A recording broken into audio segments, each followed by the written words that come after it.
I request everyone at the dining area to kindly get inside the halls as we're about to begin.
We can just ring the bell outside so that everybody can come in.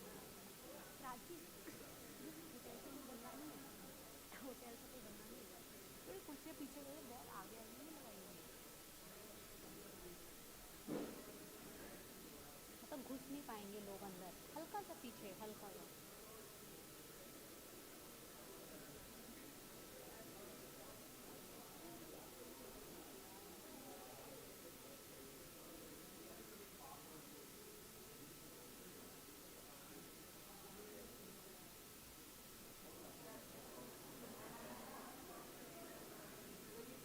बस हल्की हल्की पीछे कर दो क्योंकि वरना हमको खुद करना पड़ जाएगा हल्की हल्की पीछे करो so that we can get inside.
Good morning, ladies and gentlemen.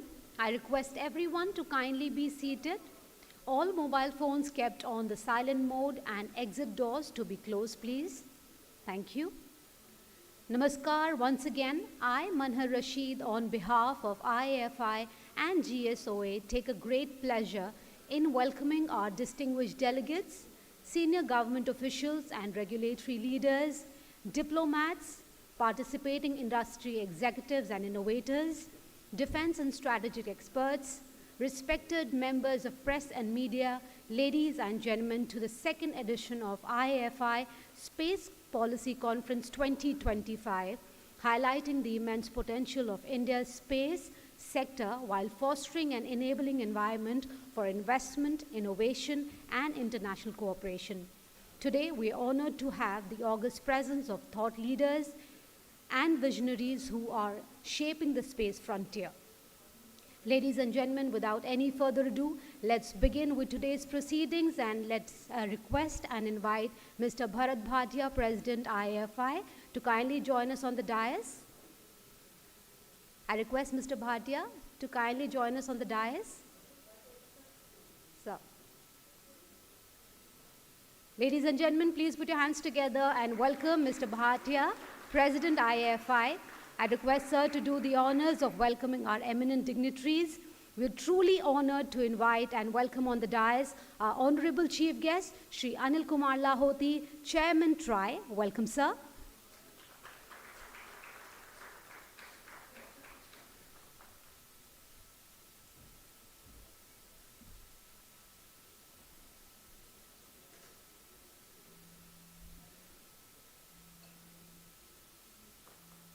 Can we have a huge hand, ladies and gentlemen? Thank you so much, sir, for gracing us with your presence. Inviting and welcoming our guest of honors, one after the other. Please welcome with a huge hand, Ms. Revati Manepalli, Joint Wireless Advisor, Government of India and Member Radio Regulatory Board, ITU. Welcome, ma'am.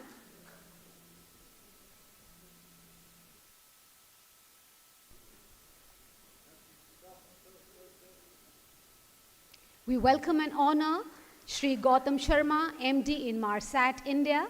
Welcome, sir.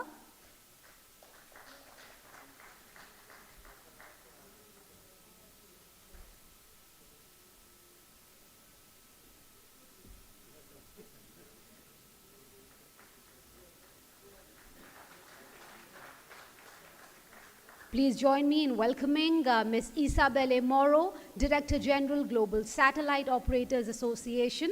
Welcome, ma'am.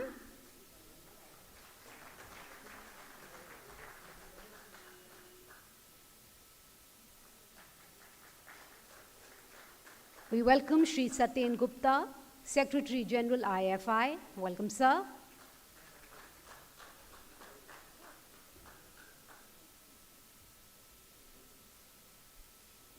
Thank you very much indeed, Mr. Bhatia, for doing the honors. Ladies and gentlemen, let's put our hands together once again to welcome all our distinguished dignitaries on the dais, please. Thank you. I thank all of you for taking the time out and gracing us with your presence today. Ladies and gentlemen, it is now my distinct pleasure to invite the President of IAFI. Mr. Bhatia brings over 45 years of expertise in telecom and ICT policy regulations and spectrum management. He also chairs PPDR working groups for ITU and APT. Mr. Bhatia spent over 20 years leading Motorola Solutions Inc.'s international spectrum team, after 22 years as a senior spectrum regulator and policy specialist with Indian government. In 1981 and 2000, he was instrumental in opening India's telecom sector, including the first GSM Metro cellular licensing in 1992. He holds a BE in Electronics and Telecommunications from the University of Delhi and is a fellow of IETE. Sir, may I request you to please join us on the dais. Ladies and gentlemen, please join your hands together and welcome Mr. Bhatia to address the August gathering and the opening remarks. Thank you, ma'am, and good morning to everybody. It's a great pleasure for me to see such a great crowd, and particularly our chief guest, Shri Lohati ji, I think it's a very special occasion that we are, after 1 year, hosting the India Space Policy Conference. This is a momentous occasion, and actually we had to close the registration. We had more than 400 registrations, and we said this is all we can take, and there's still many people. IAFI, which is a short name for ITU-APT Foundation of India, has been in existence for last 23 years. It was created in around 2002, basically to increase the India's visibility and participation in the ITU activities. There was a group of people led by the then chairman of Telecom Commission, Padam Shri P.S. Saranji. He actually motivated, and he was the first chairman of this august body. And since then, after going through some ups and downs, IFI today stands as a globally recognized voice in the telecom field. We have motivated many active participation delegations into ITU and APT meetings. And since we started expanding about 5-6 years back, our participation of India as well as the industry has multiplied at least 10 to 20 times. And we are now, actually India is recognized as a contributor, as a force, as somebody which has ambitions to grow big in the telecom area. Over the last 4 or 5 years, we have been contributing just from IAFI side more than 100 contributions into various ITU and APT meetings. We have created a pool of professionals which can take role of senior positions in the ITU committees. And I'm very proud to say that in one of the very important bodies in the ITU, which is called the Working Party 5D, which is responsible for developing the standards for 5G and 6G and 4G and beyond, we hold 4 very senior positions, including chair of one of the working groups and a number of other chair positions. We also hold very senior positions in the APT, particularly in the APT preparatory group for the WRC, and we contribute to each of these meetings. And thanks to Madam Devati and the entire DOT team, this is the first time that India has submitted contributions to the APG for all the 19 agenda items. It's a very, very great achievement of all of us that Monday, when the meeting opens in Thailand, India will be at the forefront of putting our views across to the global community on all the WRC agenda items. I would like to welcome Shri Lahoti ji for making his time, and I know it's a very busy schedule. Hopefully, his presence among us provides a fillip to our activities, and we are very much encouraged by your presence, sir. We feel privileged and proud that you are here amongst us, and hopefully you will continue to provide us encouragement so that we can put India on top of the ITU and APT map, and we will continue to do that. Thanks to Isabella. She has traveled all the way, and she's a great friend of ours.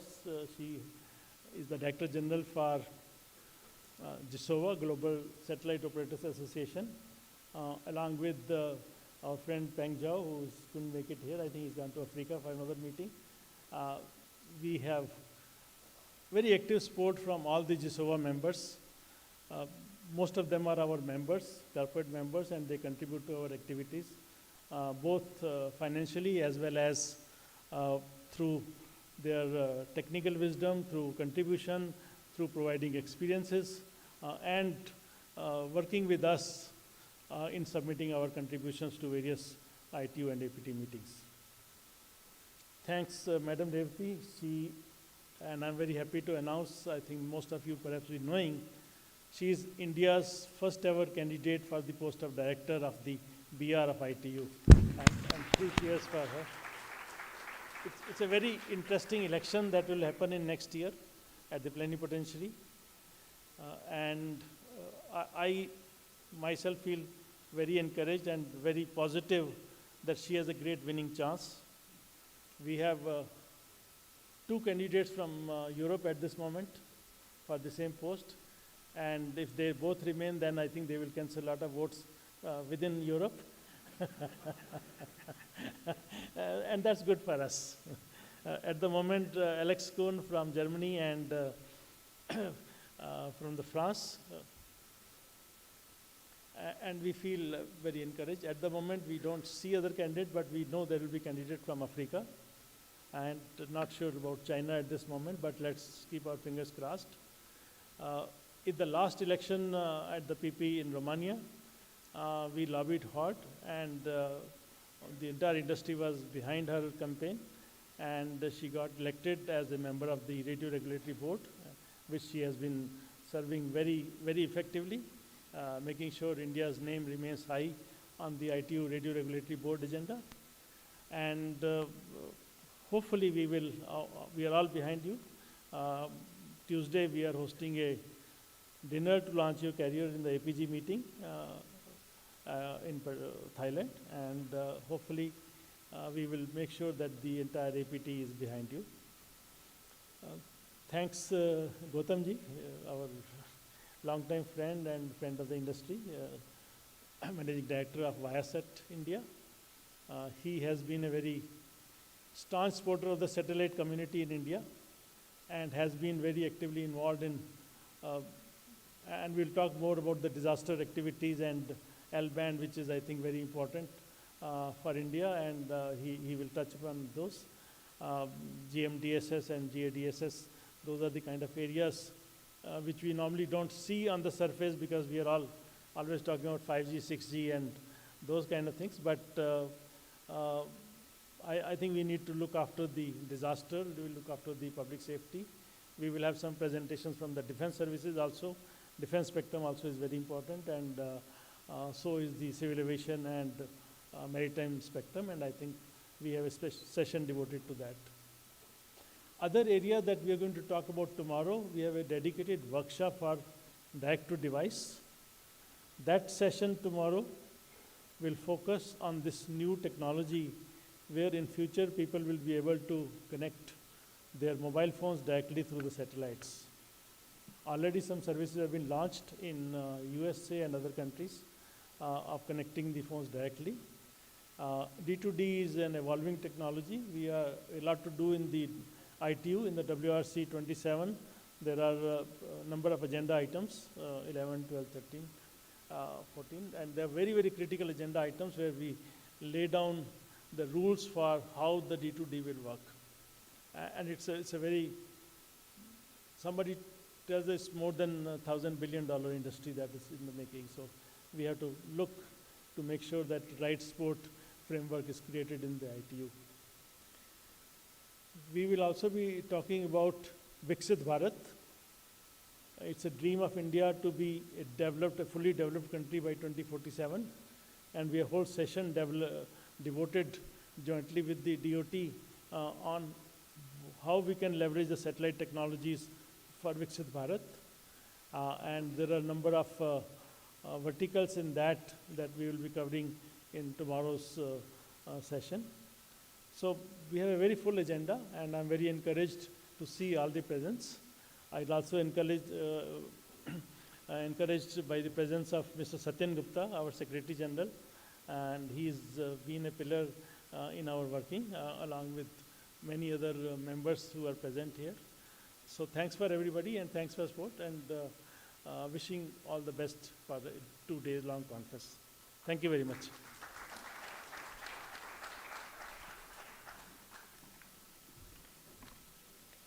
Thank you very much, Mr. Bhatia, for those warm words of welcome and for setting the tone for discussions over the next 2 days of ISPC 2025. Moving on, ladies and gentlemen, we are delighted to invite on the dais Ms. Isabelle Moro, Director General, Global Satellite Operators Association. She leads efforts to showcase the vital role of satellite communications in bridging the digital divide, achieving the UN Sustainable Development Goals, and realizing the 5G ecosystem. Ms. Isabelle previously held key positions at the GSMA and served as Head of Information, Communications and Technology Industries at the World Economic Forum. Please join your hands together and let's welcome Ms. Isabelle. Welcome, ma'am.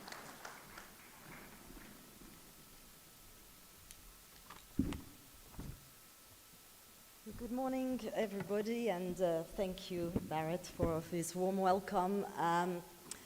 It's always a great pleasure, really, to be back in beautiful Delhi, so I'm delighted to be here and feel very privileged to be part of this inaugural session. GSO is also very proud to partner with IFI for this second Indian Space Policy Forum, and we're really happy to see so many representatives from our industry that have traveled from far, many of you. And really, as well, I think we have some participants online as well that are joining us, so really delighted. As you may know, GSO is the association that represents the satellite industry and really providing a unified voice for the global industry, including GSOs, non-GSOs, Earth observation operators, launchers, ground segment, and manufacturing stakeholders. And our focus and objectives are very simple. We want to increase digital inclusion, to promote fair spectrum access, to foster agile policy frameworks, and to drive cross-industry, public-private as well, collaboration. So I'd like to share really an overview of these objectives and perhaps give a more international, global perspective, as we will be hearing a lot, I guess, from the Indian market. So first of all, bridging the digital divide. I think it's fair to emphasize that if our common goal as public and private sector is truly universal connectivity, then we must think beyond cities and we must think beyond population centers. We really must reach communities and regions that are remote, that are unserved or underserved, and are simply out of reach of traditional infrastructure. So as we look to expand digital access and opportunities, it is really critical that we recognize the unique and essential role of satellite technology to connect the unconnected, and complementing terrestrial networks where deployment is impractical or simply cost prohibitive. So while it is fair to recognize that mobile and fiber networks have made remarkable progress by covering 96% of the population, they only cover 20% of the landmass and only areas with high population density. For the remaining 80% of the landmass, which, let's remind ourselves, it's millions, home to millions of people, it is really critical not only for economic growth, but also to address basic needs such as education, healthcare, agriculture. It's essential that satellite technology is really key and cost efficient. While fiber rollout in remote areas costs around $20,000 to $50,000 per kilometer, satellite is really the only infrastructure capable of delivering instant and scalable coverage across entire territories, whether it's mountains, whether it's deserts, whether it's small islands, states, oceans, or zones that are hit by disasters. So the great innovation that we are seeing in GEO, MEO, and LEOs alike is really fundamental to ensure an inclusive and sustainable digital transformation in India, but also across the globe. The second of our objectives is also to help creating an enabling policy framework. So none of this innovation and developments really could be successful unless we have the right policy and regulatory framework in place. So we need fast-moving, agile regulatory frameworks capable of adapting to the market changes and the rapid evolution of technology. And we also need certainty to secure investment and ensure long-term access to spectrum for current and also for future satellite services. Looking specifically at India, the Indian new space policy has made significant progress in streamlining and centralizing space activities. And it is crucial that we continue to adhere to these standardized procedures as they provide the certainty needed for industry investment, for innovation, and for growth. The spectrum assignment and pricing debate that has marked the industry for the last 3 years is finally reaching a close. And whilst this has delayed the rollout of satellite services and their role in helping bridge the digital divide, the services are now ready, and we now must concentrate on facilitating deployment, including focusing on blanket licensing approaches to streamline procedures and on approvals of VSATs and eSIMs. Harmonization of spectrum, mutual recognition, and type approval of user terminals will all contribute to the economies of scale and lower the pricing of deploying user equipment, hence benefiting consumers. But as we are midway through WRC 27, and I touched upon spectrum, I also want to say a few words about WRC to lay out some grounds for the discussions that will be happening later today. As we see a very high level of interest and uptake, of course, of the satellite industry, the ecosystem is also undergoing, an increasingly complex evolution, and is of course evolving at a very rapid pace. So we're not only seeing the rise of LEO constellations, because there is a lot of hype and noise about LEO constellation, but there is also increased and constant innovation in GEO and MEO systems that have really revolutionized satellite capabilities. They now offer high data throughput, reduced latency, affordable and scalable deployment options. And in this evolving environment, satellite operators need long-term spectrum certainty to secure future investment. So as we look towards WRC 27, 80% of the agenda items are related to satellite. And the satellite industry is, of course, strongly engaged, not only GSOA, but of course all of our members, across a broad range of agenda items. But our priorities can be broadly grouped into 3 strategic areas. The first one is that we are focused on enabling the more efficient use of existing spectrum resources. This includes advancing new services in the QV band, such as Earth stations in motion under agenda item 1.1, and NGSO gateway operations under agenda item 1.3. We also support regulatory updates under agenda item 1.2 that would allow for the use of smaller antennas, unlocking greater flexibility for users and more efficiency use of this spectrum. Second, this cycle, we think, is also an opportunity to accelerate innovation and growth, especially in direct-to-device services that you mentioned. We are closely following agenda items 1.12 and 1.14, which would expand the role of mobile satellite services to support D2D capabilities. And of course, agenda item 1.13, which proposes the use of IMT spectrum for satellite-to-device communications. And this agenda item stands out as one of the most actively discussed and consequential topics of this WRC, because its outcome will shape the trajectory of global connectivity for years to come. Finally, thirdly, the industry is committed to safeguarding existing satellite spectrum, both for commercial operations and scientific use. So in this regard, we have concerns about proposals under agenda item 1.7, where introducing IMT services in the 4400 and 4800 megahertz and 7215 and 8400 megahertz bands could significantly impact existing fixed satellite service operations. Similarly, Agenda Item 116 raises important questions about protecting radio astronomy and science services, which are essential, of course, for research, discovery, and environmental monitoring.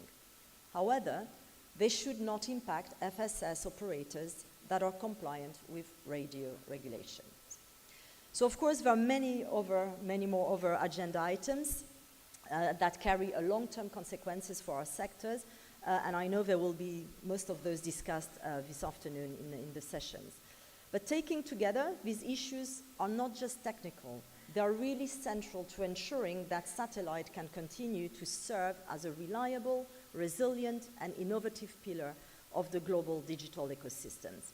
And over the next few months, GSOA will continue to seek cooperative alignment with key administrations such as India, but also regional groups such as APT, ITU, CPT, CTEL, etc., to ensure that we have favorable outcomes that will enable the satellite industry to continue serving citizens, enterprises, and governments.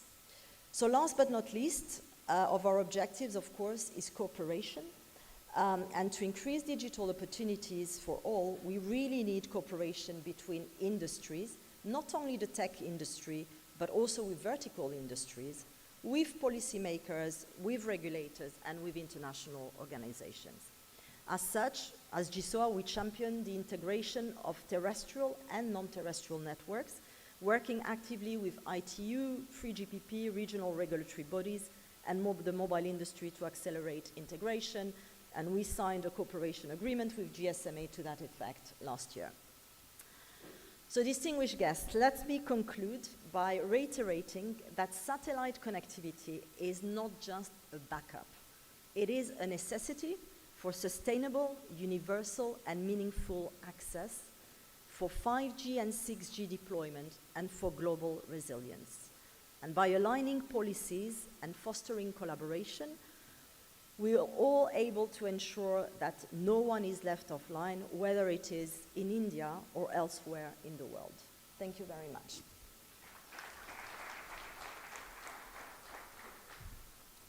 Thank you very much, ma'am, for sharing your expert views with all of us.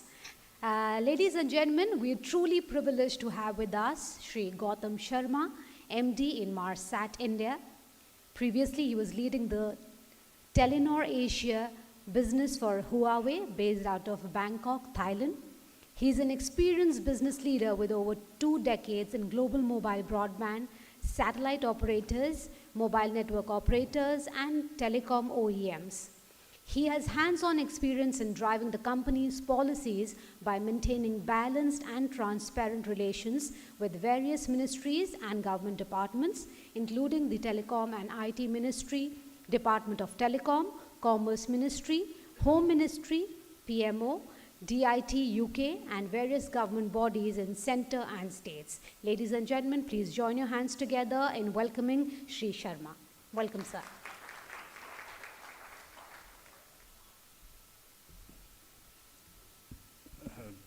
Good morning, everyone, on the dais as well as in the audience. Thank you, Mr. Bhatia, for having me in the inaugural session.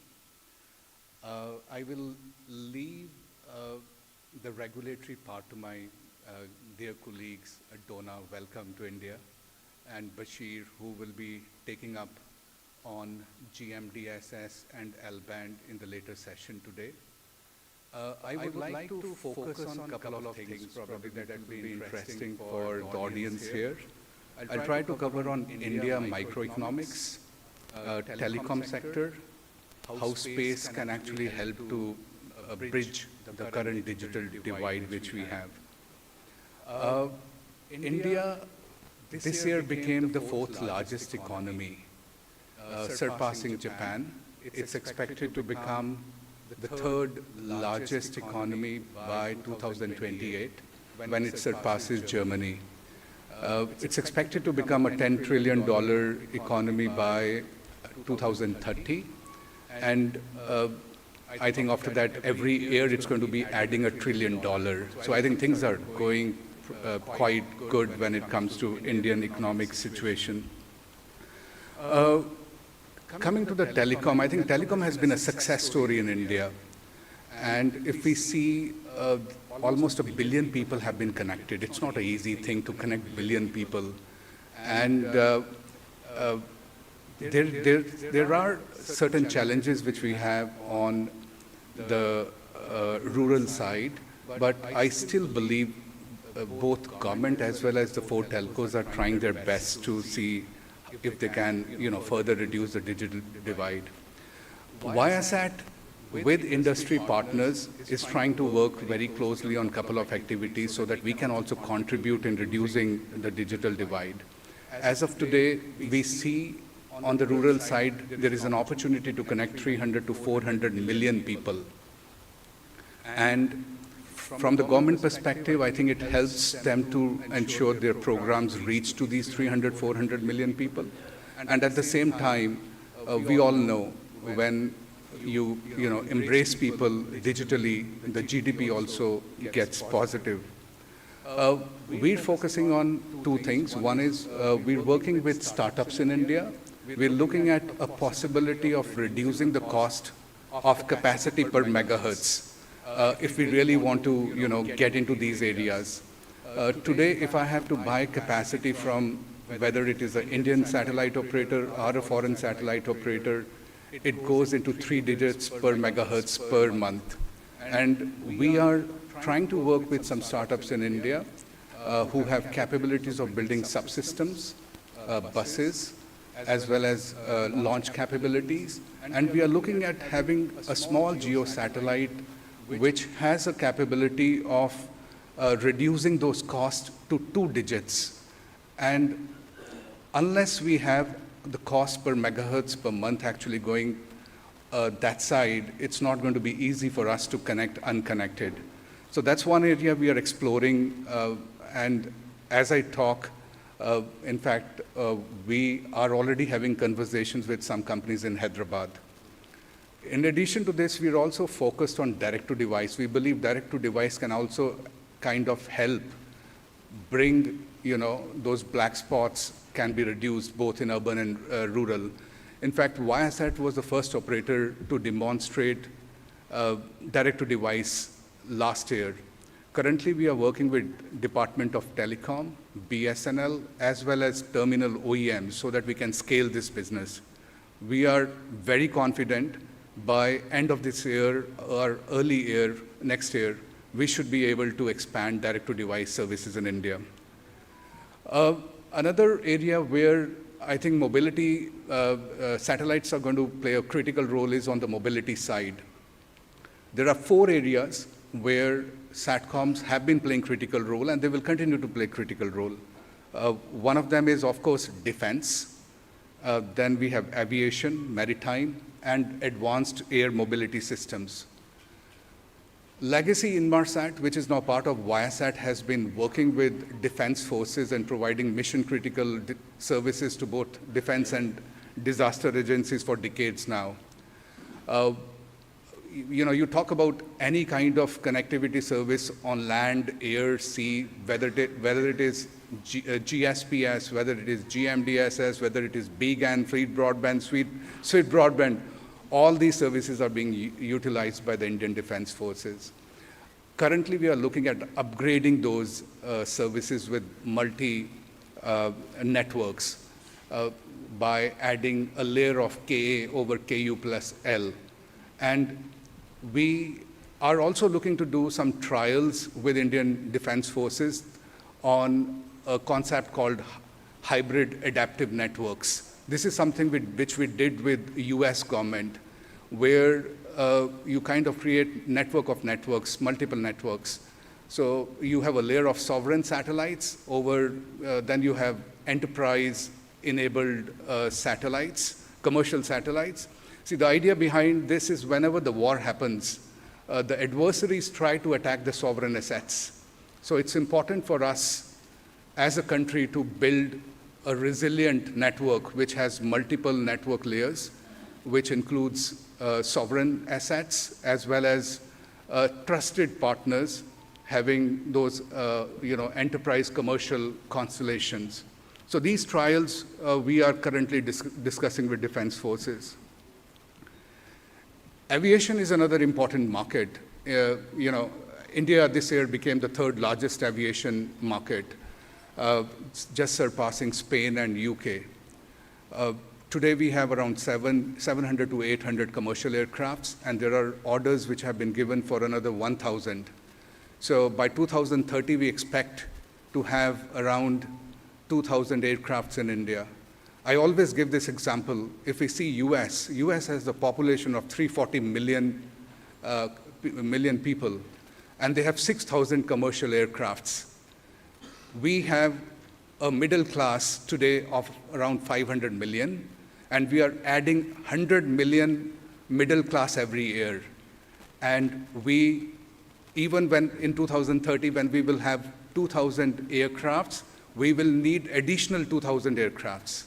So that's a kind of potential which we see on the side of aviation. It means they will be requiring safety services in cockpits. They will be requiring in-flight connectivity.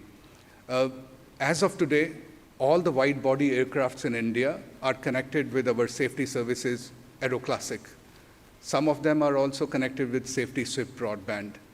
And all the private jets in India today use our in-flight connectivity services.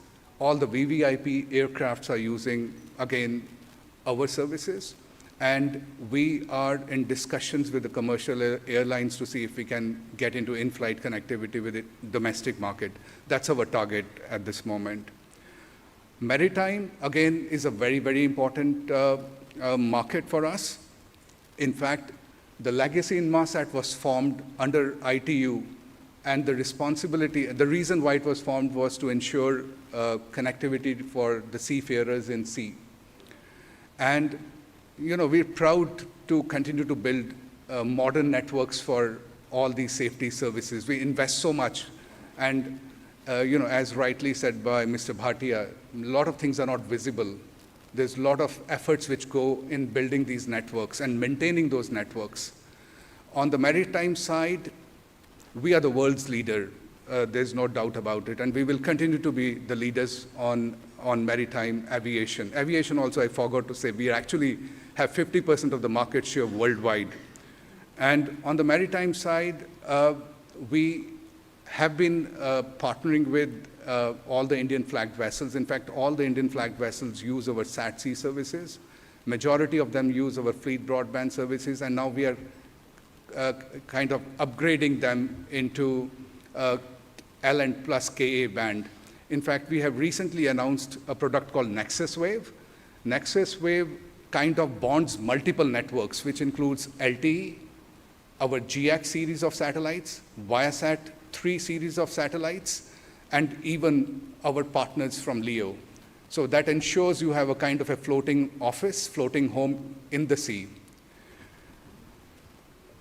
Another area which is of interest on the SATCOM side is advanced air mobility. India today does a business of around $2 billion, and it's expected to do in 2028 around $4 billion.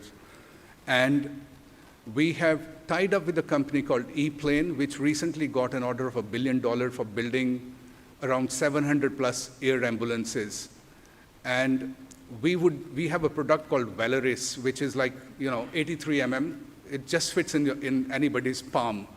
And this actually helps to ensure all these advanced air mobility systems can operate beyond visual line of sight. So again, these are a few areas where we're working. I would, in fact, take an opportunity to request the regulator that they should consider these services more of a safety rather than a commercial service. When these air ambulances, et cetera, the reason why they need a Valeris line of sight, beyond visual line of sight is because they would be flying uncrewed in the airspace where you have crewed platforms.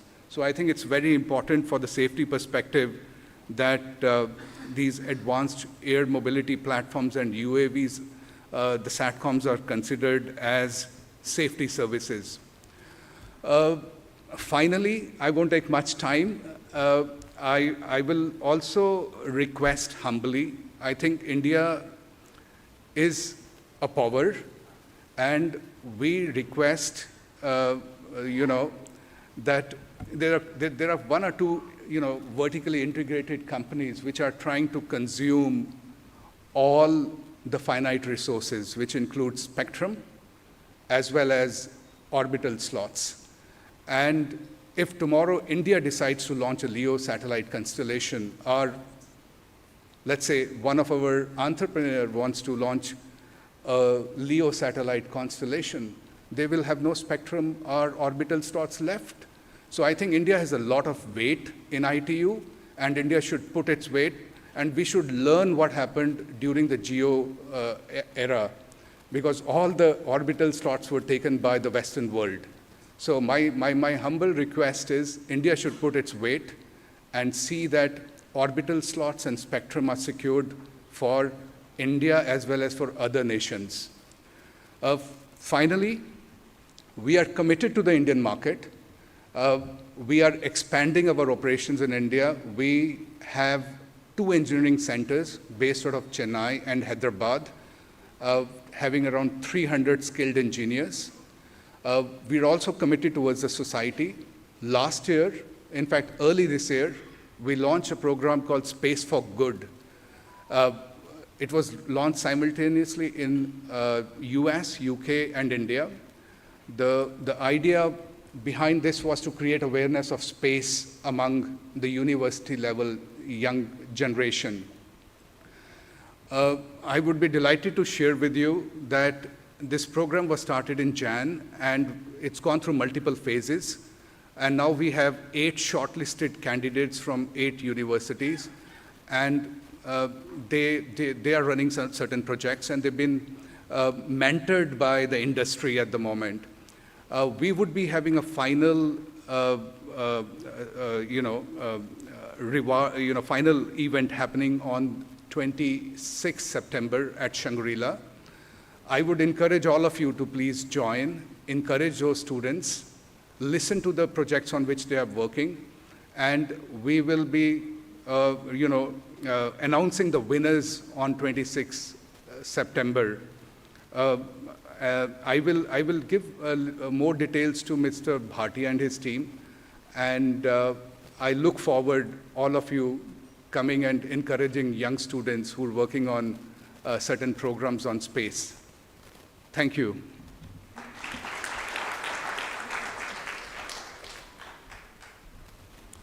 Thank you very much, Mr. Sharma, for enlightening all of us. Ladies and gentlemen, we are truly delighted and honored at the same time to invite and hear from Ms. Revati Mannepalli, ma'am, Joint Wireless Advisor, WPC Wing, DOT, and Member Radio Regulatory Board, ITU, a 1996 badge Group A officer of the Indian Radio Regulatory Services, a highly respected frequency expert for the Asia-Pacific region. Her significant contributions include representing India at the Frequency Working Party of the International Telecommunications Satellite Organization in Washington, USA. She served as a spectrum regulatory expert, assisting the Department of Space with international arbitration cases at The Hague. She has actively participated in numerous spectrum management meetings at both ITU Union and Asia-Pacific community levels. Please join your hands and let's welcome Ms. Mannepalli on the dais.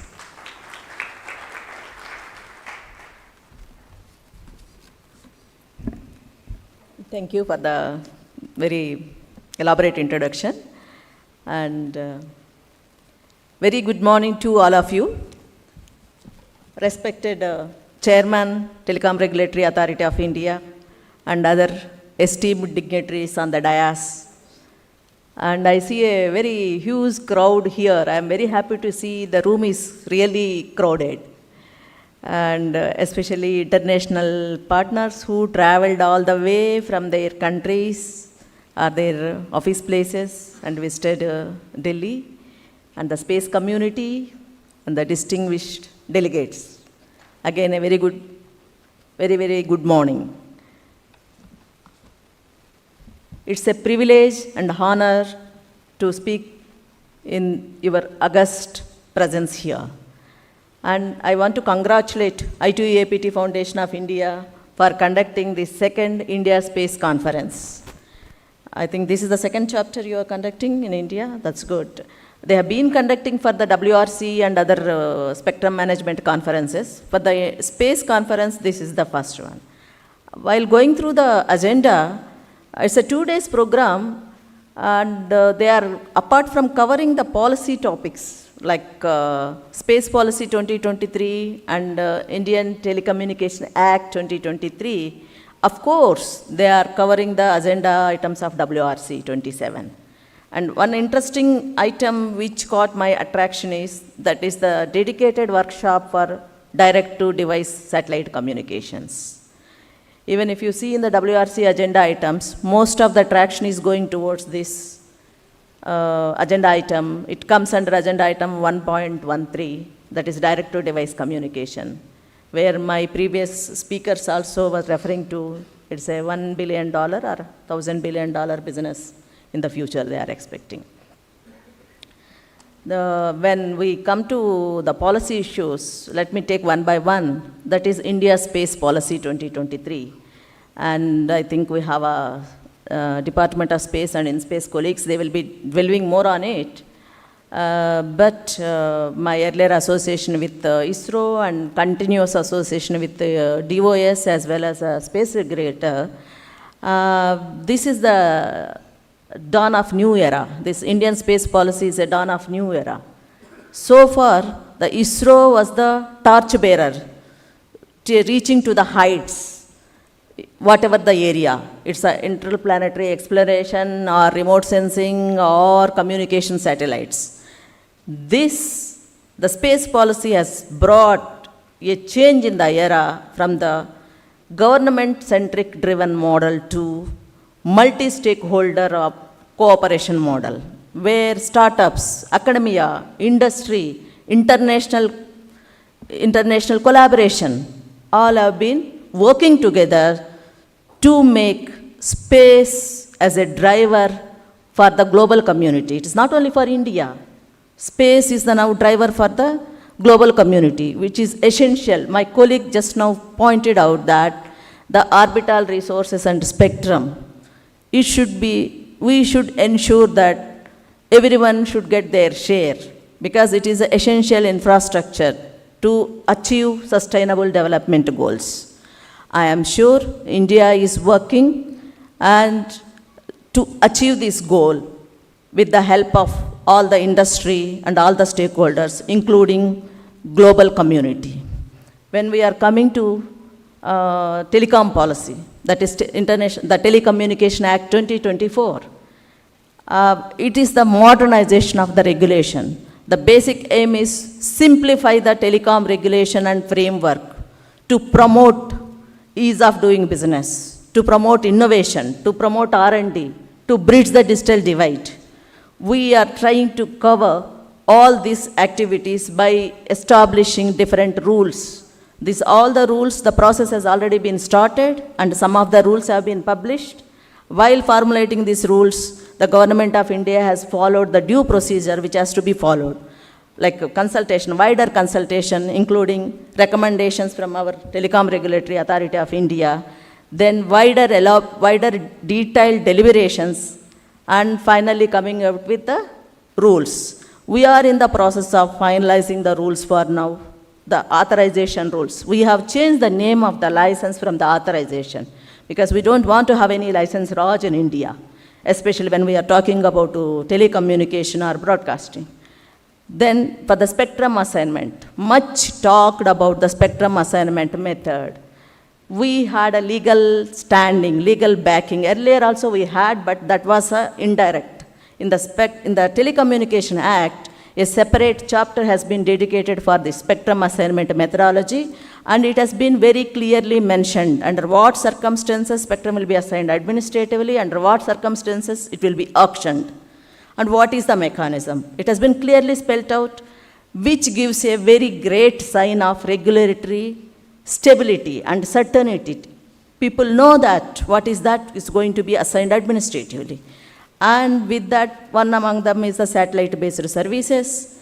And TRI has already provided recommendations on it. And DOT is working on it. Probably soon we'll be coming out with the rules and regulations on that. The next point is coming to WRC agenda items. WRC 27 agenda items, you know, in India, we have a mechanism to work for the WRC. We call it as a National Preparatory Committee. And National Preparatory Committee has already been established and started working. And it is similar to the structure of CPM, that is Conference Preparatory Meeting of WRC 27. We have 5 working groups working under that National Preparatory Committee, which is headed by wireless advisors to the Government of India. We are the spectrum manager in India, part of the DOT. This working groups are National Preparatory Committee. It is all stakeholder driven. It's open to all the stakeholders. We detailedly elaborate and discuss and finally come with, on the basis of the consensus, we come out with the final contributions. And as my colleague Mr. Bhatia has already told, for the first meeting of this APG, Government of India has submitted almost contribution on all the agenda items. And of course, most of the traction is on the agenda items of 1.2, 1.5, satellite agenda items I am referring, 1.1.12, 1.14, and 1.13, of course. So, we are working very closely with telecom regulator, space regulator, industry, and academia, and especially startups, to achieve the goal of making space available for space orbit and spectrum resources for available for all the communities, all the nations. No one will be left behind in this race. And finally, I just want to conclude that let us remember that space is not merely a frontier to be explored. It is a platform for inclusive development, scientific discovery, and geopolitical collaboration. With this, I conclude and wish you a successful conference. Thank you.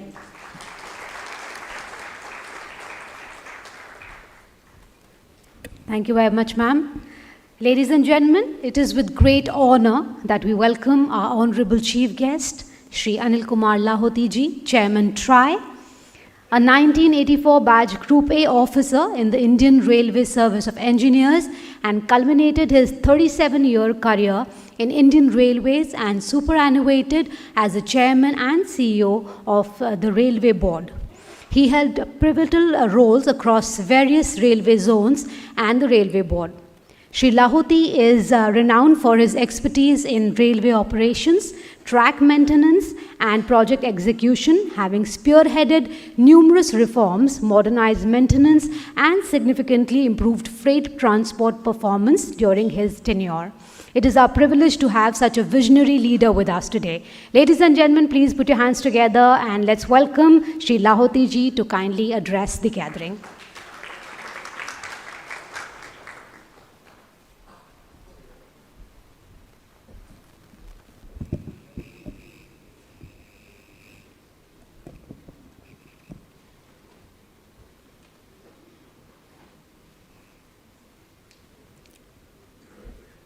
Good morning, everyone, all the distinguished personalities on the dais, in the audience, ladies, gentlemen, friends from media. First of all, let me congratulate ITU-APT for organizing this conference on Indian space policy. Certainly, it is very hot topic today, and organizing this conference on this topic has its own value for all of us. And also I compliment them for bringing together so many experts from the industry, from India and abroad. People are present in the audience. People are also joining. Mr. Bhatia told me online from so many places, which will certainly bring a lot of value to this discourse and deliberation, which will help shape the policy for space in the country. Space technology, all of us know, holds immense potential for not only in science and technology, but for the economic development. And that potential is just unveiling, and its vast potential is unfolding. Figures of billions and trillion dollars are being talked about today. Mr. Gautam Sharma mentioned, Revati mentioned. So those things are there which will help the society, the people, for much better lives and in attaining the sustainable development goals. One of the significant benefits of the rapidly developing space technology is satellite communication for delivering reliable, ubiquitous, and cost-effective broadband to the remote and geographically challenged terrains of the country. Satellite communication is already maturing and developing rapidly, and is now a technology in place for over 3 decades, and it is already being used for commercial communication in many applications. If we look at its importance in terms of the society and the development, today the availability of broadband is no longer an option or privilege of people who are geographically well placed or economically well placed or socially well placed. It's a fundamental necessity for people, for their social and economic needs, for health, for education, for entertainment, and for governance and delivery of public services.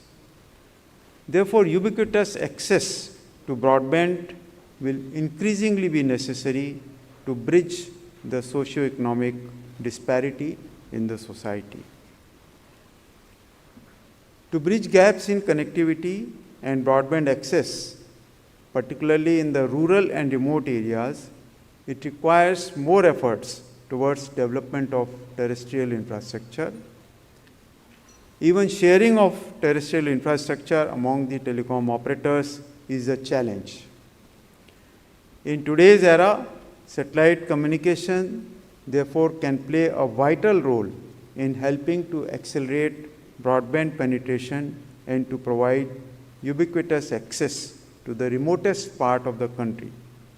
For this, satellite communication is required to play an integral part of the mainstream broadband solutions, along with fiberization as well as fixed wireless access.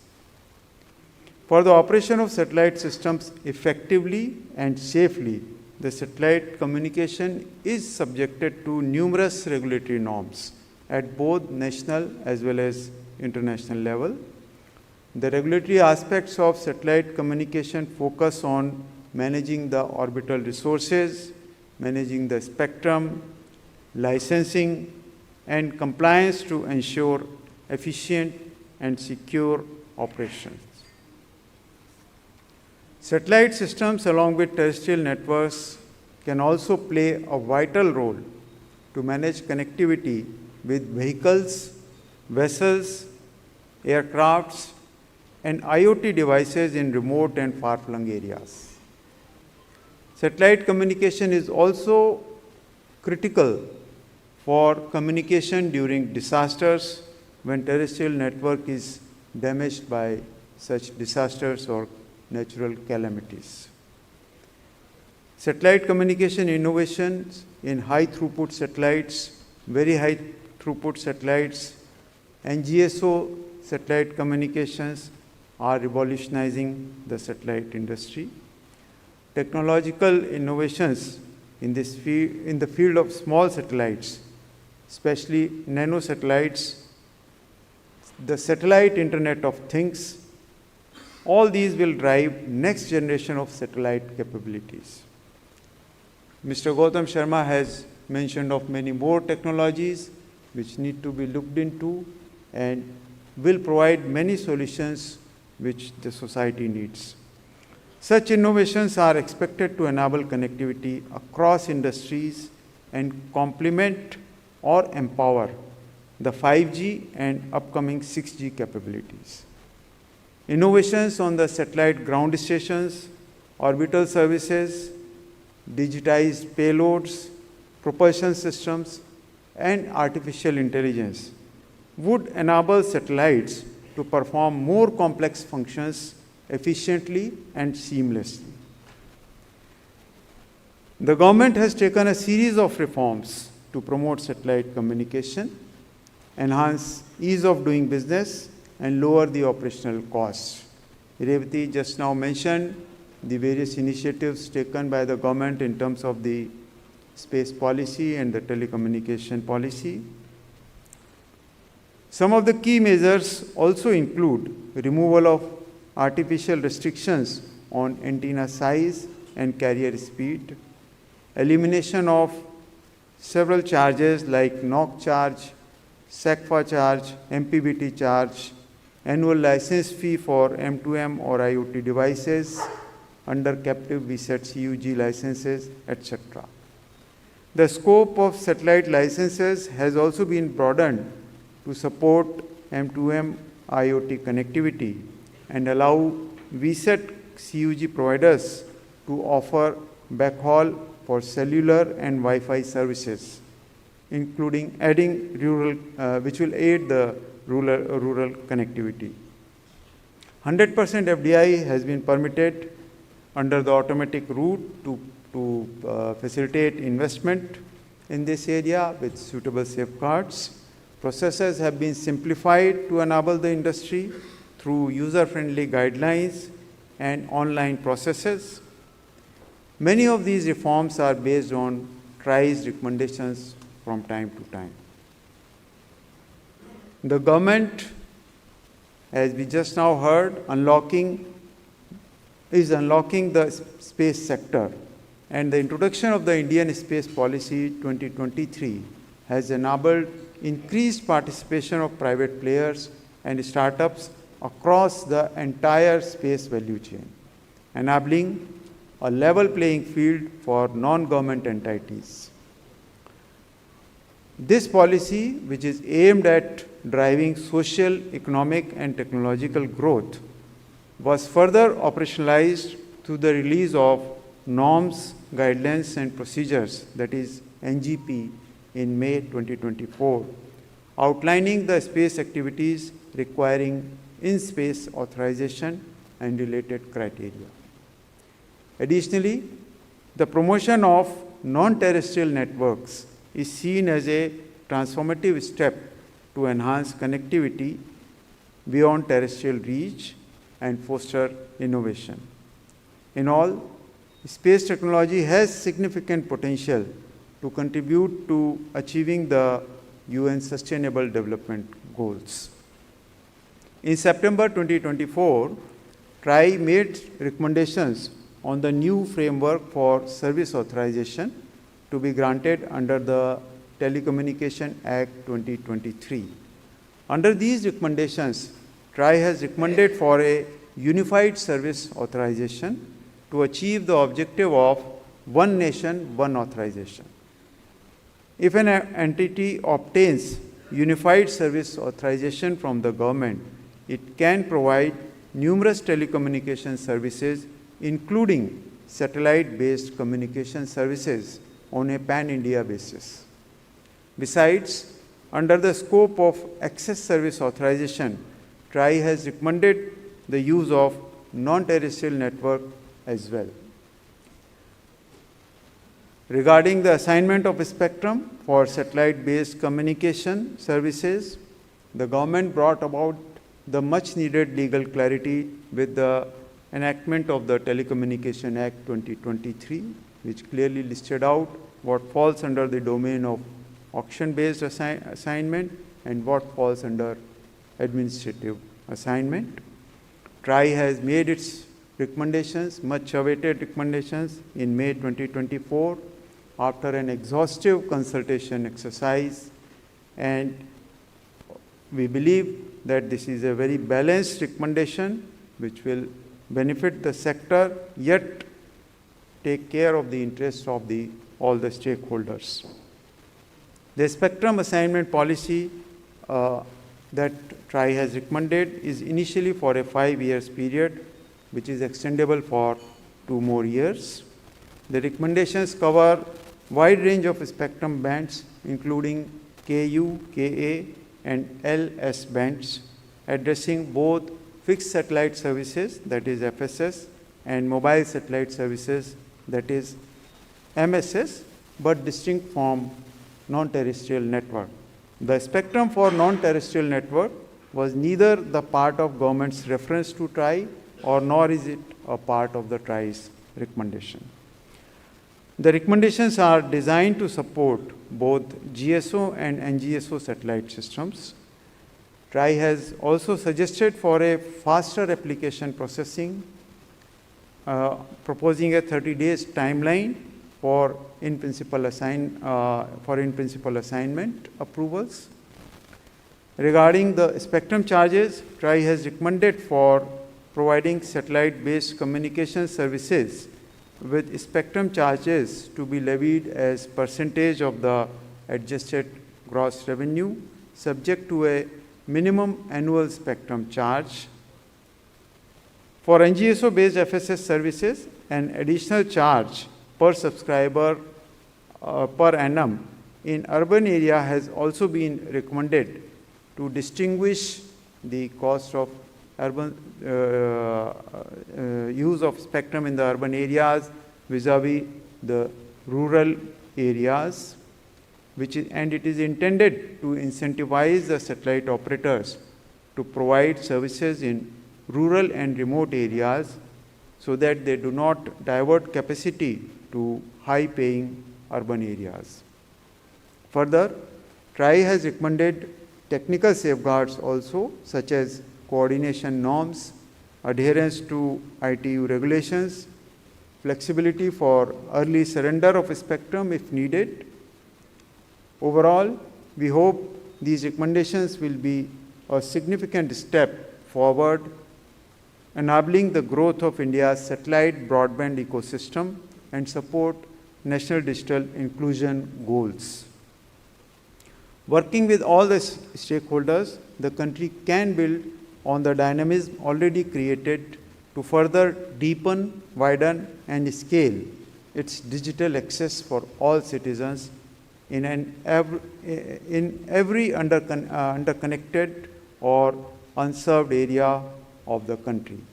With these words, I once again compliment ITU-APT Foundation for organizing this very well attended conference and convey my best wishes for success of the event. Thank you very much.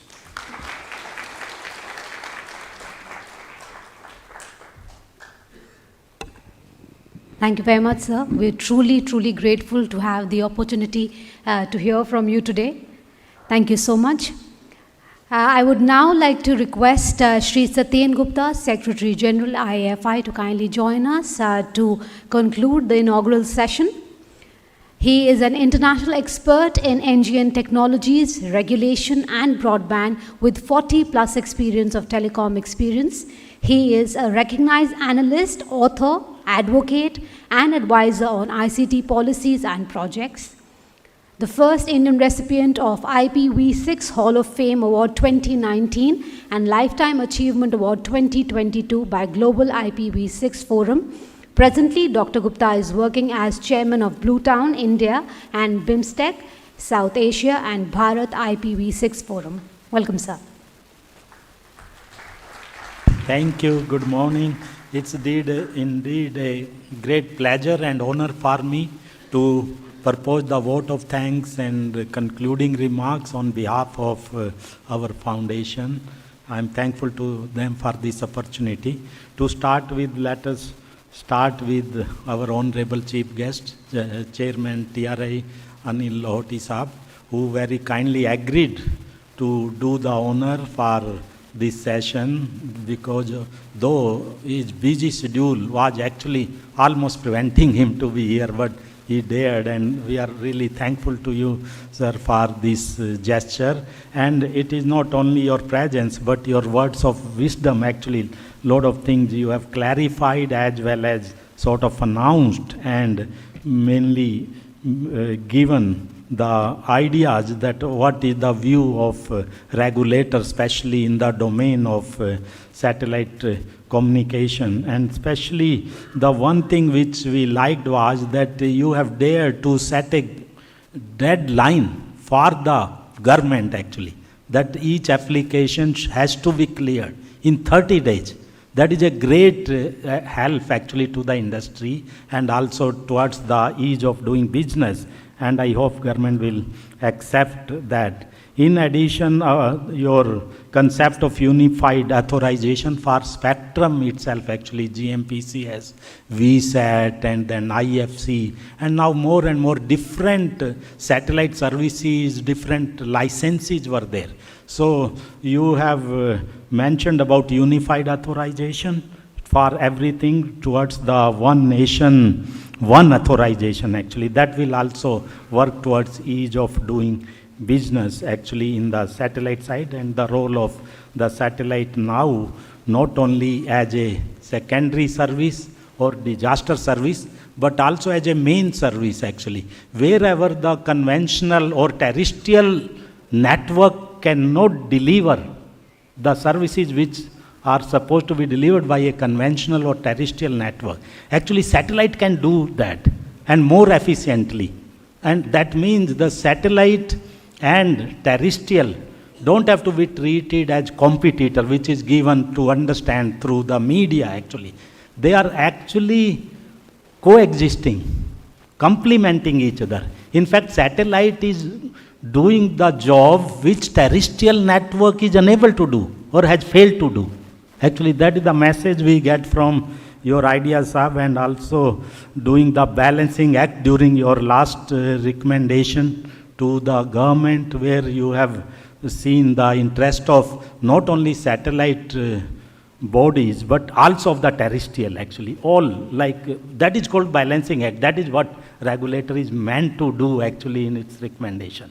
He has to do a balancing act. It's not either or kind of thing. So thank you very much, sir, for your sparing your time and these words of wisdom. And Madam Revati, of course, the member RRB, and you know that she was announced to be Indian Radio Regulatory Service. Actually, you know, that is a new kid on the block actually. It was there, but a new cadre has been created few years back of the Indian Radio Regulatory Service, and she is there. And also, as you know, she is our representative or nominee for the apex post in the ITU, and she happened to be the only ladies nominee from Asia-Pac for such job actually, madam. So you bring great honor to the country for that, and we wish you all the best, as President has mentioned also. And you mentioned one thing, madam, actually, where you have given what is called a death knell to the licensing.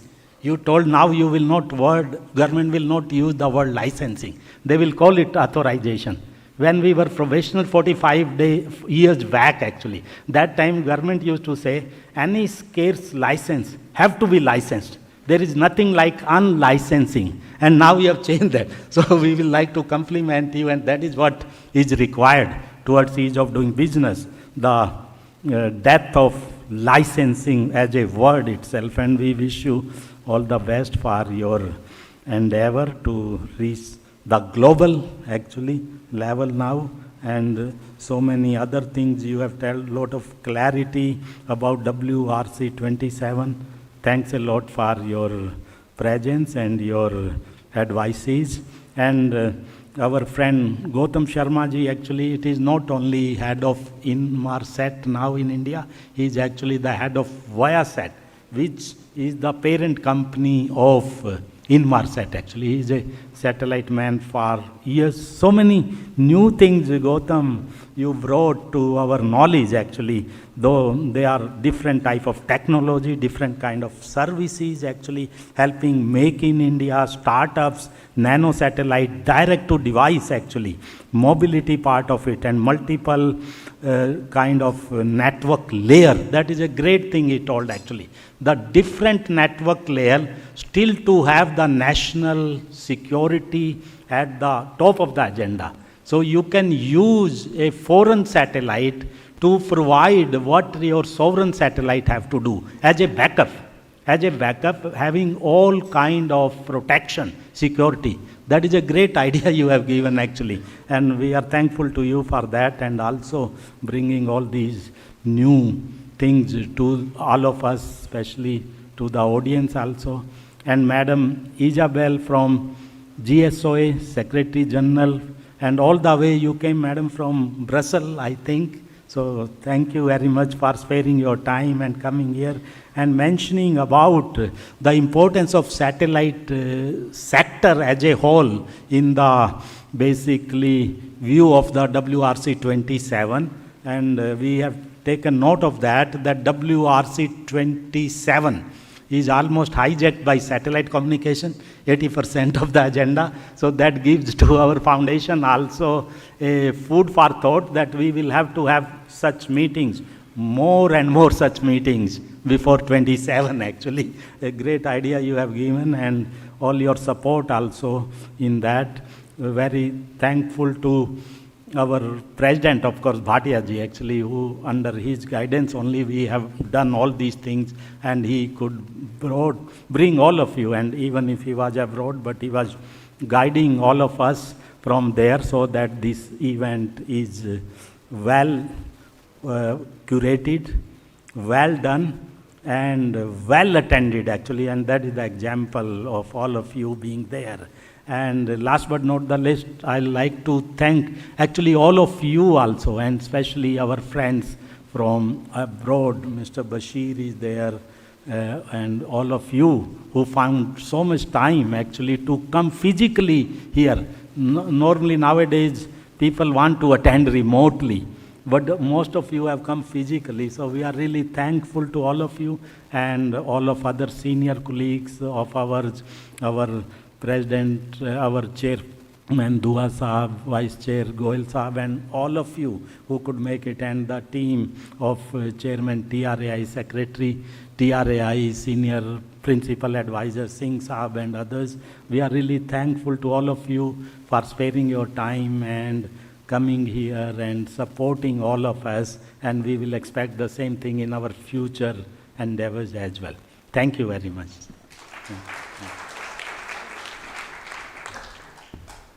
Thank you very much, sir.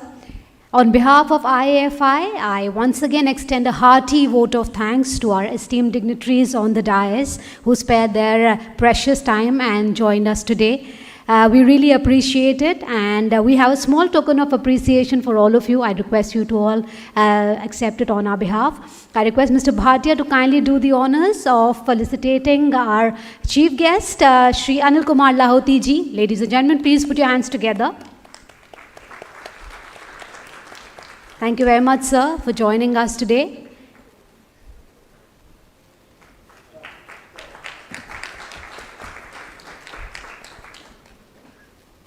We thank Ms. Revati Manepalli, ma'am. Thank you so much, ma'am, for gracing us with your presence.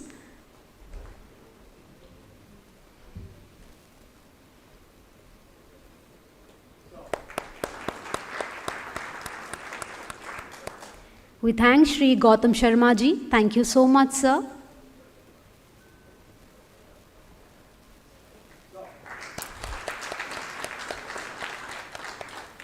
We thank Ms. Isabelle Moro. Thank you, ma'am.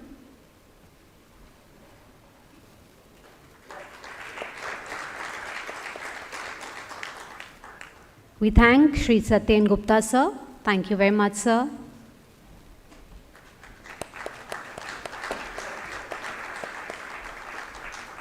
I request all the dignitaries to kindly pose for a group photograph.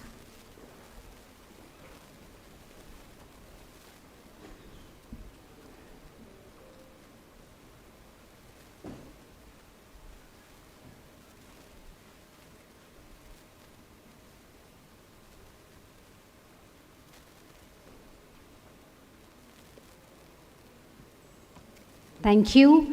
Ladies and gentlemen, it's time for a quick tea coffee break. I request you all to kindly join us back in 15 minutes time for a very, very power-packed session on India's space policy framework and recent forums. Request you all to please join us for tea coffee, which is right outside the hall.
थोड़ा ये जो आगे वाली table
Check, check. Ladies and gentlemen, may I request everyone to kindly be seated as we are about to begin the session.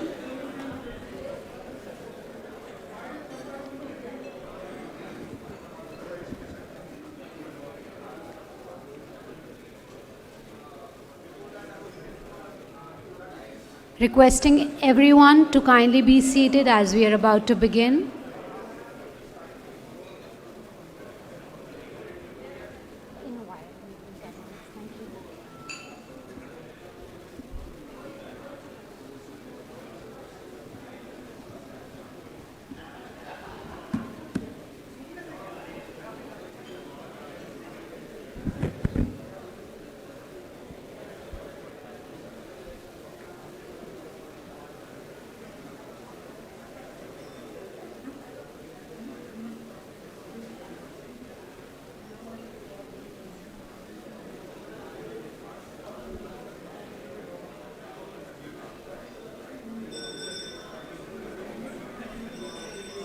Yes, sir. So you want general. So you're Lieutenant General because it says General Anil Kumar in the Lieutenant General. So yours is the fourth. Fourth.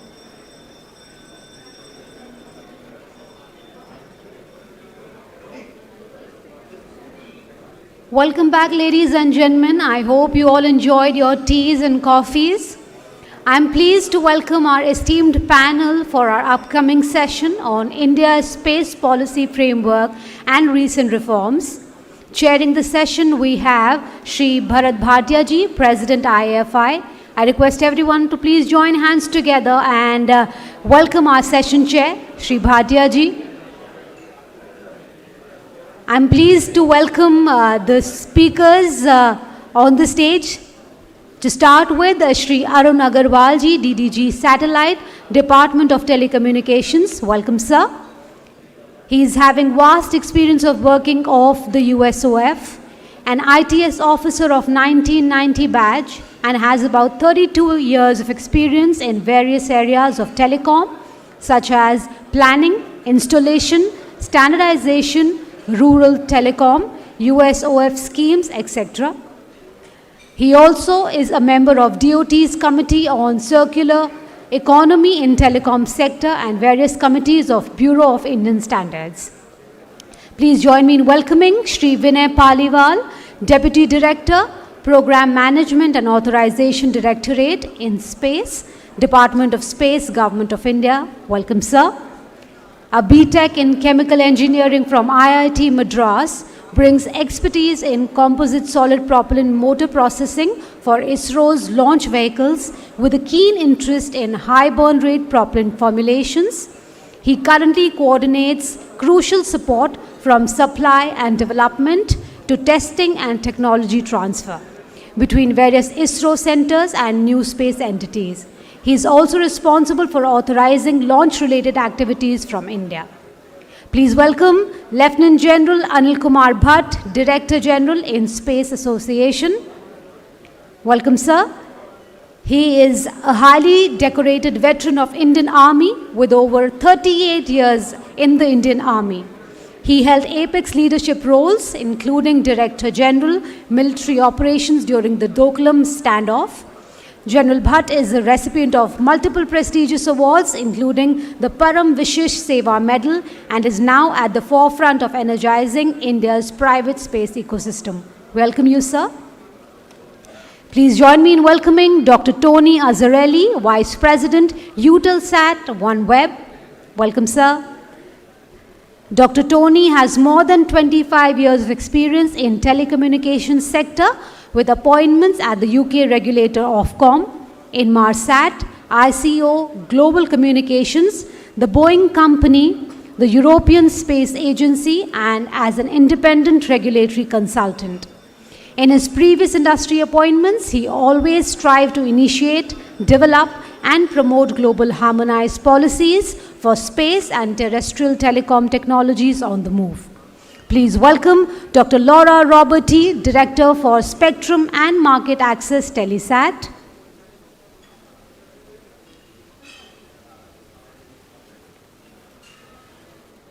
She's joining us in a bit. Dr. Laura has global responsibility for licensing and authorizations and participates in related ITUR work.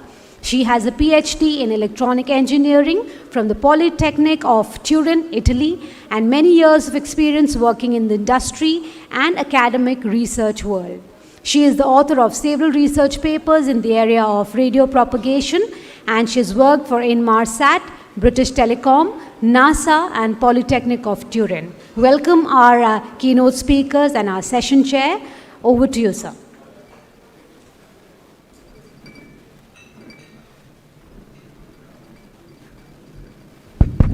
Thank you very much, and welcome back.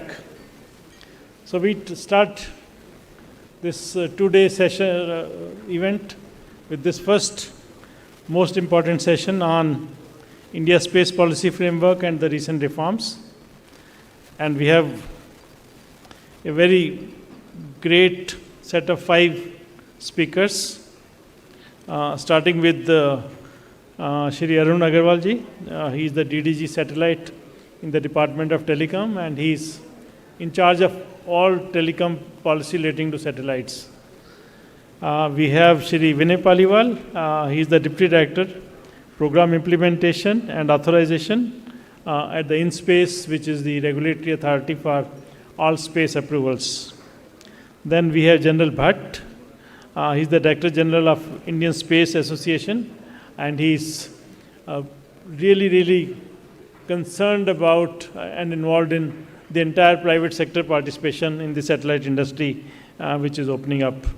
And we have Dr. Tony, Vice President from Eutelsat, a great friend for many years. And he has a global overview of what's happening on the space policy around the world, and I think he will share real good insights. And of course, Dr. Laura Roberti from Telesat. She is Director of the Spectrum and Market Access, and she has been working with the Indian regulatory scene for quite a number of years and is fully conversant with what's happening and what the issues are. So let me first request Shri Arun Agarwal ji, DD Satellite. I think you have a presentation. So can you put on his presentation, please? Okay.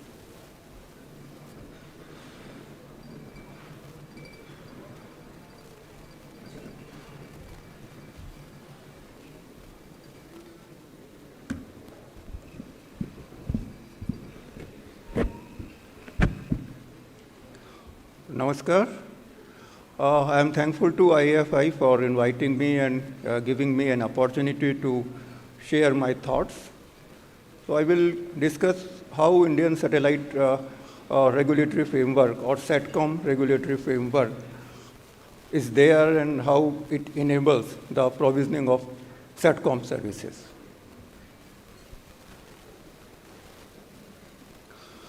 So we have got a very dynamic, liberal and forward-looking regulatory framework for providing telecom services, which includes satellite communication-based services also.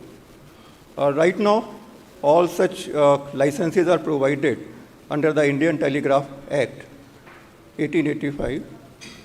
And SATCOM started in India since 1982-83, when INSAT 1A and 1B satellites were launched.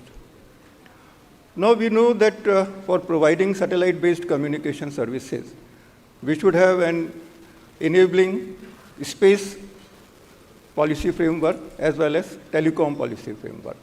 And they work in a synergistic manner. So we have both in India, especially since 2022, there have been major reforms in telecom sector regulatory framework as well as space sector.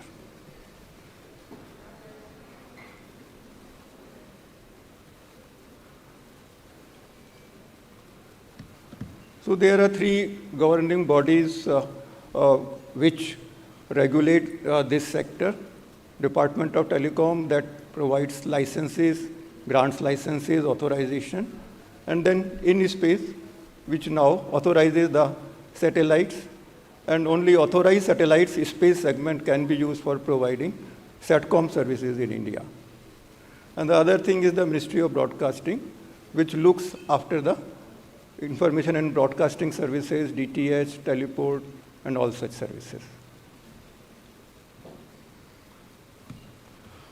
So DOT grants licenses, commercial VSAT CUG license, under which all types of data connectivity can be provided and internet services can also be provided to CUG users. Then captive VSAT CUG license, which is for an organization for data connectivity between its various offices. And then GMPCS, Global Mobile Personal Communication by Satellite, in which all sorts of mobile services can be provided, whether they are voice, non-voice, message, data, or whatever there may be. And one special category is there for which BSNL uses sui generis for providing mobile satellite service, under which they provide mobile satellite through satellite phones.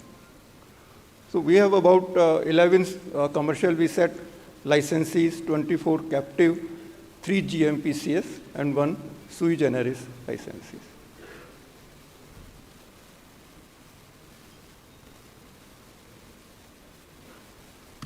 So we have witnessed major reforms in telecom sector in the last 5 years. One of the most recent reforms is the publication of the Indian Telecommunication Act 2023, which has simplified various procedures and also provide very much clarity on the assignment of spectrum for SATCOM services in an administrative manner. Further, FDI is also allowed, 100% FDI is allowed under automatic route in telecom, including ground segment of SATCOM services, subject to land border conditions. Then in October 2022, DOT unveiled major reforms, which include a number of things like streamlining of processes and reduction in various charges. So one of the major charges was per transponder monitoring charges of SATCOM monitoring center or NOCC of rupees 21 lakh. That was totally waived. Then each antenna was to be mandatorily tested. So now it is through self-testing, self-declaration. And then for various licenses, the fee has been reduced for like commercial VSAT and for captive also.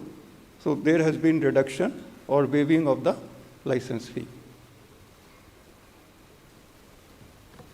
Then there have been procedural simplification for streamlining the clearance processes. Like instead of multiple level scrutiny by SATCOM monitoring center and wireless planning and coordination wing, simple scrutiny by each unit is envisaged. And WPC's per site wireless operating license is also not required now. Then instead of physical testing of antennas, self-certification of antenna is acceptable for uplink permission online.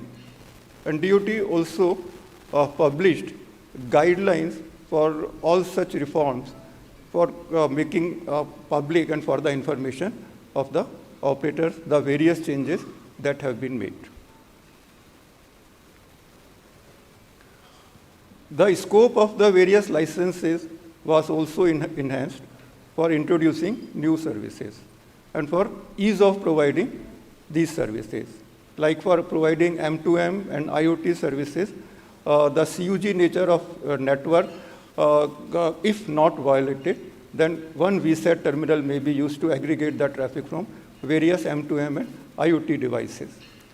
And for this purpose also, only charges will be limited to one VSAT only. There will not be charges for multiple VSAT. Earlier it was different. Then for mobile services of VSATs, the new changes were made. Both types of services, that is communication on the move, on communication on the pause through VSAT was allowed. So now such services can be provided by the VSAT or the GMPCS service provider.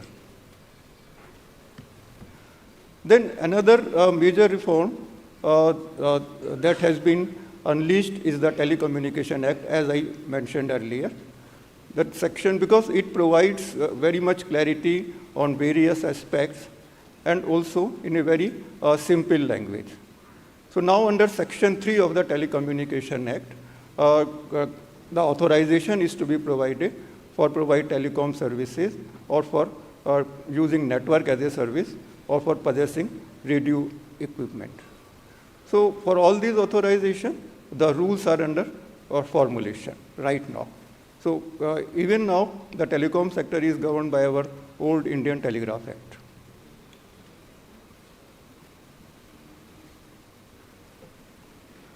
Then I come to the space reforms. In space also, since 2020, there have been major reforms. And the space policy in 2023 was announced, which has simplified and also provided clarity, as well as opened this sector to private sector.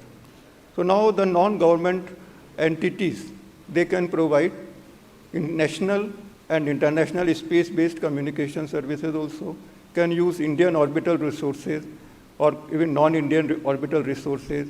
They can file ITU filings through WPC DOT for satellites. And another thing is the ground station as a service, which can be established by the private players for providing TT&C service or SCC or MCC services. So, now DOT is also aligning its framework with space policy or regulatory framework.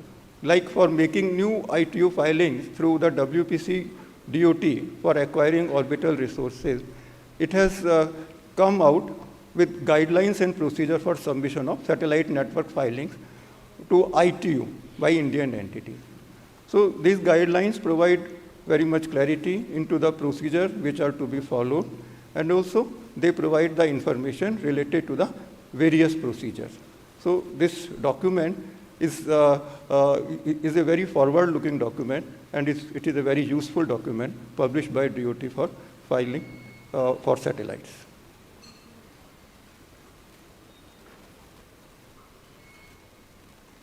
So, now another is the establishment of ground station as a service, which is used for data collection, and it is already regulated. So for this purpose, DOT sent a reference to TRAI, and then TRAI has come out with its recommendation on network authorization in February 2025. So they have mentioned that for a particular set of such services like telemetry, tracking and command, mission control center, remote sensing, satellite control center, and such other services, they may be license exempt. But the central government may examine provisioning of services from the security angle and can get the in-space security regulatory framework enhanced. So these recommendations are under consideration of the Department of Telecom right now. Then provisioning of non-terrestrial network or direct-to-device services, and tomorrow there is a full-day session by IAFI on this subject matter. So for enabling such services also, there are provisions like Indian Telecom Act in Section 6 mentions about the technologically neutral use of the spectrum, and it says that central government may enable the utilization of the spectrum in a flexible, liberalized and technologically neutral manner. And TRAI also has recommended the same in its September recommendation on service authorization, and it has agreed for the provisioning of such services. Thank you. That's from my side.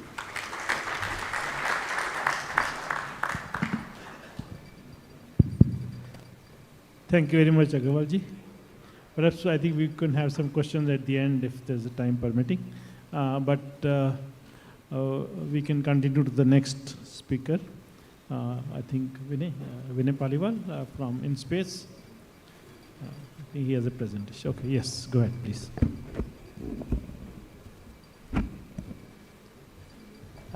Good afternoon, everyone. So thank you for the opportunity. Most of the things are already covered by Arun Agarwal ji in his round, including the space reforms. So I'll just be very brief wherever there is repetition. Just to have a summary of what all has happened and why we are discussing even the space policy specific conference is because of the changes that has happened over specifically from 2020 onwards. So the year 2020, the government decided that the NGE should be encouraged to participate in the space activities happening within the country, and the space reforms were announced. This was followed by the constitutionalization of InSpace and the formal functioning of InSpace from 2022 onwards. The Indian space policy of 2023 basically provided the mandate to all the stakeholders of Indian space industry, the private sectors, the ISRO, InSpace, the regulatory body, and the commercial arm of ISRO.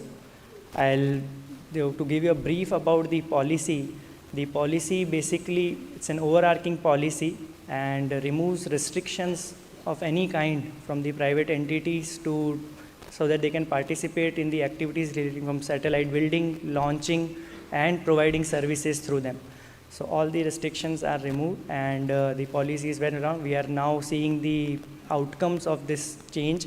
We have already issued 2 launch authorizations for suborbital flights. Various Earth observation satellites have been launched by the private entities, and the effects are there.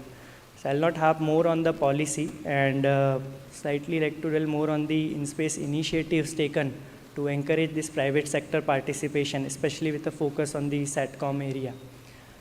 So right now, as it was mentioned, the access to orbital resource is now enabled to the private sector also. They can make a new filing on their own. As was explained by Arunagalji, there is a detailed document now released by DOT in which InSpace was also participating in the formulation of the document. We are thankful. It is a beautiful document. It provides the full clarity on the activities that a private entity needs to do to submit an ITU filing through WPC. In summary, the first step is to approach InSpace, where InSpace does the preliminary examination, issues an advisory note, and with that advisory note, it becomes like a gate pass to approach WPC, and the subsequent activities are carried forward as per the DOT guidelines and the ITU regulations. The other option is to have the access is enabled to the ISRO's ITU filings, the unutilized ITU filings. This is done through a process of announcement of opportunity. It is limited to only those private entities which have Indian management and control. Already one such ITU filing was offered, and Amanant Technologies has been awarded and most probably will bring a full-fledged high-throughput satellite in the remaining 3 years time frame. There are other initiatives which in the previous session, as was explained by Mr. Gautam Sharma, we encourage the global operators to actively contribute to the Indian space ecosystem. He has mentioned that they are in agreement with a Hyderabad company. I believe even Viasat has an MOU with NSIL to realize the satellite. Similarly, other global operators are also discussing with various subsystem manufacturers to source or provide services through the Indian operators. And it is treated any such value addition, this or having an Indian ITU filing is prioritized during the authorization, which may result in the extended validity period up to the life of the satellite instead of the nominal 5 years, which is by default. Then another extensive exercise that specifically was undertaken by InSpace was the SATCOM demand capacity projection. This was as a joint effort by Ministry of Information and Broadcasting, DOT, and InSpace, where a direct interaction, a first-hand interaction was there with all the stakeholders, the teleport operators, the satellite operators, DTH service providers, the VSAT service providers. And based on that, we wanted to assess the sector-specific demand and how that can be utilized or served through a traditional bent pipe satellites or the high throughput satellites or the upcoming NGSO constellations.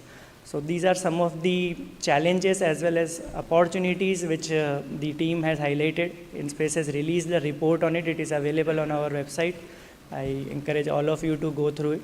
So most of the things are now well known that the broadcasting sector, the growth of the channels has mostly become stagnant.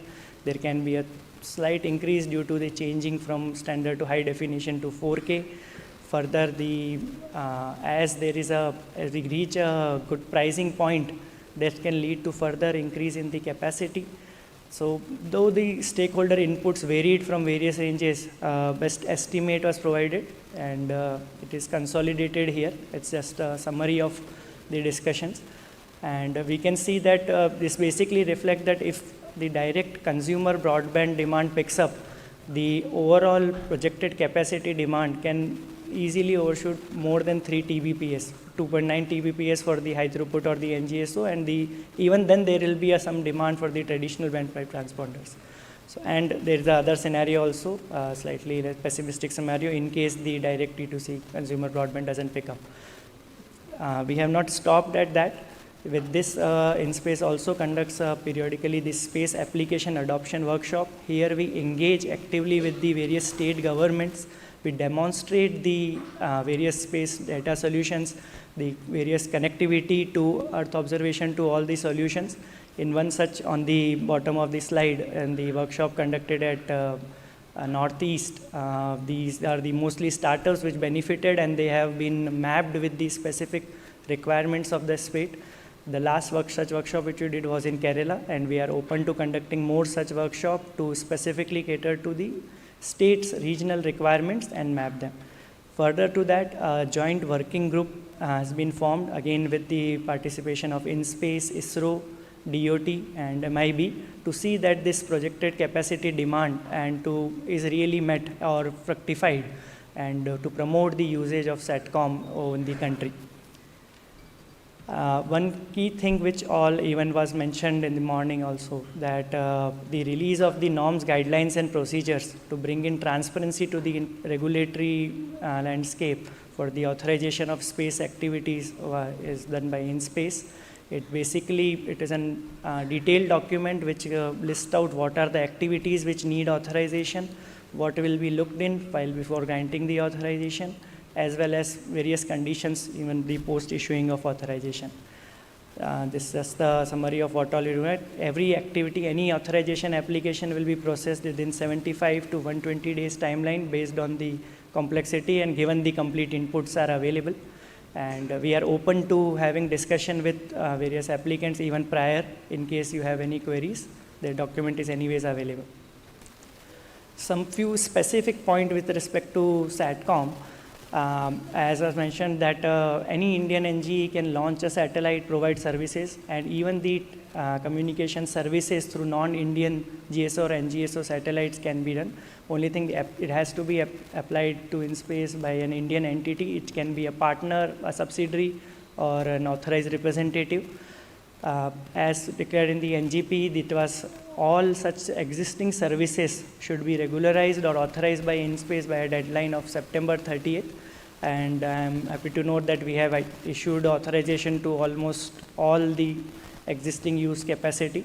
And further, to facilitate this transition, the contractual obligations, we have allowed that they can continue to serve the contracts through their parent or any other authorized representative by the satellite operator for a further duration up to March 2026. So this will to facilitate smooth transition of the various VSAT or the broadcasters also. These are some of the key conditions that we look forward to while analyzing the authorization application for even provisioning of capacity. And that's all. Thank you.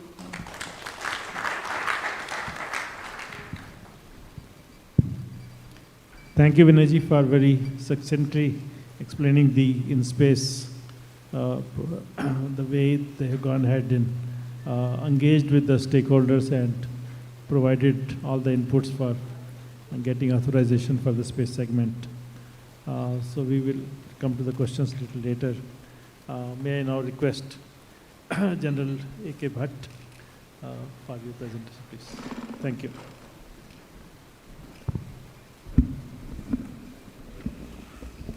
You can put the presentation.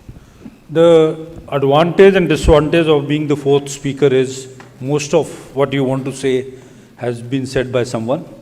But yes, for me it's an opportunity to reinforce concerns of the private sector, or whatever we heard, things which need to be slightly speeded up if possible. Of course, go to the first slide. And this is exactly in a different form. I have made the slide of InSpace as to what all activities have taken place. The trigger point was June 2020, when the government decided to open private sector to NGEs, a new term that at the time, non-government entities, but now well known, and then everything moved. In the whole process, the Indian Space Association was also formed, but very important is from December 22 to December 23, 3 major policies coming out. And that is the new geospatial policy, the space policy itself, and the telecom policy. And all 3 policies have impacted the space sector. Go to the next slide, please.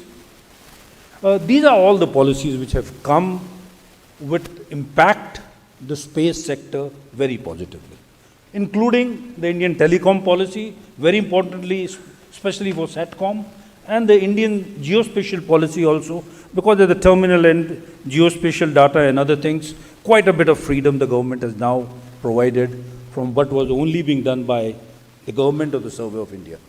And the last one is what is in process. That is the Space Act.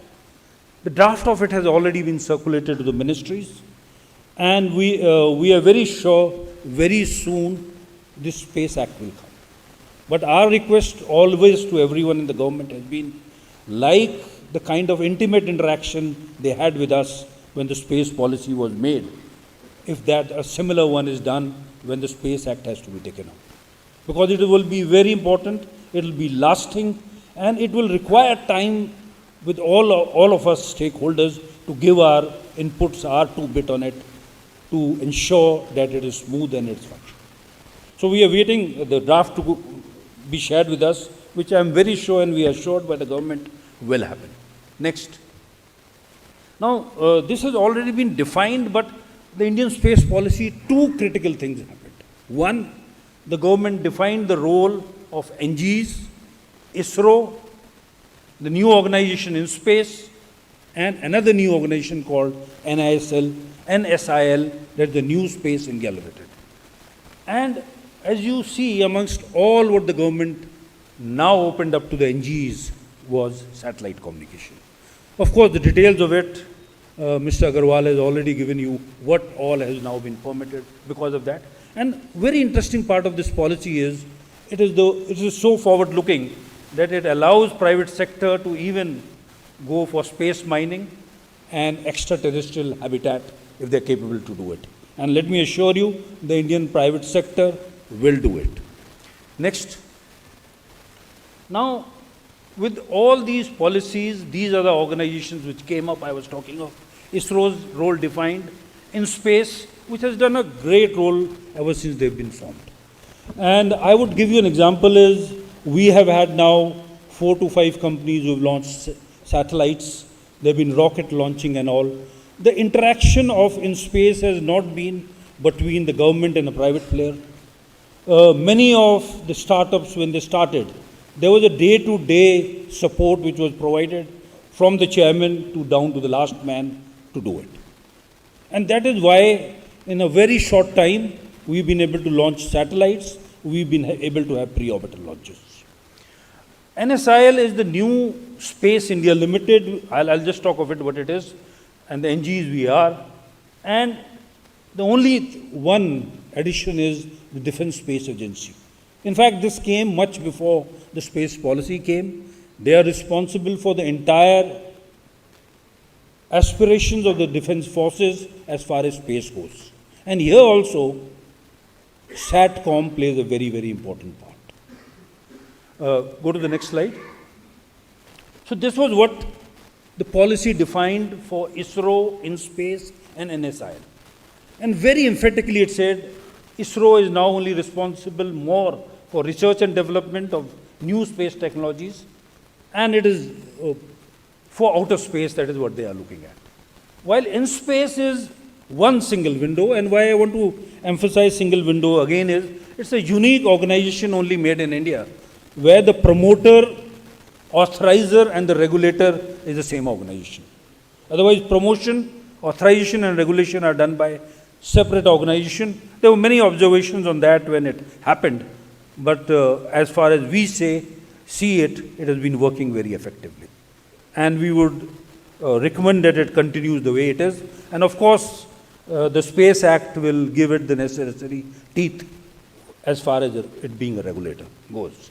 And NSIL is the one which is looking after all the commercialization of what ISRO has been manufacturing, and they've been doing this role. Go ahead.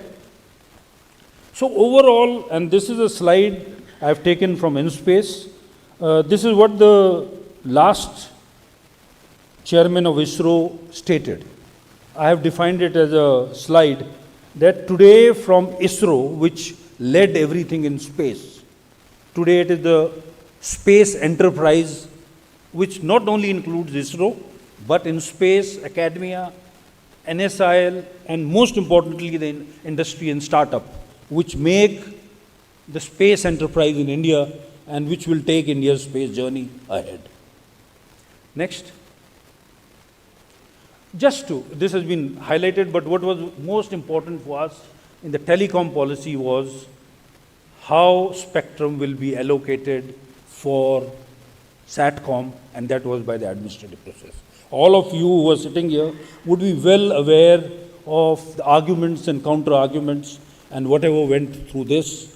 But we are very thankful to the government that they've taken a very forward-looking policy in deciding to allocate spectrum by administrative means for satellite communication, a globally harmonized method which actually was the most logical. Go ahead. And this is where the entry 16 specifies GMPCS, national and international long-distance satellite services, and mobile satellite services. It has been very clearly defined, and this is definitely a very bold, future-focused approach to how spectrum has to be allocated for space. Next. In the Indian telecom policy, what that has been announced, it is most forward-looking, but what is our pain point? And as an industry representative, to us, the area of concern is, it's more than 2 years, but spectrum has yet to be allocated on ground. SATCOM, low Earth orbit players are ready. Their satellites are up there in space. Even some of them have done more than 2 years out of their 5 years of life. And we are still looking on a final decision. I'm hoping on 30th July, TRAI's recommendation will be considered by the DCC. And by the end of this year, we will have low Earth orbit SATCOM in India. But all of you here are aware that time is money. And an opportunity cost is a loss to the nation. The sooner it is done, I know the challenges, because getting low Earth orbit in India required a lot of policy analysis, policy changes. In fact, we are so thankful to TRAI that they have given a very pragmatic decision on 4% of AGR, 5 years of licensing, all things balancing between all the stakeholders in the digital world in India. Next. A geospatial policy, I'm just reflecting it to you, but it makes a difference because this is also, in a way, related to SATCOM, because everything which has to go down, data or everything, SATCOM is the most critical for that. Please go ahead.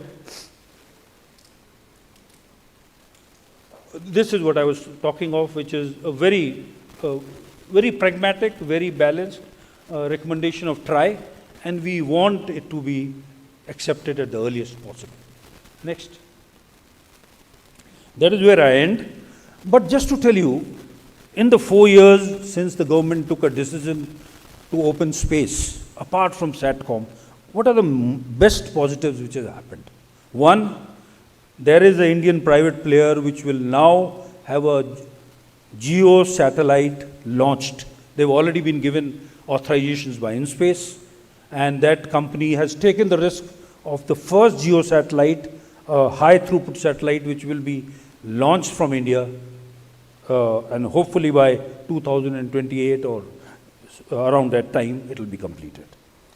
The other, what is most positive is 3 of low Earth orbit players who would be coming to India. They have been given the GMPCS licenses, but what we await is finally for them to be effectively providing services in India. But what has happened in other domains, and we have now 2 companies who have done pre-orbital launches, and by the end of this year or next year, we will have Indian startups having launched satellites into space. There are 6 companies who have launched satellites. There is a company, startup, working on space debris. We have PSLVs in the future which are likely to, will be made by L&T and HAL together. The government announced a defense program of 52 satellites for ISR. Out of that, 31 satellites will be manufactured by the private sector. And very recently, there's been a transfer of technology for the SSLV, which has been taken by HAL, and this again will provide a lot of impetus for the private sector in space to grow. But with all, and one of the documents which have been taken out by InSpace is the global economy of space. India will have a larger share, and we will go to about 44 billion. And if that has to happen, SATCOM is the most critical part of it. And that is why low Earth orbit and GEO authorizations, the sooner they come, the better it will be. That would be, maybe I'm rubbing that point a little too much, but with the DDG here, I thought that is an opportunity to do it. In the end, my thanks to Mr. Bhatia. The ITU-APT Foundation of India has been a great anchor for my association. I met him 4 years back, where space was not really talked of much in the Department of Telecommunication. From there, we have reached a stage where in WRC, the larger discussion is on SATCOM. And Mr. Bhatia, with his experience, has been providing us information, knowledge, and support. We thank you all for this, and especially you, Mr. Bhatia. I end here.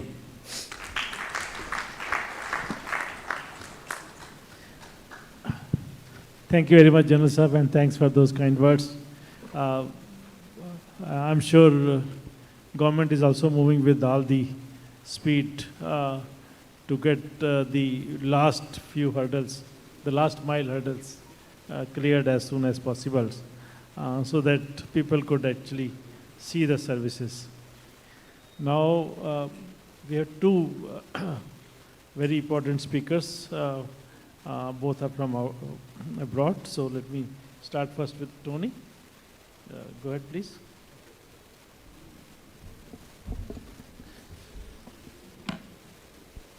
So good morning, everyone. Good morning to all the distinguished eminences from government as also in industry which are here.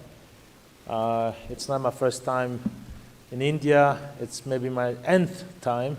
I've been here before, mostly before COVID, in fact. And this is a good, let's say, place of exceptional value to an event that IAFI actually organizes, both from policy as well as WRC preparations for the Indian space community, as well as the guests that come from abroad as well. So thank you so much, Bharat, for organizing these events, and to IAFI in general. I start with maybe just a couple of fun facts.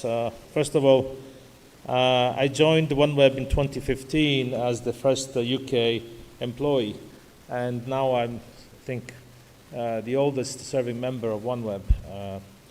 But most importantly, myself and Laura, actually, which are sitting opposite to each other, both doctors of the same university in Italy.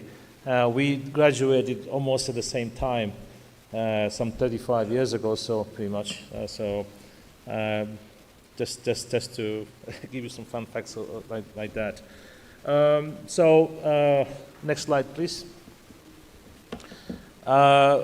Over the past couple of years, OneWeb has gone through very different stages since when it was actually formed on the 25th of June, 2015. That's basically 10 years ago. The last, let's say, major change was in 2020 when we filed for bankruptcy, and then, of course, we got several investors, including the UK government, to help us out. And more recently, we have merged with Eutelsat. This was about 2 years ago, which in effect we have joined forces from a GEO and a LEO non-GEO perspective, basically offering global and reliable connectivity around the world. So this chart sort of puts together the non-GSO constellation with the GSO arc and the satellites which Eutelsat actually operates today, both from a broadband connectivity perspective and also from a broadcasting perspective. These are two different businesses. And the Eutelsat Group was formed, and under the Eutelsat Group, we have two companies. One is Eutelsat OneWeb, of which I represent and work for, and then there's another division which actually is the broadcasting digital division as well, which provides more of the broadcasting legacy services, basically, on a global basis. Next slide, please. Just to provide a brief, I guess many of you have seen this before, but provide a brief understanding what OneWeb is and what OneWeb does on a global basis. First of all, since the inception of OneWeb in 2015, we have relied heavily on telecom partners globally, both for investment as well as for provision of services on a global basis. We rely on partners, and some of the partners actually on this venue use India and use, of course, USA as well as Viasat.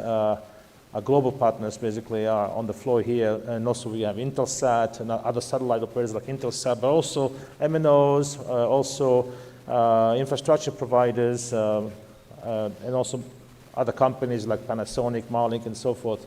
So we rely quite heavily on partnership with companies that have local presence as well as global presence. And we have no means and no ways to actually connect the end users. This is a very different business model than it is done by other non-GSO players. We selected this model because it fitted us, and just to make sure that, to present the case that we connect those partners through our satellites, of course the satellite terminals which they procure and import in several countries of the world, and they maintain, and which connects their businesses, basically, which could be either enterprise businesses as well as MNOs, for example, connectivity, backhaul connectivity for their base stations, for example. And there's lots of use cases that can be thought of as a backhaul connectivity situation. So then our satellites are, of course, connected by several gateway sites. Each of the sites may host between 10 to maybe 30 antennas, depending on the latitude, of course, because we are a polar orbiting constellation. We require different numbers of antennas at each side, depending on which latitude you are on the world. As you go up north, for example, near the pole, we have more antennas because we can see more and more satellites, maybe 40, 50, 60, 100 satellites if you are the North Pole, for example, against maybe the 6 or 8 or 10 satellites around the equator, for example. So that is a very complex architecture of the network that we operate. And of course, each of the gateways connected to a point of presence where we offload the capacity generated, or the traffic generated by our partners. So we just basically a transport layer for them, where, for example, they cannot connect through fiber or local connectivity, they use satellite as a backhaul in some of the places where such connectivity is either highly costly or either it's not possible to connect via existing means, telecom means basically, like fiber or radio. And once we offload the traffic of the partner at the point of presence, that goes directly to the partner itself can pick up that traffic directly using a cable or fiber link to the POP, connect to the POP. The traffic is distinguished because, as you know, IP packets have particular structures, and in the structure of the packet has also the destination where it needs to go. As you know, in an IP network, that's the way it works. And so that's how our partners' traffic is distinguished. They can actually pick it up at the POP, and then they can do whatever they want to do with that traffic based on their business model. You can see here in this case, for example, the partners can have connectivity to an ISP, which connects their users on the other side of the slide to the ISP if they need to do that, or otherwise they don't need an ISP, they just need to terminate the traffic from a perspective of the enterprise side, so they actually feed the traffic back to another link to the partners in the countries where they operate. I think Bart was very kind to say I am experienced for many, many years, both on the spectrum, ITU stuff, but in addition to that, I've learned over the past 15, 20 years, I was also a regulator myself. I was the head of the space department at Ofcom for 5 years before OneWeb. I did develop my own, let's say, for the UK, regulations and policies for the satellite community, basically stakeholders in the UK, as well as representing the UK at the ITU. But most importantly, for OneWeb, what we have achieved over the past years is that now we are authorized, and the word authorization actually is quite appropriate because we don't use licensing in our field, at least in the UK. We never use licensing because authorization is actually much more encompassing because it encompasses even exemption from licensing for the equipment, for example. When you have the same equipment utilized by an operator, you don't have to individually license each equipment. We say we authorize it under an exemption policy, for example. And there are certain conditions why you would do that. But most importantly, we are now authorized in approximately about 200 countries and territories of those countries around the world today. I've counted about 248 in total of territories. And so we're just finishing off the sprint to get authorized in the rest of those smaller and smaller territories, maybe in different parts of the world, basically. But we are pretty much well organized and already connected many of the countries and people and businesses, basically, around the world. And of course, now we're waiting for the Indian policy to arrive, and we can then provide services, commercial services in India, which is a huge opportunity for us, for our company. We want to connect unconnected people and businesses, of course. As I said earlier, we connect businesses as a backhaul. And so we are really eager to obtain this policy so we can start our services. Next slide, please. Sorry, do I press? Okay. So here are some of the terminals that we have been developing. I think someone told me the other day we have 22 different terminals. I'm not sure the numbers, but basically several companies may have, like Intellian, for example, on the left side, has different types of terminals. I think they're the only sort of company that have done initially, our initial manufacturing company, partners as a manufacturer, they did reflector antennas, but quite soon they migrated to also, and mainly also develop flat panels antennas. Flat panels antennas, the technology has been promoted and been tried to be introduced into the space business for many years as an expensive, let's say, technology. But many years ago, when I was working for the European Space Agency, flat panels arrays basically was a future technology, and the idea was the more you actually build and procure, the less expensive it becomes. So I think I would say that, and I'm not 100% sure, but I would say the non-GSO community has highly developed this technology, and now prices for flat panels antennas are dropping because the more you produce, basically, the cheaper it becomes the production of flat panels antennas. And of course, then you can adopt them into several types of markets. The enterprise markets, you have an example here. I think it's an Inster full-sat antenna. Then we have Kaimeta antenna for utilities, but also can be, Kaimeta is also used for mobility, for maritime, for example, and land mobility. Government, again, you have an Inster terminal there from government, as well as the use flat panel antenna in the middle there, as well as in the mobility side. And of course, aviation, which uses a big partner developing the antennas, as well as other companies that are developing those aviation antennas as well. So a range of businesses that the non-GSO community and enterprises that can connect. Next slide, please. And just to say that you will see that because of the slide I showed you earlier, those antennas cannot be sold, at least on our side, on our company, cannot be sold to individual users, end users, or consumers, because they're not meant for consumer market. They're meant for enterprise and businesses that need the backhaul connectivity.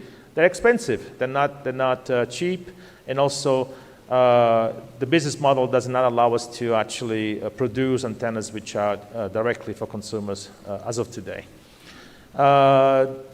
Very importantly, thanks to the policies and regulations and licenses which we have procured, I've listed them a bit later in the slides.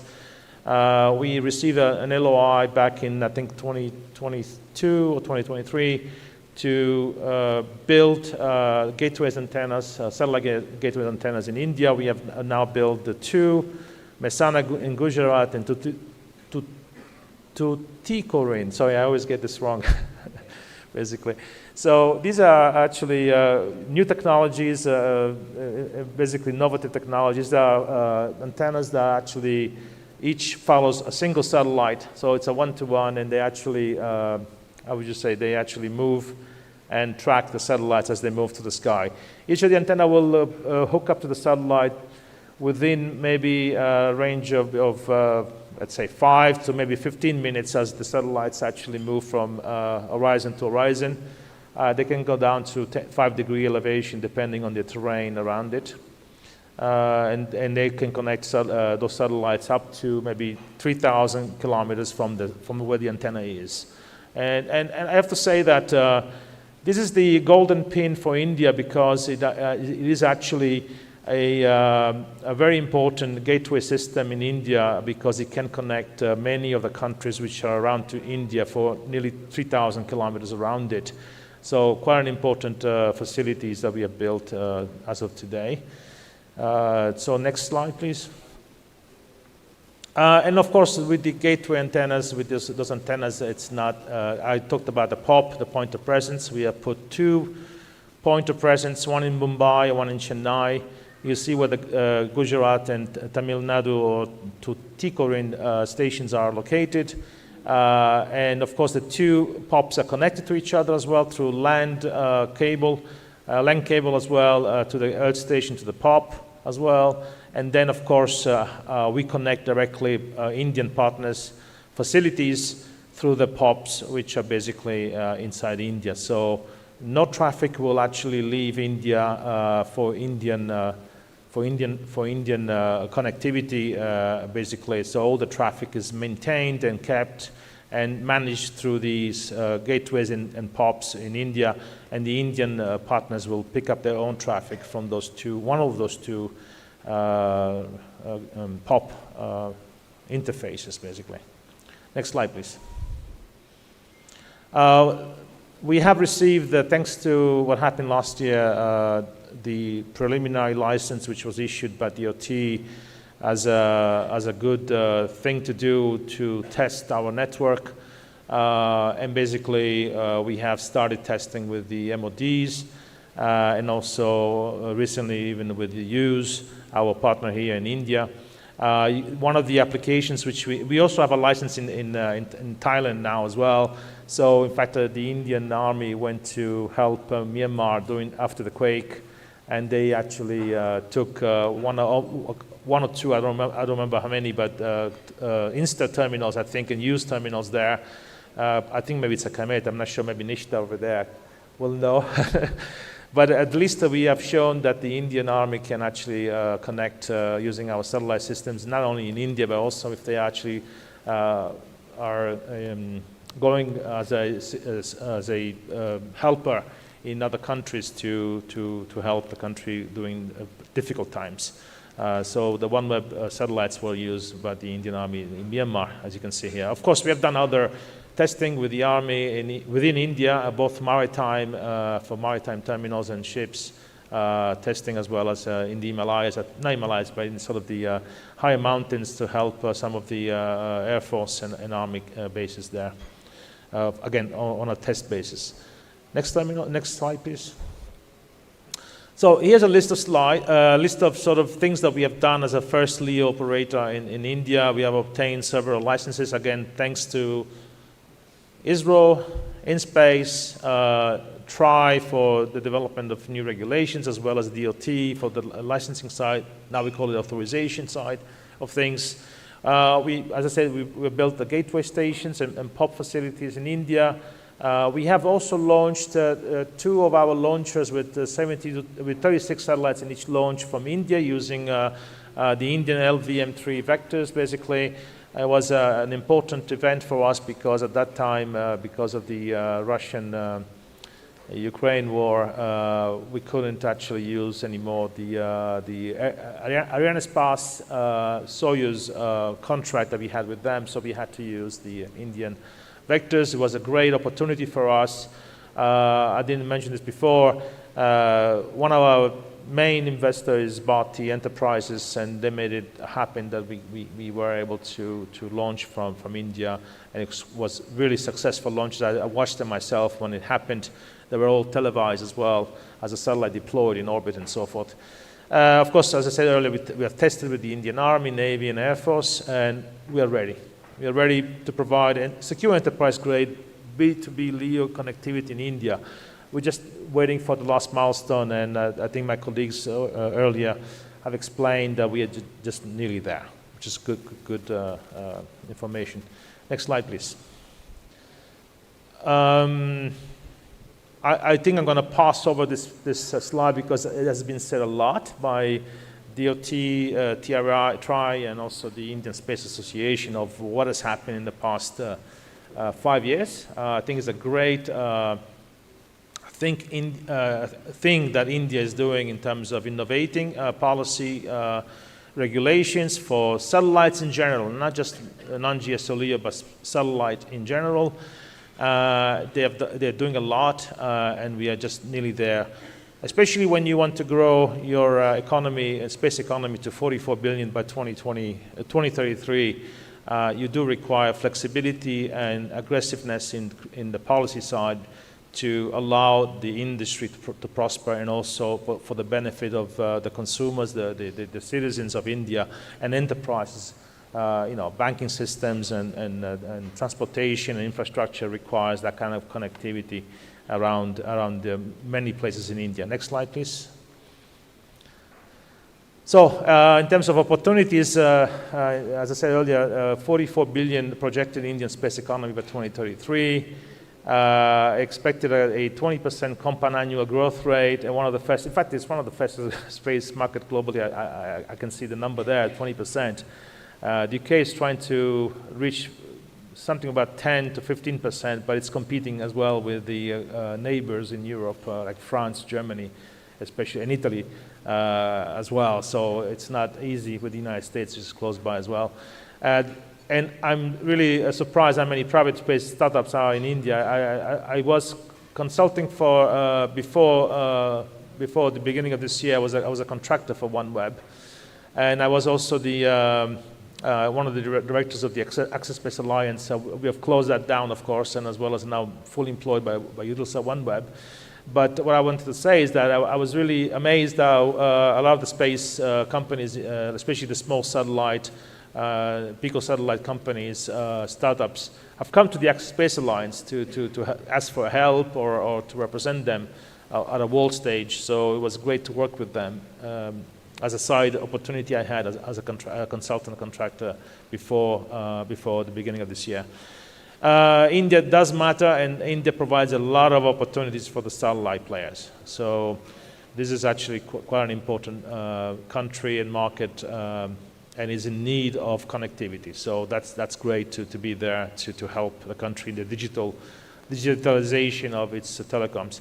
Next slide is basically a big thank you to the government, TRI, ISRO, as well as the industry. I think the industry, as you see, the players are actually growing within India, but a big thank you for enabling non-GSO LEO systems in general. So on behalf of the whole of the non-GSO systems and operators, global operators, it's great to be here and to have now policies that can help us provide that connectivity, that needed connectivity for not just India, but everybody else. But in case of India, thank you so much for what you've done. Okay, done. Thank you.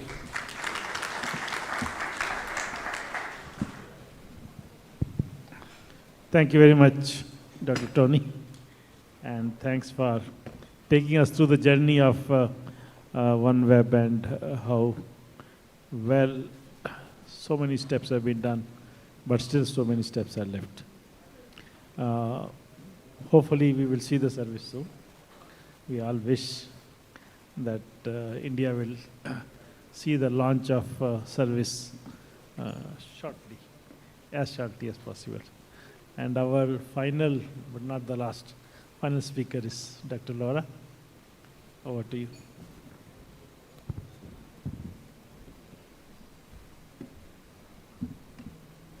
Hello, good morning to all people present, distinguished speakers, and it's a pleasure for me, a true personal pleasure, to be here in Delhi to attend this event, and thank you very much to Mr. Bharat and to the Foundation for this opportunity.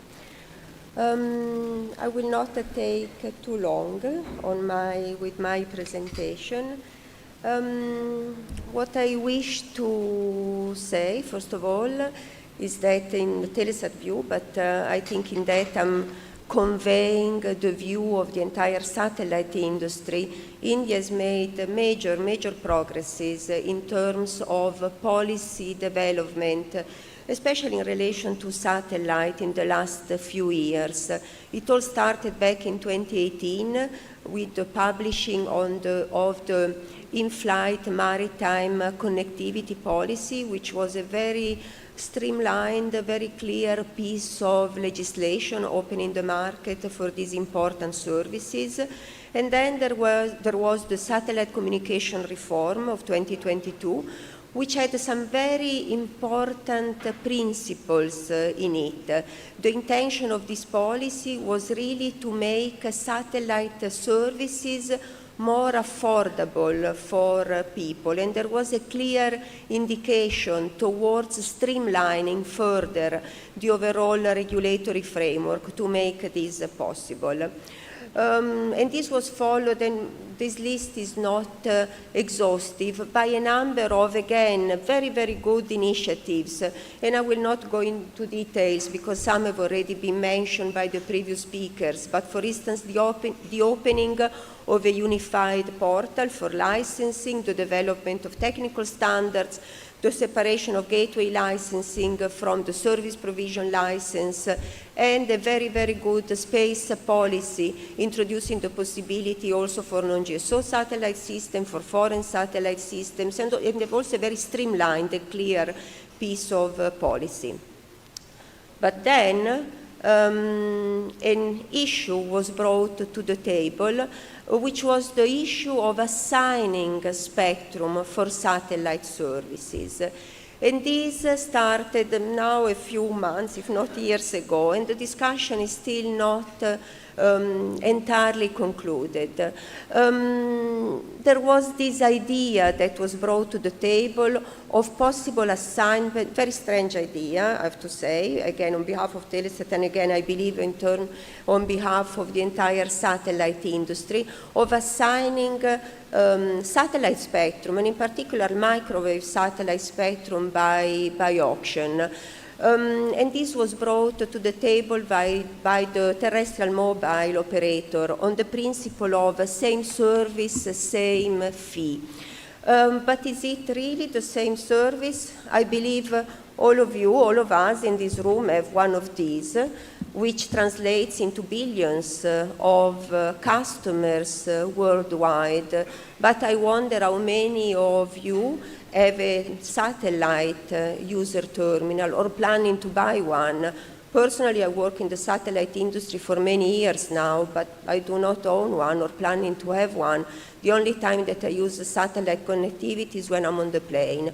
All this to say that I believe it's clear that satellite connectivity is and will remain complementary to terrestrial coverage. And this is by provision of aeronautical and maritime services, by provision of backhauling services in areas where terrestrial mobile operators don't have sufficient financial incentive to deploy terrestrial infrastructure because the number of the users is limited, and also provision to users in remote or difficult to reach area. All this to say that, to conclude, that there has been a very welcome TRAI recommendation back in February this year, which is recommending administrative assignment. And we believe that this is the right way forward, which is implemented, by the way, in all the rest of the world.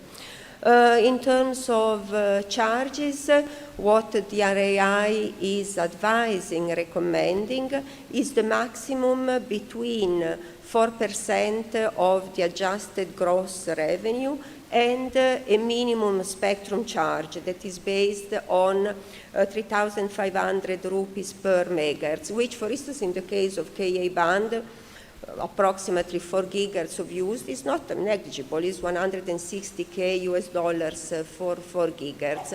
But overall, we believe that this is a very balanced and appropriate recommendation.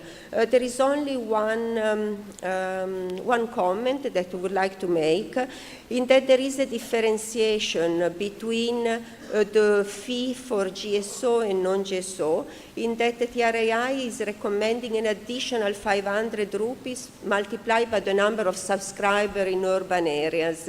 And we believe that this is not necessary, because again, it creates an unnecessary additional complication that would not be easy to implement. And I would like to take this occasion to make a general observation in terms of, that goes beyond India, in terms of market access regulations.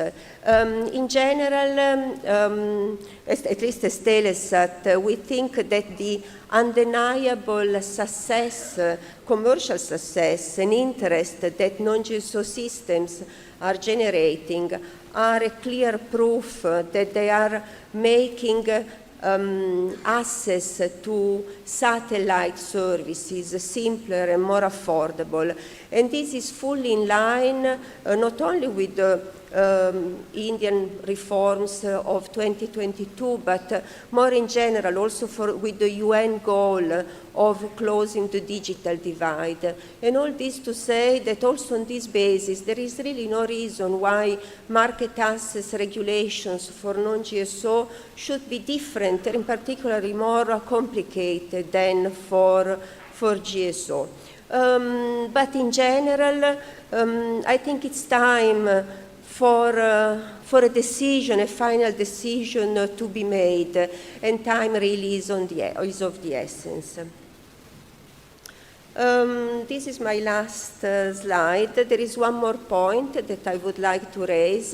The DOT in May 2025 issued some additional security measures for satellite service provision.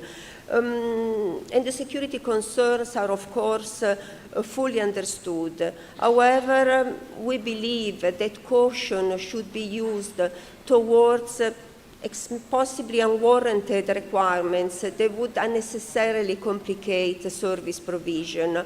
And we fully understand the criticality of the situation, but maybe there is a scope for re-evaluation once the crisis is over. And in particular, there should really be an assessment of the balance between the effectiveness of some of the proposed measures and their feasibility and the impact on cost for satellite providers.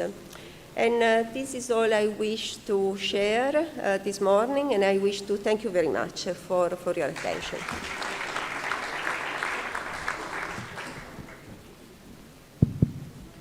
Thank you very much, Laura. And I think we still have some time for Q&A. So let's see if there are any questions from Hanji. Yes, I think there was one person from here, this side. Please.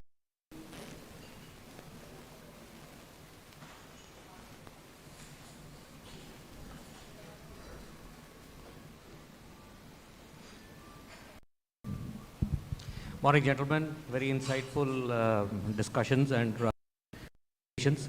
I'm Colonel Harpreet, retired from the Indian Army recently, and I've opened my own security agency. I've got two questions. First one is to General Bhatt sir, and the second is to Mr. Vinay. What are the opportunities for micro enterprises who are entering into this field? And my second question is to the gentleman and the lady from Eutelsat. What is the degree of encryption that you're offering in your POPs? Yes, I agree with the lady. Too much encryption also costs and money, delays, latent delays. But what is the encryption that you are offering, and what are the world standards? Thank you.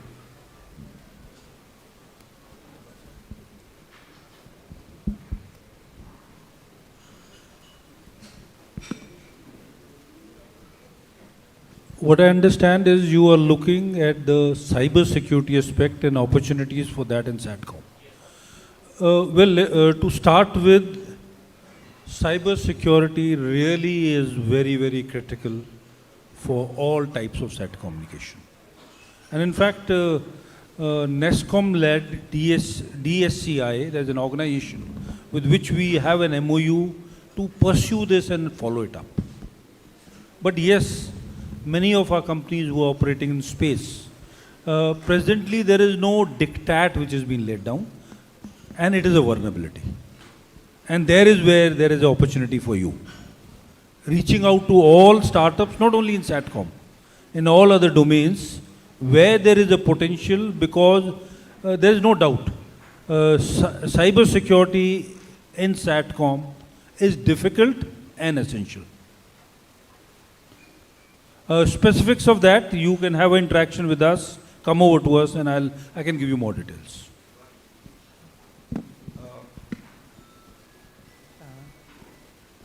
Just to add to what Albert has said, though there is no present diktat, am I audible?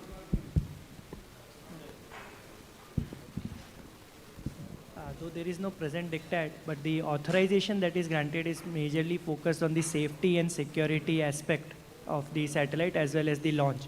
And it does mandate that as and when the safety and security guidelines are brought out by InSpace, it is binding on the authorized entities, as well as that it will be guiding pathway for those seeking authorization. So definitely a cyber security solution, whether it is for the satellite operation or even the threat assessment, there is a good scope for that. And we, as Sir told, we encourage you to engage with all the active players and even provide your views, because we are at the stage of formulating these guidelines. If you have certain specific inputs, I will be happy to engage with you on that also. Thank you. Thank you. Yeah, on my side, on the question on encryption, first of all, we comply with whatever regulations are in place in the countries, but we need to also have encryption or cybersecurity resilience in case of cybersecurity attacks. So the network is let's say, strong on that. Because we serve distribution partners, they can have their own encryption added on top of ours, as well as we have both. I don't have the actual standards with me, but we have both. We can actually both employ industry standards as well as military standards for in case of encryption. That's goes in the service offerings or offerings to particular customers. So it's not something difficult to actually implement. It just depends on the requirements by the end customer on that basis. Thank you. Thank you very much. Maybe I can just ask, how much time do you think it takes to get a security clearance in India from a network perspective, from a satellite network perspective?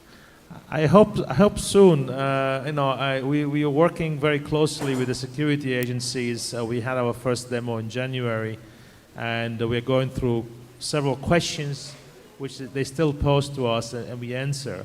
But I hope that the process can end soon, because that is key to our application for licensing, the license authorization for our network. Without the security clearance, we cannot get a license. So I hope the security agencies can terminate their assessment of our network as soon as possible, because we have been ready for commercial activities for the past 2 or 3 years in India. And of course, the policy needs to be put in place.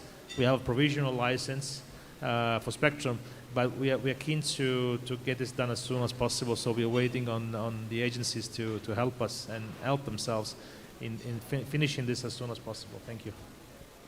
Thanks. So, regarding security clearance for providing these NGSO telecom services, I will like to mention that because of the geopolitical and security conditions, there was a need to have a foolproof such kind of security framework, and that is why it was incorporated. Now, the clearance basically requires that all the tests should be passed. Now, it depends on the network and the capability of the network and the clarifications to be provided by the service provider on all these points. So the process may take 1 month or 2 months or 3 months, depending on the condition as to whether it fulfills the requirements of the security or not. Thank you. thanks. That's very useful information. I think Mr. Shivare was first.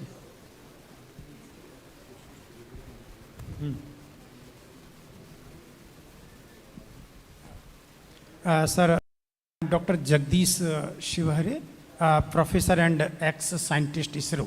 Sir, my question, what specific innovation practices are being incorporated in India's space policy in terms of job creation by involving private sector, strategic autonomy, global competitiveness, and security and sustainability?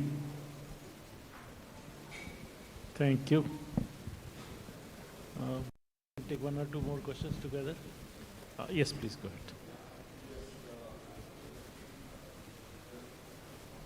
I have one question with General.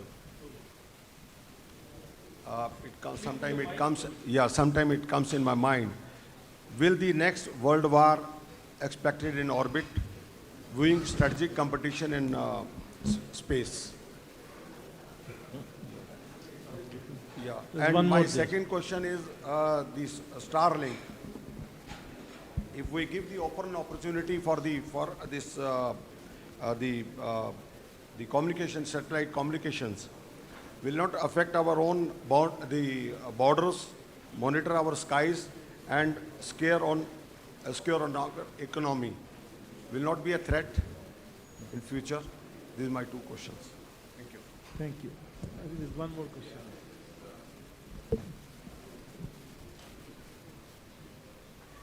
Hi, everybody. It was a very interesting panel session, so thank you so much. Very insightful.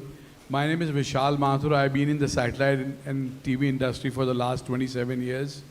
worked with SES, Miasat, Pacific. Currently, I am representing PT Telkomsat of Indonesia, and I'm also representing Astranis Space Technologies. We make micro geo K-band satellites for high throughput.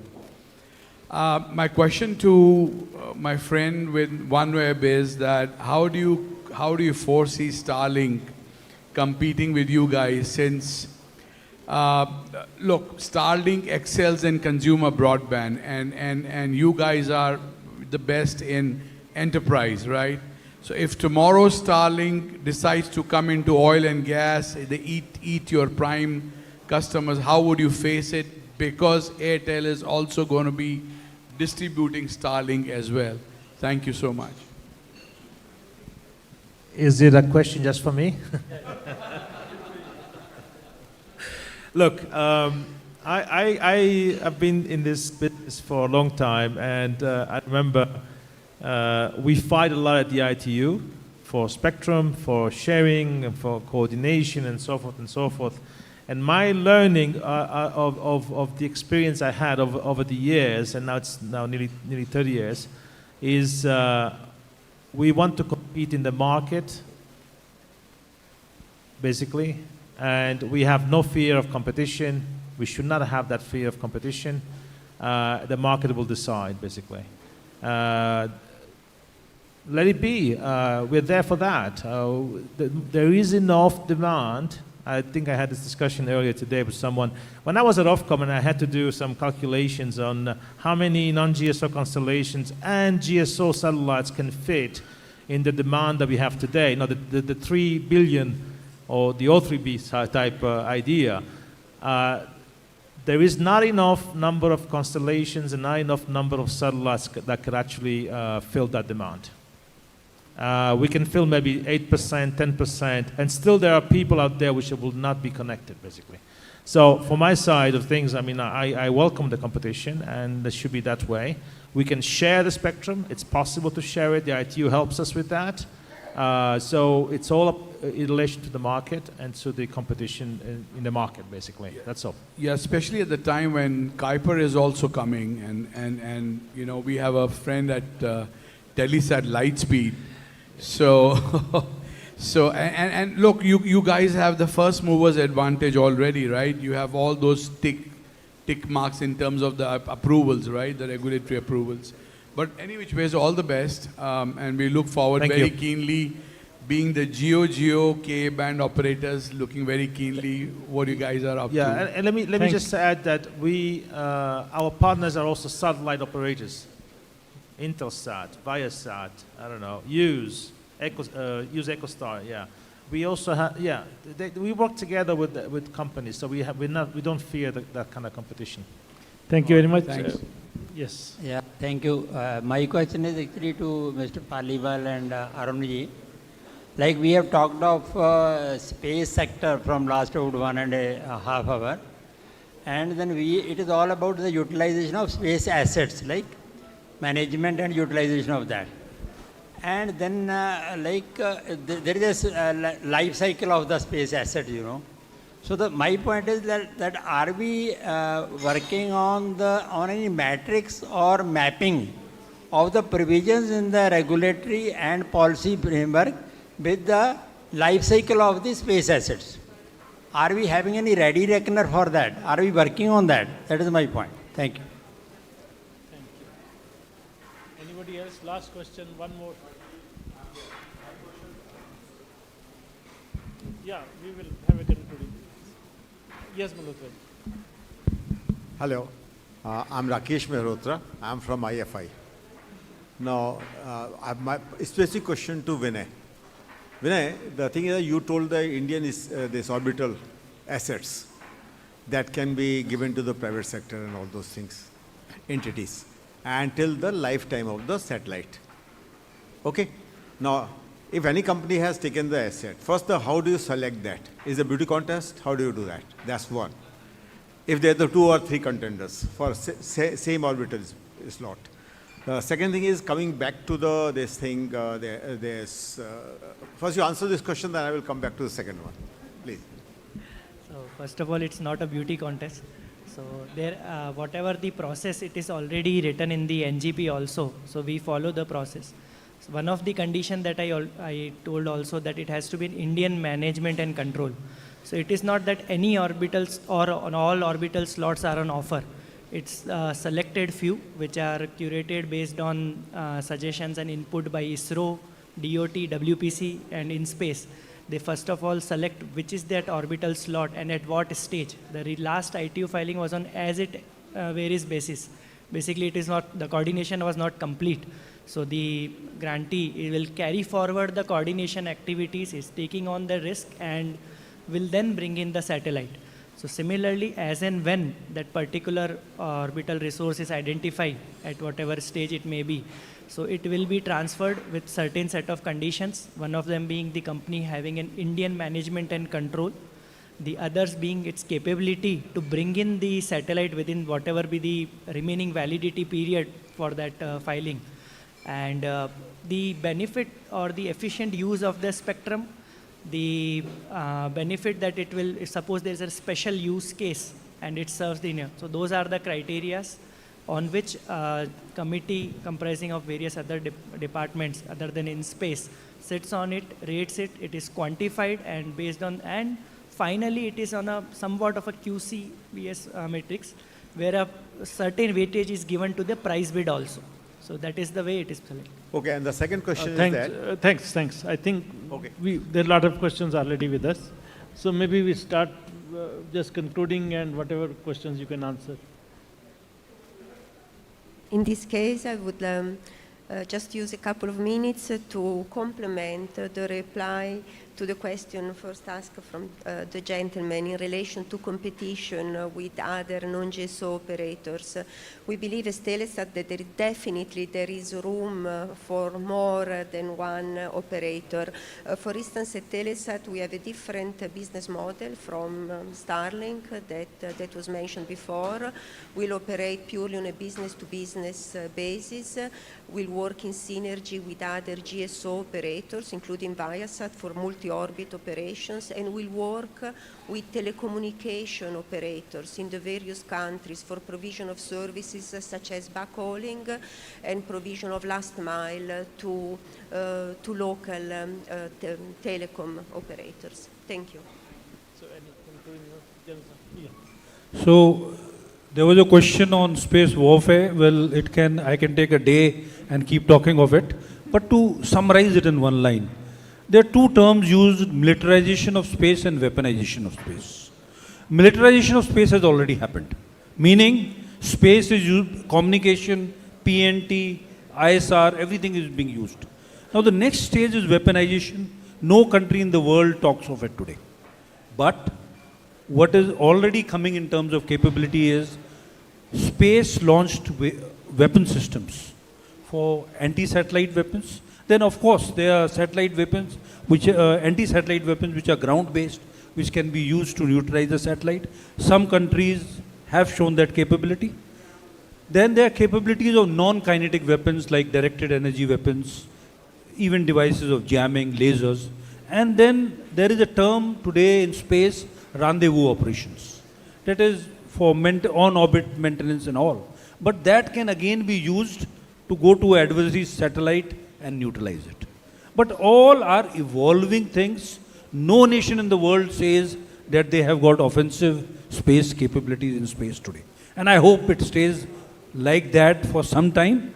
But yes, in the future, any spacefaring nation will have to develop capabilities and be prepared as we go to the moon and Mars or wherever. The point about jobs, which was a very essential job.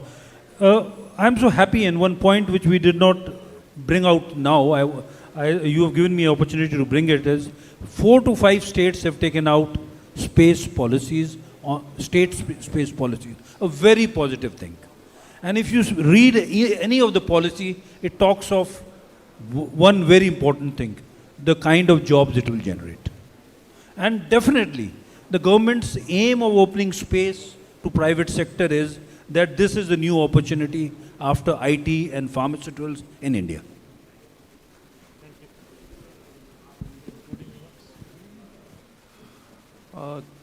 There have been tremendous activities in the telecom sector, in the SATCOM and the space sector. And as more players enter this sector with the competition, the quality of the service as the affordability of the service is likely to be increased. And second thing is about the security issues.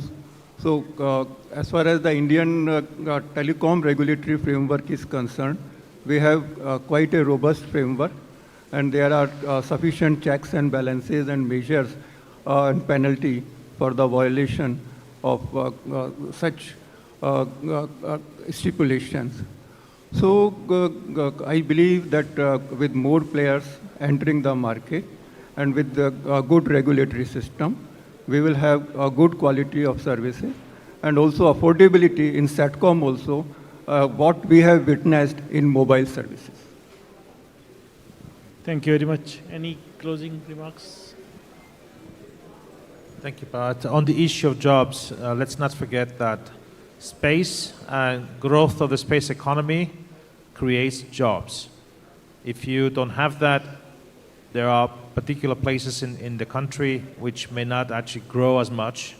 So today, for example, banking, transportation, women actually, even in communities that actually can have their own businesses. Basically, I know about Africa, for example, and likely it will happen here in India. It does create jobs. Space is important also for job creation, and it is how the economy grows, in effect. So I wouldn't be worried. Actually, I would push for space connectivity, space, embrace it. 20% of annual growth, it's quite important for job creation as well. As IT told, the opportunities here, one of the vision of InSpace is that the Indian space economy reaches the 44 billion figure within the next 5 years. So that target, that will definitely create more job opportunities. Also, I'd like to address one question there was there with respect to the life of the space asset. So now we have moved away from that ISRO. We do not first plan the satellite and then go, what is the utility of it? So that is a business decision which anyone can take, like as OneWeb has taken. They already have assets in space, and unfortunately so they are waiting for the service licenses or the services to actually begin in. So for ISRO or the sovereign assets, they are now demand driven. We have the utility in it, and accordingly their life or the space asset life is pre-decided and they are launched. The private sector, they are free to decide on the utility and take that commercial risk as per their please. Thank you very much. I think we had a very interesting discussion and panel. We will now break for lunch, and there'll be, I think, 1 hour break, and we will reassemble here at, but I think before that, just hold on, keep sitting. Thank you so much, sir. Thank you Please. for the wonderful session. We request everyone to kindly be seated as we are still left with the felicitation ceremony. I thank all our esteemed panelists for these amazing presentations shared with all of us. May I request Mr. Bhatia to kindly felicitate our panelists, starting with Shri Arun Agarwal ji. Thank you so much, sir. Can we have a huge hand, ladies and gentlemen? We thank Shri Vinay Paliwal ji. Thank you so much, sir. We thank Lieutenant General Anil Kumar Bhatt, sir. Thank you so much, sir, for joining us this morning. We thank Dr. Tony Azzarelli. Thank you very much, sir, for gracing us with your presence.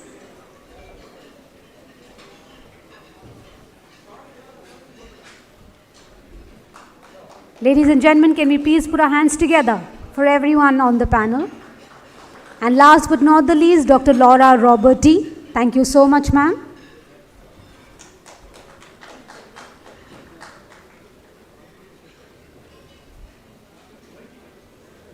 I request everyone to please come together for a group photograph.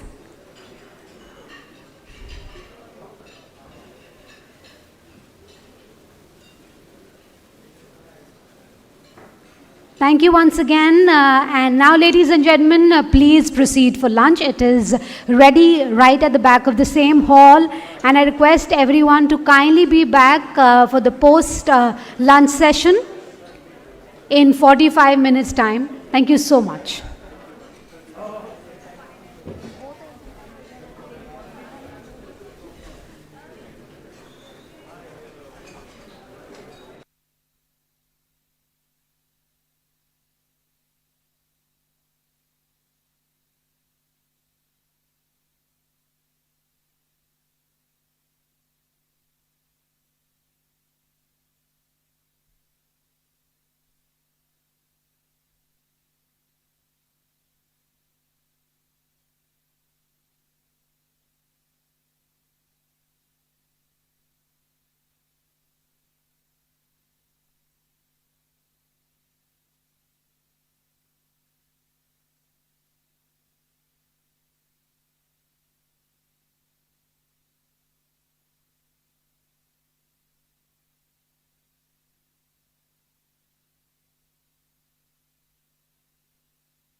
ladies and gentlemen, may we request you all to kindly be seated as we are about to begin.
back, ladies and gentlemen. I hope you all relished your lunch. For our upcoming session, I would like to request our session chair, Shri Amit Gulati ji, Senior DWA WPC, Department of Telecommunications, to kindly join on the stage. Request everyone to kindly be seated. May I request everyone to kindly be seated.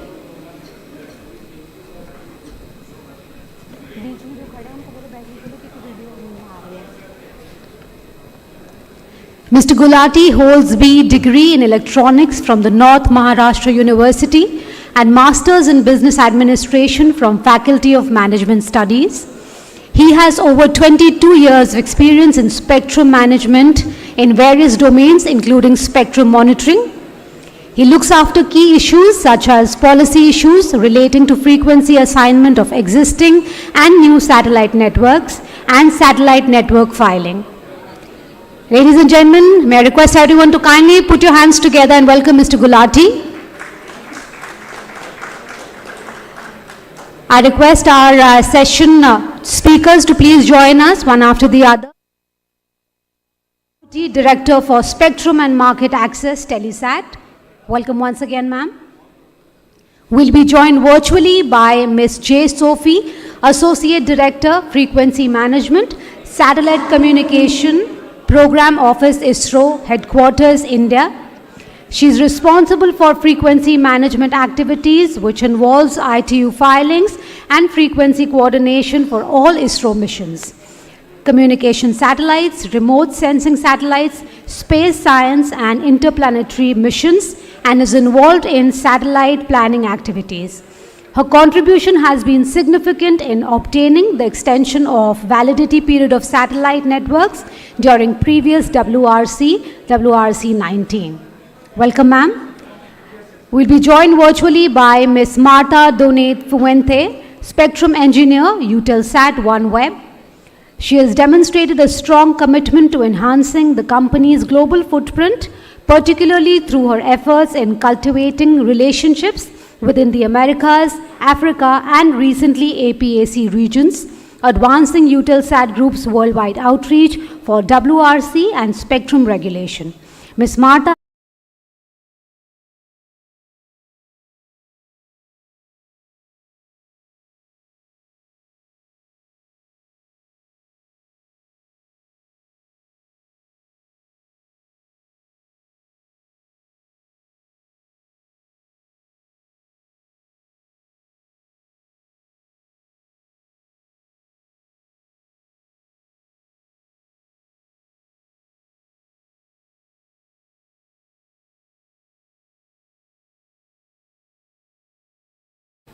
So this session is for certain agenda items of WRC 27.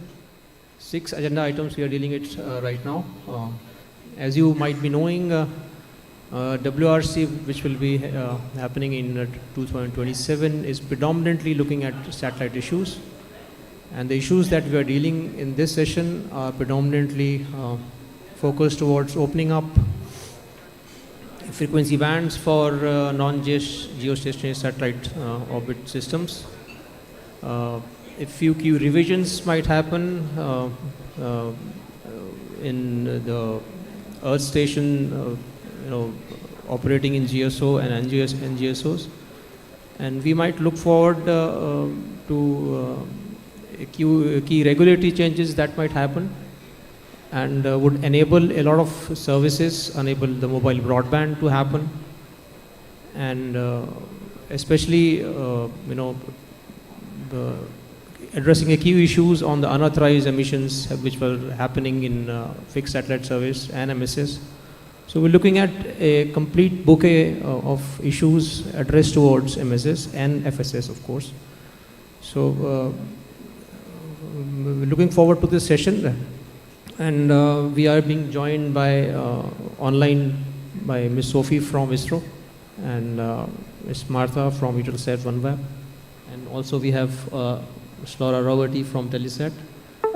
So I open this session, and perhaps we can go forward, Bhatia ji.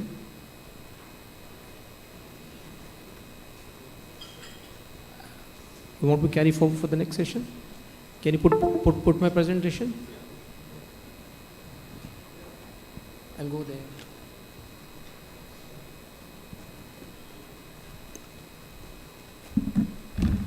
Yeah.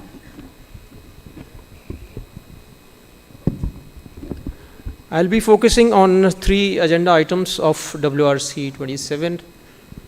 Agenda item 1.2, 1.3 and 1.4, and the rest of the items 1.1, 1.5 and 1.6 will be dealt by my panelists out here. 1.2 is relating to enabling smaller antenna sizes in 13.75 to 14 gigahertz. We'll look into it what exactly is being done. And then we will also look at agenda item 1.3, which will be enabling the band 51, the V band 51.4 to 52.4 gigahertz for NGSO gateways in FSS. And then agenda item 1.4 would be having new region 3 FSS and BSS allocations, fixed satellite service and broadcasting satellite service allocation in the 17 gigahertz band. That will of course enable NGSOs both, as well as enabling a lot of high definition TVs in this frequency band for region 3. Next please. So in agenda item 1.2 we're looking at possible revisions of sharing conditions in this frequency band, which will allow the use of uplink fixed satellite service earth stations with small antenna sizes. So before I go ahead, let's just look at the background. Why have the GSO and NGSOs are not enabled for small antenna sizes? The story goes back to WARC 92, which used to be called WARC World Administrative Radio Conference. It imposed power limitations and set some minimum antenna diameter sizes for both GSOs and NGSOs. So the GSOs were set at 1.2, no, it was more, and the NGSOs were set at 4.5 meters. They were not supposed to be going beyond that. In WRC 03, it evaluated the sharing conditions, did not change antenna diameter sizes for NGSOs, but did relax for GSOs, which was brought down to 1.2 meters in diameter. And the uplink band, this is uplink band, is being shared by both GSOs and NGSOs. So if you see the latest NGSO constellations, are working in this frequency band itself. Not working this frequency band, working in the next frequency band, 14 to 14.5. And as I said earlier, there are constraints on the minimum antenna sizes. And under the constraints, the PFD, that is the power flux density, that is the emissions for the earth stations in FSS, are limited so as to protect the existing radio location services and certain space research service stations, which are of course communicating with the International Space Station. So having considered the background, let us look at the issues at hand is the imbalance between the uplink and downlink. So this is the bank which is supposed to become an uplink. As of now, for region 3, the uplink band is 14 to 40.5. Whereas if you see the downlink, so downlink, if you take out the planned band, so it ranges from 10.7 to 12.7. So there's a 2 gigahertz available in the downlink for the user terminals to receive, whereas you have only 0.5 gigahertz for the user terminals to transmit. So approximately there is a difference of 500 megahertz if we subtract the planned bands. So there is always a need to have balance between the uplink and downlink, which is not there. Next please. So how will it actually impact the revision in sharing conditions? So before I go ahead to what exactly is happening at the working party 4A, which looks at this issue. So once the sharing conditions are revised, you will have much more efficient use of the spectrum, since this band is supposed to be opened up, and you will have higher data rate for earth station in motion, which will enable communications while on the move by the aeronautical and maritime earth stations. And the satellite connectivity will become more accessible, since you will have lesser sized Earth stations communicating with space stations. So they will become much more handy, much more easier for the communication to happen, and much more ubiquitous, and you'll have new applications, because currently the NGSOs are enabled for a much higher Earth station size antennas, which is not conducive. So imagine more than a 4-meter diameter NGSO antennas compared to an antenna size which is like a 30 centimeter, just like you have a A4 size page. So there will be a significant improvement in the efficiency, data rate, as well as the portability factor. For the incumbent services, they will have revised conditions perhaps and ensure protection of the incumbent. So incumbents have to be protected at any cost. So incumbents are the radio location and the space station service, although using a very limited amount of bandwidth, but they have to be protected. And we might look at the operational limits for GSOs and NGSOs so as to protect the incumbent services. Yeah, next please. Let us look at the summary of ongoing technical studies at Working Party 4A of ITU-R, which happened very recently in the month of May 2025. So they are looking at applicable single entry and aggregate interference. So we're looking at a scenario where you have Earth stations coming in, and how would they affect the radio location service and the space research service, not only as a single entry, as an aggregate interference. And the discussions are happening on the deployment density of small FSS Earth stations. So there are a lot of heated discussions happening on what kind of deployment densities are we looking forward, because there is no use case as of now. So tomorrow if a use case comes in, and what kind of deployment densities we can look forward to. So, and the methodologies for aggregate interference studies, what they should be, whether we should have a statistical approach or a static worst case approach, what kind of approach will we look forward to, and how would we protect the radio location service. The factor to look for is the interference to noise ratio, I/N. So there are two schools of thought here. One is having a fixed value of not exceeding -6 dBs of I/N at all cases, and another school of thought says you will have -6 dB for a certain percent of time that it might exceed. And then we are also looking at various data like the antenna patterns, what kind of elevation angles would we look forward to, and the pointing, etc. And another facet there, Working Party 4A did last time was they sent a liaison statement to Working Party 7B, which is the contributing group for space research service. So Working Party 4A requested 7B on confirmation and clarification for the characteristics to be used for the service, to be used in the sharing studies. So there were lots of documents which was discussed in the last meeting, and one such was submitted by us. It was a multi-country contribution, and it was led by PNG, Singapore, Indonesia, Thailand, and China.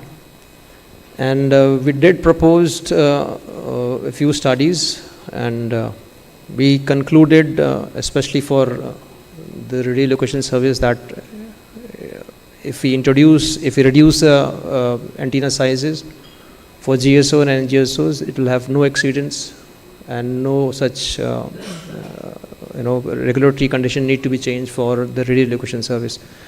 And since the working documents under these items are being discussed and contributed to, so it will take a bit of time before that we come forward for any proposals.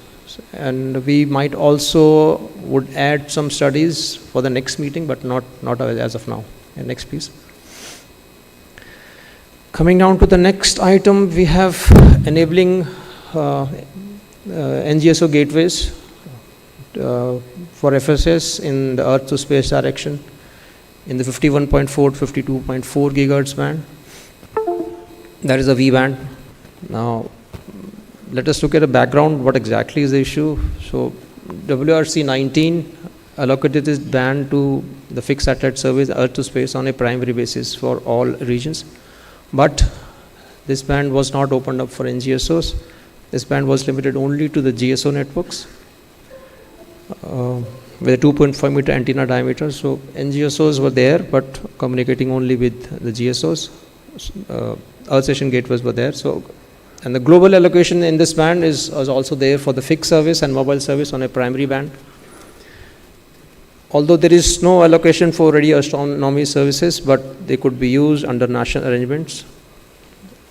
Now this agenda item, is a bit tricky because, there's a global allocation to certain sensitive services like Earth exploration satellite services passive and the space Seychelles service, which is pretty close by. So if you see the range from 50.2 to 50.4, just adjacent to the frequency band being considered.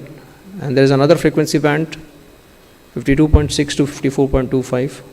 So two pretty sensitive bands to be addressed as well. So any enabling of NGSO gateways in this frequency band might have some effect on the passive services.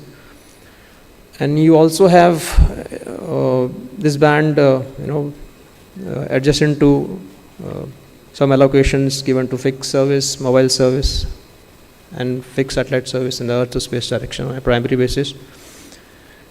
And then you have some global allocations to 52.4 to 50.6 to fixed service and mobile service on a primary basis. Next, please. So let us look at the status of the current studies in Working Party 4A of ITU-R. So since a lot of services are there, which are there in in-band or perhaps sharing, adjacent to this band. So considering the sharing with the GSO FSS, the simulation studies were done and they seem to suggest that sharing is technically feasible with minimal impact on the GSO link availability and throughput. And considering the sharing studies with the fixed service, they've come out with a separation distance of 27 to 40 kilometers between the NGSO Earth station which might come up and the fixed station. So fixed station might need some protection distance. And then coming to sharing studies with mobile service, nothing concrete has actually come up, so further studies are needed at the ITU-R level. Then the compatibility with the radio astronomy services, they've come out with two distances, 45 to 77 and 28 to 58 kilometer distance, depending on what kind of radio astronomy service is being done. So it's also a tricky area. Then considering the compatibility with the passive services, the unwanted NGSO's emissions, which might happen in this frequency band, would need to be reduced substantially from 7.5 to 17.8 dBs. So a lot of constraints we are dealing with these agenda issues as of now. Next, please. Under agenda item 1.4 here, we will be looking for new primary allocations to the fixed satellite service in the space to Earth, that is in the downlink band, in the 17.3 to 17.7 gigahertz, and then another allocation to primary allocation to the broadcasting satellite service in the space to Earth direction in the 17.3 to 17.8 gigahertz. Next, please. Now these are few key frequency bands, as I'll come on to that later. So looking at the current status of this frequency band for 17.3 to 17.7, there's currently a global allocation to the FSS Earth to space on a primary basis. Only region 1 and region 2 allocation to FSS space to Earth. So that's a bottleneck area. Whereas you have a global allocation for Earth to space, you don't have a global allocation, corresponding allocation in the space to Earth. And there is a radio location service also working in a secondary basis in this frequency bands in all the regions. For the other frequency band, 17.3 to 17.8, this band actually is not being used by the NGSOs because of these key reasons. And for 17.3 to 17.8 gigahertz, you have a region 2 allocation to BSS on a primary basis in this band. So pretty scattered this band looks. So the moment you have some new provisions finding out region 3 FSS BSS allocation, this will enable various constellations to be using this band for the downlink purpose. And also the BSS, if that is done, you will have around 500 megahertz to be available for TV applications. So there is an imbalance in the uplink and downlink. So this band is used for downlink by the gateways, and there is corresponding bands for gateways is 27 gigahertz. Say there about 2.5 gigahertz is available here, not more than 0.8, about 1.5 gigahertz is available for region 3. So you will have first ubiquitous availability of this frequency band across all the regions, and this will also issue the question of having an imbalance between the uplink and downlink for the gateways. So any allocation for R3 we may progress the global hibernation that I was told. So the few key challenges, like in the adjacent frequency band just below this, are your Earth acquisition satellite service, geolocation service, you have space research service on a primary basis, and then you have a fixed service also. So currently in this frequency band, there are different mechanisms being used in different regions on how the NGSOs in FSS is protecting the GSOs. One predominantly on region 1, you have the RR2 22.2, where NGSOs should not interfere and should not seek protection from the GSOs. That's applicable, yes. There are no PFD limits in region 1. In region 2, you have Article 22.2, where NGSOs are not supposed to interfere and not seek protection. Plus, an EFD was added in the last decisions at WRC 23. And region 3, we don't have any provisions, as this band is not allocated for space to Earth. Next, please. Now let's look at the status of the current studies at Working Party 4A of ITU-R. 4A is currently developing a working document, so we'll look forward to the propagation and characteristics of fixed satellite service and broadcasting satellite service to be used in the sharing studies. And some of the studies have ended up showing that the coexistence between potential new BSS in region 3 and the potential new NGSOs FSS in region 3 in this frequency band may pose some challenges. So it looks like a pretty challenging topic to be dealing. And we'll be looking at a possible update to the EPFD values in table 22.1, perhaps an insertion of this frequency band and the corresponding EPFD down limits to be imposed for NGSO FSS. Yeah, thank you.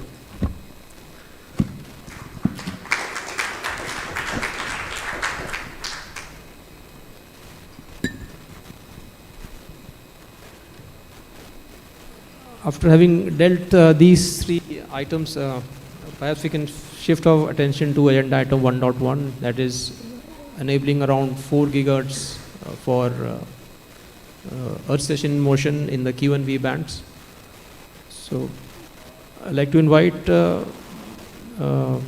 Ms. Martha, perhaps she is dealing with 1.1, right?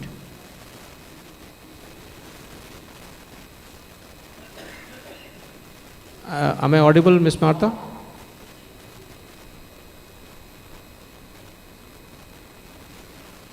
think she can't hear me.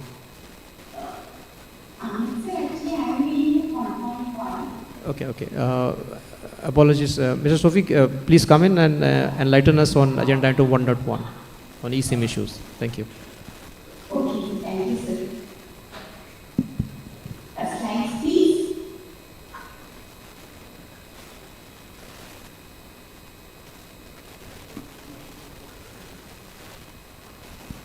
By the time the slides come up, I will just start my presentations.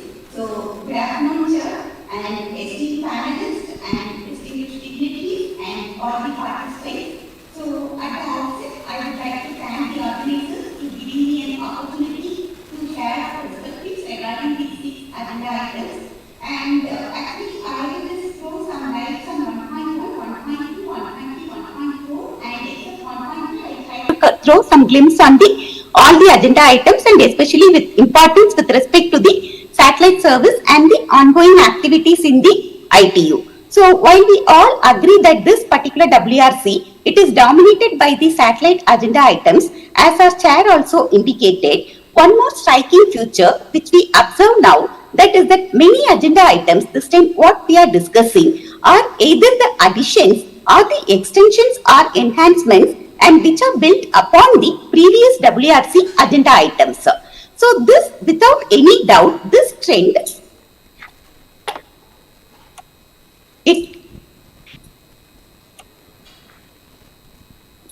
without any doubt, this clearly indicates that the satellite industry, it is continually growing, and the satellite applications are, all the innovative applications are also continuously emerging. And so this underscores the increasing demand for the satellite spectrum, and hence automatically when the demand for more spectrum comes, more sharing studies and more provisions for operation or coexistence comes into picture.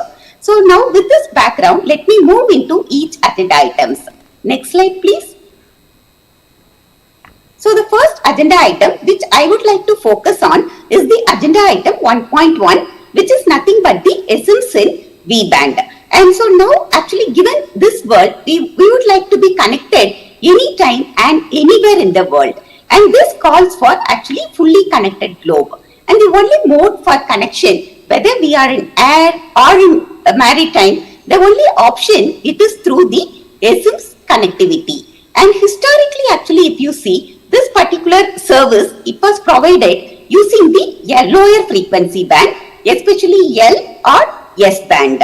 However, if you see the throughput, what in L and S band we could deliver or we could get, it is traditionally very less. This is because the spectrum available in the lower frequency bands itself, it is very less compared to the higher frequency bands. Because in L band we have at most around 50 megahertz, and in S band we have around 70 megahertz. But now with the movement, with the moving trend for the broadband connectivity and for ubiquitous terminal and for seamless connectivity, we require more throughputs, and for this calls for our movement to the higher frequency band. And it is not only the higher throughput requirement, it is the technology mandate also. Because technology wise, now we are moving towards the high throughput satellites, which requires for smart beams, and so this, which it is easily achieved in the higher frequency bands. And based on this particular requirement, previous 3 WRCs, like extensively it discussed on the specific SIMs for GSO and non-GSOs in Ka band. So in WRC 15, 500 megahertz for GSO in Ka band, and then in WRC 19, another 2 gigahertz in Ka band, and next previous WRC, that is in WRC 23, the same 2.5 gigahertz, it was made available for SIMs in Ka band for non-GSOs. But still, the next band which is into picture, next higher band, it is the Ka band. Because the thing is, now even Ka band, it is becoming like congested. But the same way, if you look at the QV band, the usage, it is still very minimal. Even if you see the ITU database, in Ka band, there are more than 100 notified satellite networks. But in QV band, if you see, the number is significantly small, it is less than 10. So that's why that industry's eye, it is now in the next QV band for these particular aeronautical and maritime SIMs. And so in this particular agenda item, our discussions are mostly focused in the 4 gigahertz band, and based on the experience from the previous WRCs, this time this 4 gigahertz band we are discussing for both GSO and the non-GSO for aeronautical and the maritime SIMs, and the underlying thing is safety of life services will not be considered in this particular service, and land SIMs, it is subject to the national prerogative. So based on this, like ITU wise, 3 meetings have happened and so many progress have happened. So based on this, now working document has been developed and the recommendation on the SIMs NCMC is also being developed. This Network Control and Monitoring Center, we have been hearing at least for the past 2 WRCs, and now the thing is there is going to be a separate recommendation on this SIMs NCMC. So now coming to the contents in the working document. So first our thumb rule is we have to protect the existing services, and in this existing services, FSS, we have FSS and some around 2 gigahertz of BSS services there, and then comes the Earth Exploration Satellite Service, and in Earth Exploration Satellite Service also, these are the passive sensors which are not active. So this just reflects the natural principle of the surface, and then the radio astronomy. So this work, next slide please. So this working documents, now it has evolved around the protection of all these services. So in the previous working party, based on the solicitation for requirement of the parameter, additional ESIMS characteristics have been obtained from the various operators, especially for the GSO and MEO, and for LEO it is yet to be populated. And then in this particular 4 gigahertz bands itself, certain frequency bands, they are identified for the high density GSO FSS applications in the region 1. So these characteristics also, it is being extracted from the ITU, and sharing studies are being conducted. So now let me just focus on the protection of the EESS passive sensor. So this EESS passive sensor, it is very critical, especially for the temperature profile characteristics. And it is not only this particular 50.2 to 50.4, which is just getting sandwiched between the two segments, that is 47.2 to 50.2 and the 50.4 to 51.4. So though it is, as such, in this agenda item, the focus is only on this 200 megahertz. As such, there are many ESS passive bands in the 50 to 60 gigahertz band itself, which is used to profile the atmospheric temperature at different heights ranging from 1 kilometer to 40 kilometer. So protection of these ESS passive sensors, it becomes very critical. And towards this, many sharing studies have been submitted, at least from some 4 administrations, and certain exceedance are also observed in some cases. But we have to carefully look how we can go about considering the importance of this ESS passive. And coming to ISRO side, we have plans to use this particular band in our future satellite for the temperature profile measurement, and mostly this particular missions will be in collaborative mode. And the next thing is the intra-service sharing with other FSS application. And now let me dwell little bit more on this effectiveness of this resolution 769 and 770. So these resolutions, they were the foundations built for the protection of GSO satellite network from the non-GSO satellite networks in this specific band. So now, in this agenda item, what we are trying to do? We are trying to extend these particular resolutions to this particular frequency band which we are discussing now. So there are some constraints which are brought about during the discussions. Because resolution 769, it computes the aggregate interference from all the non-GSO systems into the GSO systems. So there is a proposal whether we can develop some annual kind of meetings.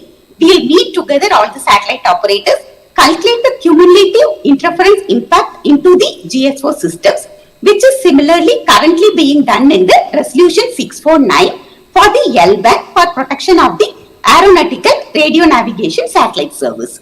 So now moving to resolution 770, this it is for the single entry computation. So you calculate the link availability and the loss of the throughput, and then compare this degradation with which is the 3% value for, given in the 22.5 L. So now whether this is exactly can be extended to this particular band, especially considering the aeronautical SIM and the maritime SIM. And one more thing here, for QV band, especially for development of these resolutions, generic reference links were taken, whereas for CKU and KA band, existing operational links were taken because our experience in QV band, it has not become insignificant. It has not become significant now. So now whether this aeronautical SIM and maritime SIM will fit into this particular reference links which are already there.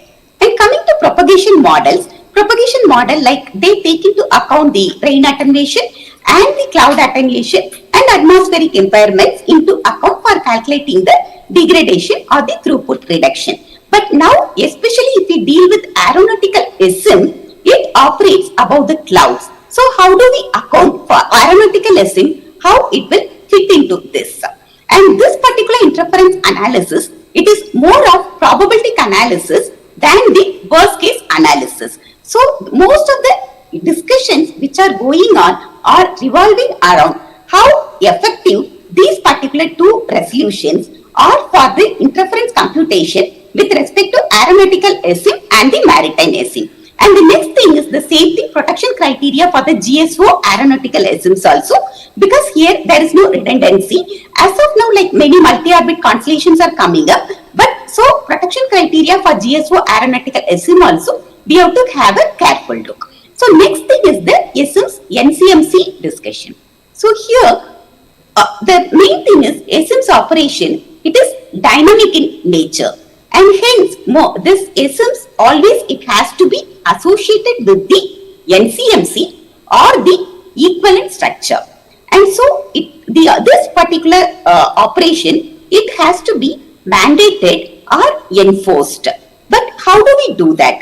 As of now, the proposal is to develop the recommendation. But whether this recommendation it is sufficient, it may not be, because it is not mandatory in nature. So there are like one more option which is coming out into picture is the WRC resolution. And so this debate is going on. And the next thing is anyhow we have to provide service based on the explicit agreement. So the SIM should be capable of the geofencing or geolocation whenever it goes into the particular territory of unauthorized. It should have the ability to switch off. And it should remain in the envelope of the notified earth station characteristics. And then comes the notifying administration responsibility. So here the administration which establishes this particular SIMs in this particular band, they should notify the particular SIMs operation also to the ITU. So when the interference comes, it will be the responsibility of the notifying administration to eliminate the interference. And this SIMs and the NCMC together, they are the building blocks of this particular SIMs. So through this, the particular SIMs operation can be managed without creating any interference to the incumbent services. Now coming to Indian scenario in QV band, GSAT-29 satellite which was launched in QV band in 2018, we carried our first experimental QV band payload. 2 spot beams were there to provide connectivity between Delhi and Ahmedabad. And now in future technology demonstration satellites, we are planning to carry this QV band. So if this SIMs is coming, it will be highly useful for India also for adoption of the new services. So next slide please. So with this I will move to the 1.2. As Amit Gulati sir has covered many things, I will not go into the background. I will just highlight only the important parts. And actually coming to ISRO scenario specifically, if you see, we have started adopting KU band from our 2nd generation satellite itself. But mostly we have gone to the 14 gigahertz band only. Why we have not gone in this particular 13.75 to 14 gigahertz? It is mainly because of this particular restriction of the 1.2 meter. Because as of now in KU band also we have something around 8 satellites. But in this mostly only 2 satellites we have carried this band. So this particular reduction of below 1.2 meter, it will really give enhance the capability and the commercial viability in this particular band and increase the adaptability of this band also. And when I touched about commercial thing, it is not only commercial, even from regulatory point of view, even when anybody operator makes filing, they prefer to have the same characteristics adopted across the 750 megahertz band, because already there is a asymmetry, and in that asymmetry also there is some difference in the parameter between the 250 megahertz and the 500 megahertz. It really poses significant disadvantage. So this reduction in the antenna diameter will be a significant advantage. And coming to activities at ITU, output working document are divided into 7 parts dealing with different interference scenario, and sharing studies are concentrated into 2 things: radio location and the space research service. And coming to radio location, there are still some parameters are yet to be awaited from the working party 4B, and the interference scenario also, which particular methodology to adopt, either with some specific time or without any specific time, so that it is still under discussions. And when coming to non-GSO constellation, specifically the deployment density of these small FSS earth stations, they are coming into picture. And the methodologies for the aggregate interference studies, these are getting discussed extensively in the ITU. And India is also actively contributing to the studies on this reduction in the antenna diameter in 13 gigahertz band. Next slide, please. And so, based on all these advantages, we support the reduction of the antenna diameter. And then moving to the next slide, which is the agenda item 1.3. So here it is nothing but the use of 51.4 to 52.4 gigahertz by gateway earth stations of the non-GSO. So coming to background, like now the trend is towards the high throughput satellites. And in high throughput satellites also, we started with HTS and now we are moving towards the very high throughput satellites, and then we are moving to the ultra high throughput satellites. This is because now we want to experience fiber-like experience from the space over the air and water. It's our expectation. So for this thing, to get broadband, we require more smart beams. Like recently launched GSAT-20 satellite, which was launched last year, we have 32 smart beams, but there is a scope for increasing up to the 80 smart beams. So when the smart beams increases, automatically it calls for more feeder link requirement. And so this stems to this particular agenda item. So in previous WRC 23, this particular band, it is identified for GSO network, and now it has to be extended to the non-GSO feeder link. So now, as studies at ITU, working document on the sharing and compatibility studies is being developed, and the draft CPM text is also being getting developed. And here also in this particular 50 to 60 gigahertz, when we come itself, this particular zone, it is very important for the temperature profile. So protection of existing passive services, this it is actually already it is taken care, like it is captured in the resolution 750, but whether that value, it is sufficient, taking into account these new operations, because this resolution 750, as of now, it addresses the GSO, and now put together band wise, if you see, even in agenda item 1.1, there are many mobile earth stations are coming, and here non-GSO will be a new element.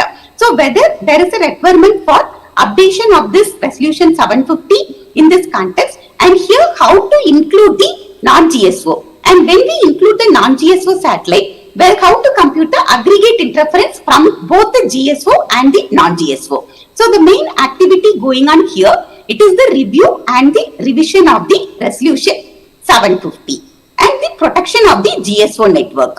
So here actually two concepts are being discussed. As I explained in the 1.1, resolution 769 and 770, whether it can be extended here, or some other discussions or other proposal is this 769 and 770. There are some disadvantages which does not like significantly capture the interference into the GSO network. So should we adopt the ITU-APT methodology? So this also it is getting discussed, which methodology should be adopted for the protection of GSO network. So ISRO view, like we have, as we have future satellites in this band for the EESs, protection of this band is critical, but however this gateway links will be useful for future satellites also. Moving to the next slide, yeah.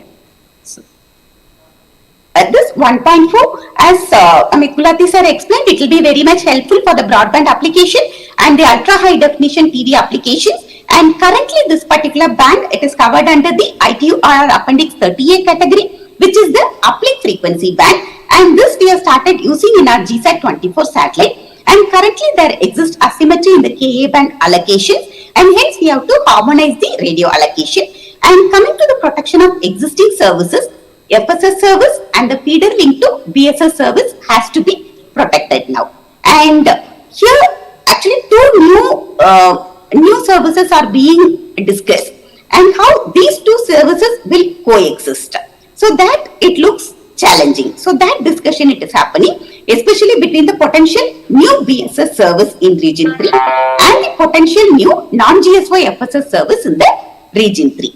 And then updation of the ITU-APT value, then this for this new service, when this updation comes, it puts some restriction on the other non-GSO operators. So this particular updation and this protection among the new services, these two key topics are being discussed under the agenda item 1.4.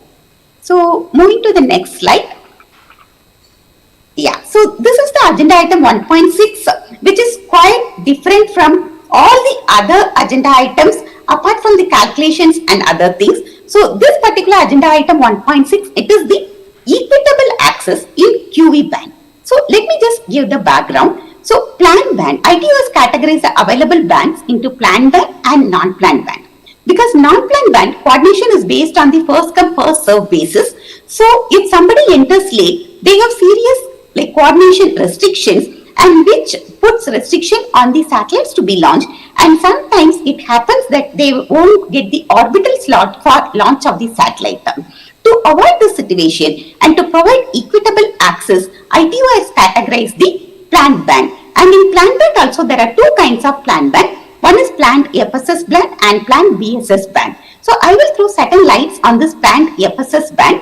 This planned FSS band, it started in 1988, and the first thing happened in 1985, and even this particular band, before it was getting allotted to the country itself, India was there with ITU filings in this band, and hence what they did is they protected India's 3 filings under the existing systems. So and existence before allotment of these in this particular band. And India-wise, we get 74 degree east. It's an allotment for India, and this we have used in our GSAT 11 and GSAT 18 satellites now. And so this planned FSS band, if you see the ITU database, India is the extensive user. We stand second next to Russia in this particular band. And coming to planned BSS band, both it has the KU band downlink and has the KA band uplink. Here also we have 2 orbital slots. So after this, where is the planned band in KA band? And why we are jumping now to QV band? So this puts that though there is a planned band, there are some disadvantages. So that let me just try to put it in 3 points.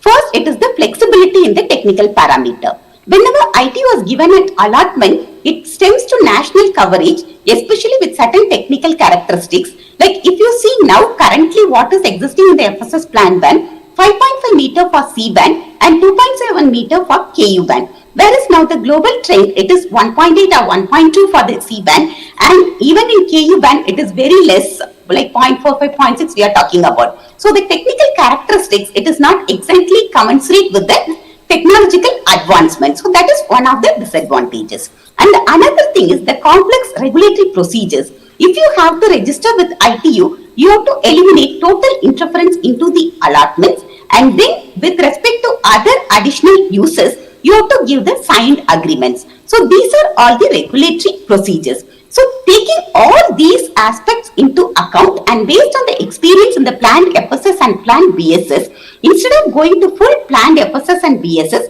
ITU has gone for the quasi-planned band kind of approach under the resolution 553 for the KA band, specifically in the 21.4 to 22 gigahertz band. And this has happened around the WRC 2012 time frame. So now discussion is there for efficient equitable access in QE band, because this is the right time now. As of now, the notified satellite networks are less. So in draft CPM text, there are 3 methodologies are proposed now. One is no change, and other thing is development of plan based on regional coverage. Don't go nationally, you go regionally. That will give some benefit. So that is one of the option. And there are interesting contributions to achieve equitable access. Some 13 methodologies are proposed. You give the spot beams and all those technical advantages how to achieve the equitable access. And next approach is, instead of allotment, if any particular country comes up with a requirement in this particular band, and if they don't have any registered satellite network, ITU itself will give the allot or help the particular country in identifying the orbital slot for their own use. And then for the enhanced use in Appendix 30B, Resolution 170 has come in WRC 23 that if you are providing service within your country with the revised technical characteristics, you send the ITU filing to to the coordination, and you can use the particular orbital slot. And so third option is each country will get an orbital slot, and with the possibility of 5 networks with regional or sub-regional service area. So these two interesting concepts or discussions are going on, but we have to wait and watch, keeping into account the trade-offs between both the planned and the unplanned band and the advantage which is thrown in the QV band. So with this I conclude my presentation. Thank you.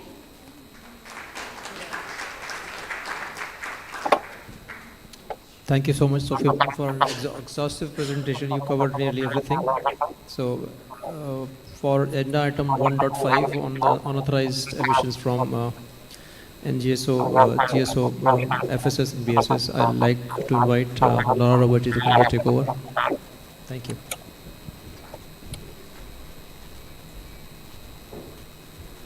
Hello and good afternoon. I have a presentation on this issue. So agenda item 1.5 is about the unauthorized operation of non-GSO Earth station, and was brought to the attention of WRC 23 in relation to some difficulties experienced by some administration in relation to the unauthorized operation of some non-GSO user terminals. In general, the issue of unauthorized operation is not new. It was already studied in WRC 19 at the time for GSO Earth stations, and the result was is resolution 22. Which is unclear at this point if it's sufficient or not to protect administration from unauthorized operation of Earth stations. In general, Telesat has some serious concerns about some of the proposals that are currently discussed in 4A. The reason is that some of the proposals depart significantly from the provision and the intent of Resolution 14 from WRC 23.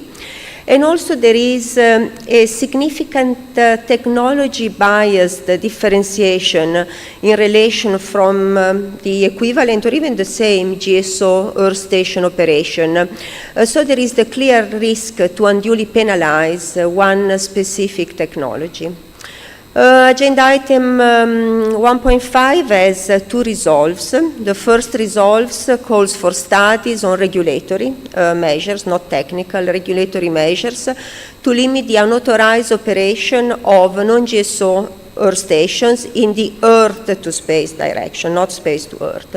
And then there is Resolves 2 that calls for regulatory measures taking into account that some member states may wish to exclude, not include, exclude their territory from the service area, not the coverage area, the service area. And Resolves 2 also states the implementability of such measures should be considered without adversely affecting the provision of service in the rest of the service area. Some of the current proposals in study group 4 call for the requirement for each country to provide explicit agreement for their territory to be included. This is clearly completely different from Resolves 2, recognizing C, of Resolution 14 that was referring to member states wishing to exclude their territory. And why is it different? Explicit agreement for inclusion would mean that the notifying administration of the non-GSO system would have to achieve agreement from all the countries, presumably the vast majority of countries in the world that do not have an issue with being included in the first place and are not the countries that called for this agenda item in the first place. So overall, this idea of explicit agreement for inclusion is clearly outside the scope of Resolution 14, first of all, and second, will cause an enormous amount of work that will lead to artificial delays and gaps in the service provision. And then there is the issue of coverage area that is, again, has been mentioned in some of the proposals and is creating a lot of confusion. Service area typically is not completely defined in the regulations, but service area typically refers to the ITU filing, while coverage area can allude to the satellite beam coverage. So in other words, the area physically illuminated by the satellite. So any coverage to, any reference, to the coverage area, first of all, is again outside the scope of Resolution 14 and can indirectly or directly imply limitation in the space-to-Earth transmissions, which are not, first of all, not technically feasible, beside being outside the scope of Resolution 14. In fact, further to this, it's impossible to exclude the territory of a country in terms of space-to-Earth transmission without inevitably affecting service provision in neighboring country. So for this is an example, and I've chosen the area of Geneva, which is where I live, and some of you, or many of you, are familiar with it. So let's assume that, for instance, France would not wish to be illuminated by a satellite beam of a non-GSO systems. If that were to be the case, in order not to illuminate, to transmit in the space-to-Earth direction in France, we would have to switch the beam off, and that would unavoidably affect service provision in neighboring Switzerland, which again is outside the provision of Resolution 14. But let's talk now about the exclusion of a territory from the service area, which is within the provision of Resolution 14. Agenda item 1.5 was triggered by unauthorized operation of some user terminal to some specific users on land, some private users on land. However, non-GSO service provision covers a variety of services beside broadband provision to end users on land. For instance, multi-gigabits backhaul connectivity to terrestrial telecom operators or maritime and aeronautical service provisions, which are global in nature. It is clear that it is within the sovereign right of all member states to authorize services in their territories. However, there are different ways to do it. For instance, like in India, maritime, aeronautical services, backhaul services are authorized in a different way from direct to consumer services. So by authorizing or not authorizing different services, a country can select which services are legal in their own territory. However, a full exclusion of a territory from the service area would render all services unauthorized, thereby also creating gaps in services that are global in nature, such as maritime and aeronautical. Furthermore, there are also implications on the protection rights. So, for instance, if an administration would wish to be included at a later stage, this would likely lead to new coordination requirements for the notifying administration of the satellite systems. I would also like to mention that there are similar discussions in relation to possible exclusion from the service area in non-planned bands, also under agenda item 7. And as Telesat, we see really no reason why these two issues should not be treated in a similar manner. Finally, last but not least, I would like to underline a possible discrimination versus Earth station communicating with GSO networks. In fact, additional requirements for non-GSO systems will lead to a differentiation from GSO networks for provisions of services that are similar, if not identical, to the similar or even the same Earth stations. In fact, given the ongoing commercial and technical synergies between GSO networks and non-GSO systems, and these synergies are reflected in recent acquisition, mergers, contract agreement, there is no longer a physical distinction between a GSO and a non-GSO Earth station in multi-orbit operation, to the point that many manufacturers are currently producing user terminals that can be used with either a non-GSO or a GSO orbit. So we can assume that this agenda item could lead to the paradoxical situation in which the same Earth stations, same identical physical Earth station, would be subject to some restrictions when operating to a non-GSO satellite, and then the same Earth station, the instant that it switches to GSO, would be relieved from such restrictions. And just to clarify, I'm not suggesting that the GSO Earth station should also be covered under agenda item, but I'm just warning against possible unwarranted, unjustified discrimination. So as a conclusion, different proposals are being discussed in Working Party 4A that really depart from what was agreed at WRC 23. And these are unprecedented proposals targeting a specific type of satellite system, which make this agenda item technology biased. So there is a clear need to strike a balance between the concerns of some administration and a fair treatment of all satellite systems. In fact, ITU regulation should not impede the deployment of new technologies. Possible additional measures should not adversely affect non-GSO service provision, also taking into account global services such as maritime and aeronautical. And it's really important to evaluate the pros against the cons of any methodology that is being proposed.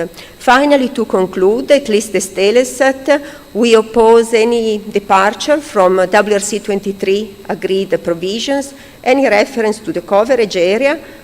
We oppose the concept of explicit agreement for inclusion for the reasons that I tried to explain, and we also oppose exclusion from the service area. And finally, last but not least, we oppose any undue, unwarranted differentiation with respect to the same or even similar GSO operation. What we support are viable and effective measures, such as, for instance, the possibility of geolocating Earth station and the possibility via the Network Control and Management Center to switch user terminal off as soon as they enter an area in which they are not authorized. And this is fully in line with the Indian input to Working Party 4A and also to the next, to the meeting, the APG meeting that will take place next week in Thailand. And with this, I thank you once again very much for your attention. Thank you.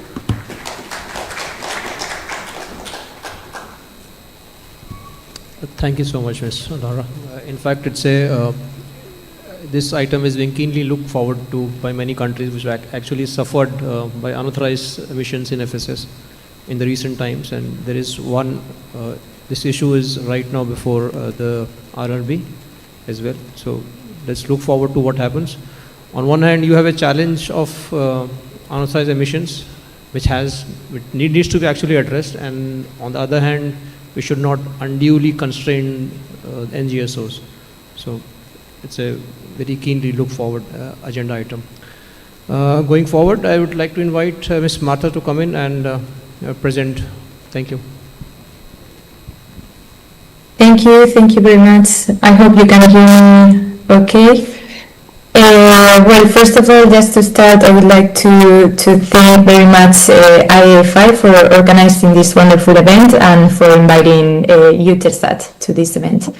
Hopefully next time I'll be able to be there physically. Also, thank you very much to the previous speakers for introducing the agenda items and explaining them so well.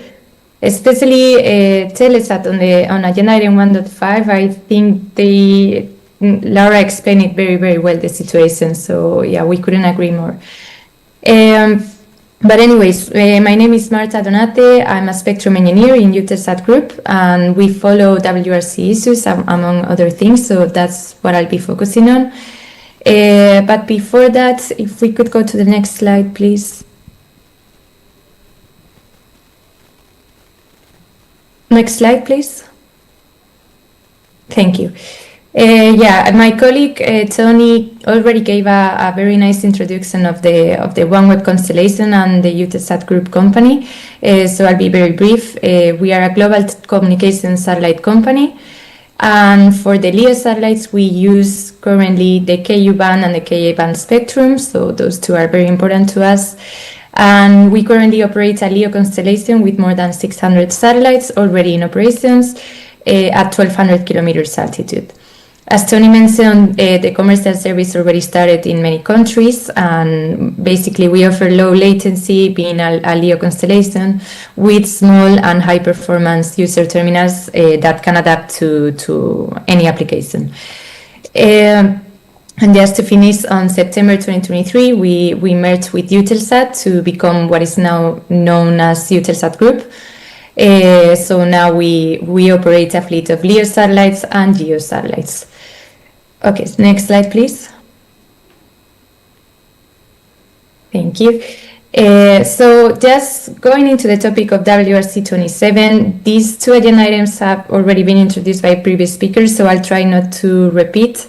But I wanted to focus on agenda item 1.2, which is about the efficient use of the spectrum, and agenda item 1.5 about the unauthorized Earth station transmissions and the service area for the non-GSOs. Next slide, please. Okay, so going into detail on agenda item 1.2, this agenda item deals with the potential reduction in size of the FSS Earth station in the 1375 to 14 gigahertz band. And just to give a brief background on the situation, in WRC 92, this FSS service was allocated in this band in the uplink direction, but there were some constraints associated with the minimum antenna size of the terminals. Then in WRC 03, they allowed the use of smaller antennas up to 1.2 meters, but only for GSO satellites, not for non-GSO, which still maintain the same limitation of 4.5 meters. And after that, in WRC 23, there was a proposal by many administrations to have a future agenda item for the next conference to study the potential reduction in size. And this was supported by many APT countries, including India, very important, and also by some regional groups such as ATU and CITEL. And now this is where we are at, WRC 27. We're currently studying, we're submitting studies, including India, on seeing how the minimum antenna size could be reduced for these Earth stations. Next slide, please. Okay, so also to explain a bit what we're using right now, in the KU band, it's used by Eutelsat Group for the user links. So this would mean that the users use the small Earth stations to communicate with the satellites. And we currently use for the uplink the 14 to 14.5 gigahertz band. So we have 500 megahertz of spectrum available for the uplink. But then for the downlink, we have for the non-GSO band, we have 2 gigahertz available. So you can really see that there's a big disparity here. So we really have very little spectrum available for the uplink. So what we would like to do is start by reviewing the limits and be able to use this band 1375 to 14, which is already allocated to the FSS. It's not a new allocation. It's already allocated, but we are very, very limited by the constraint of 4.5 meter antenna. We cannot really have user terminals operating with a 4.5 meter antenna. And these limitations were introduced because the radio location is also used in this band on a primary basis. So these were introduced on the basis of protecting the radio location service. But what we're seeing in the studies more and more is that the radio location service can be protected while reducing in size these Earth stations. Okay, next slide, please. Thank you. So following what I was saying is that there are many regional groups that are developing questionnaires to kind of understand what is the real use in this band, or what is the real intention for the use of this band. And for this region, for the Asia-Pacific region specifically, AWG34 developed this year a questionnaire and updated the existing questionnaire on the use of the band. And 16 countries replied, and we can see the results here. And there's a clear indication that many Asia-Pacific administrations would like to use or are already using this particular band for FSS and not so much for radio location. And it's the same in every region. So there's very limited usage really on radio location and way more on the FSS. Next slide, please. And to give a snapshot of where we are at right now in the studies, we have completed 3 working party 4A meetings. The last one was in May 2025. And it is very important to mention that India co-signed and submitted a contribution to this meeting, showing that there wasn't any aggregate impact of the FSS stations into the aeronautical radars. So that clearly shows that something could be done here. And there were many other contributions submitted, showing basically the same thing. And this study, along with many others, are contained in the Annex 3 to the chairman's report. And this working document contains 7 different parts, and it's very interesting. So if any of you are very interested in this, they can look at it. And so looking ahead, the next October 2025 meeting, we will be looking at the impact from multiple GSO and non-GSO systems into these radars. They can be maritime, they can be aeronautical or land radars. And so we'll be looking at the multiple impact, because as of now, we had only been able to look at single system use, so aggregate impact, but only from one single system. So anyways, I think this meeting is very timely, because next week we have the APT meeting, which will be deciding on the regional positions to then defend at the WRC. So India has already submitted these positions, and I think they have an amazing position on this agenda item. They are fully supportive, and India believes that allowing the smaller antenna size use would lead to a more efficient use of the band, which is completely true. So we are completely in line with this view.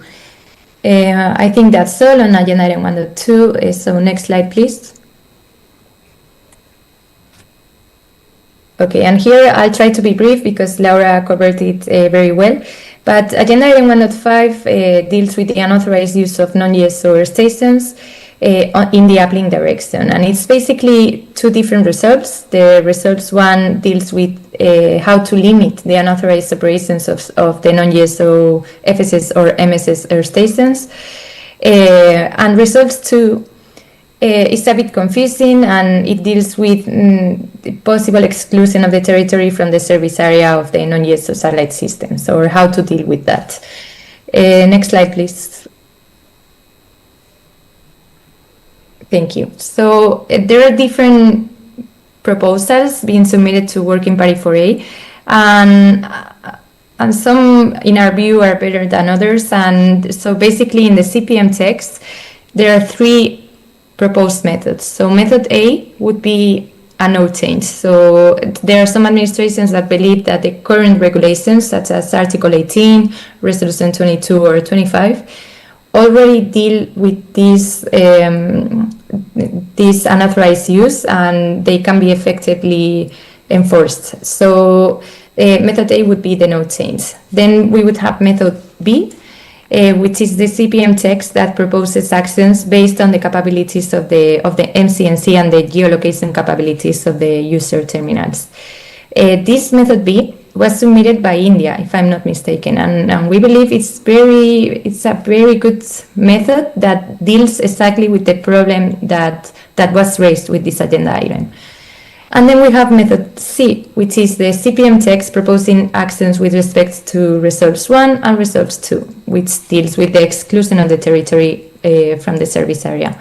So we're still looking into it. We're still doing the studies, but just to mention, of course, Eutelsat, as many other operators as well, we control our terminals, so we have geolocation capabilities and we have NCMCs, so this unauthorized use can absolutely be dealt with through this method B. So next slide, and last one, I think. Thank you. And just to introduce the India preliminary view submitted to the APT, which will be presented next week. This view basically says a few things. So first, India believes that the geolocation capabilities should be used to restrict the operation of these air stations within the territory of any administration that has not granted the authorization. And as I said, this approach is already implemented in the non-GSO systems and has proven effective. Then second, the MCNC or Network Control and Monitoring Centers should be used to remotely deactivate any unauthorized air stations. And so together, these measures can absolutely effectively exclude a territory from the service area. So this exclusion is dealt with through the items 1 and 2 presented by India. And then finally, India presents that the notifying administration of the non-GSO system should ensure that any unauthorized uplinking from at any territory of another administration that has not authorized the use has to be immediately stopped. And this administration should be informed of the incident within maybe 15 days or X days for now. So basically, we would like to thank IAFI for all of the efforts that they have put into Agenda Item 1.5, India in general, because we think this could be a very good way forward. I think with this I conclude. I will not steal more of your time. Next slide, please. I can't remember if I had more. Yeah, that's all. Thank you very much, and I would be happy to answer any questions. Thank you so much, Ms. Martha, for informing us about Agenda Item 1.2 and 1.5. In fact, India's views to APG has been exactly what we did for the last meeting of 4A. So this is a reiteration of our earlier views. Before we conclude, we have a time for a couple of questions.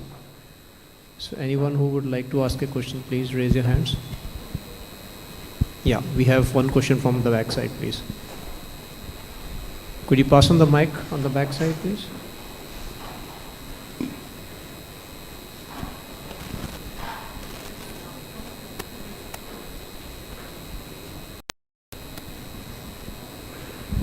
Thank you, sir. My name is Shabaj Bhai from ITU-APT Foundation. Regarding this agenda item 1.5, we discussed meeting in India, where this monitoring agencies were complaining that these unauthorized terminals, they switch off this GPS location, let alone capability, they are not radiating at all, so the monitoring agency could not know the terminal is working in which place, so that they can approach the NCMC and switch off the terminal. Can we enforce this manufacturing unit of the satellite so that compulsorily relay this GPS location regularly at some interval, so that any territory agency administration can know where this terminal is working and they can approach the NCMC to switch off that transmission? Thank you, sir. I would like to answer that question. First of all, the NGSO, FSS, the new constellations, they are enabled to work only with those user terminals who have the geolocations on. It will work if the geolocation is off. And then the emissions from these user terminals are virtually impossible to detect because the kind of technology is being used, sharp beam forming, and it's virtually impossible for us to actually be in a position to detect unless until you have information that certain unauthorized emissions are happening. There is no way you can go and monitor. So this is one of the key challenges that has resulted in this agenda item being introduced this time. So there are a few countries, I'll not like to name them, but they are the ones who have actually suffered at the hand of unauthorized emissions, and they are more keenly looking forward to something productive coming out of it. Yeah, please. Can we have one more question, please? Yeah, please.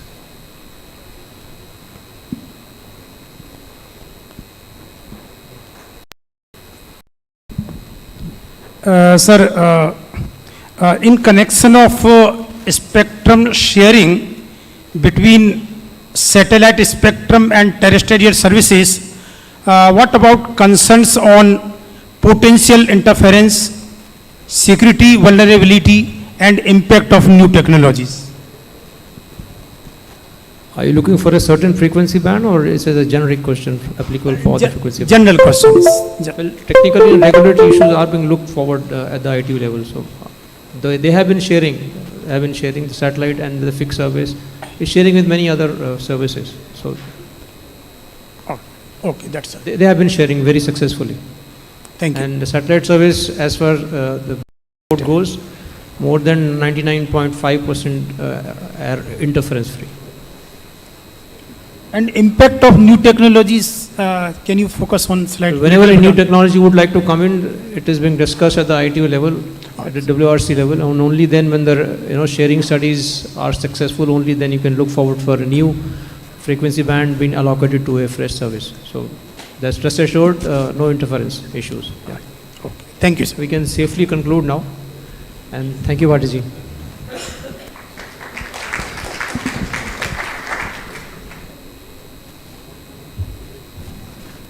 With this, we come to the end of the session. I would like to extend my sincere thanks to our esteemed panelists present on the dais and virtually for sparing their precious time and for the wonderful presentations. I request Mr. Bhatia to kindly present a memento to our session chair.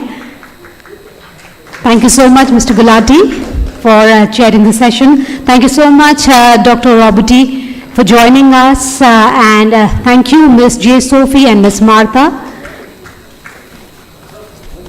I request Mr. Gulati to please join for a group photograph.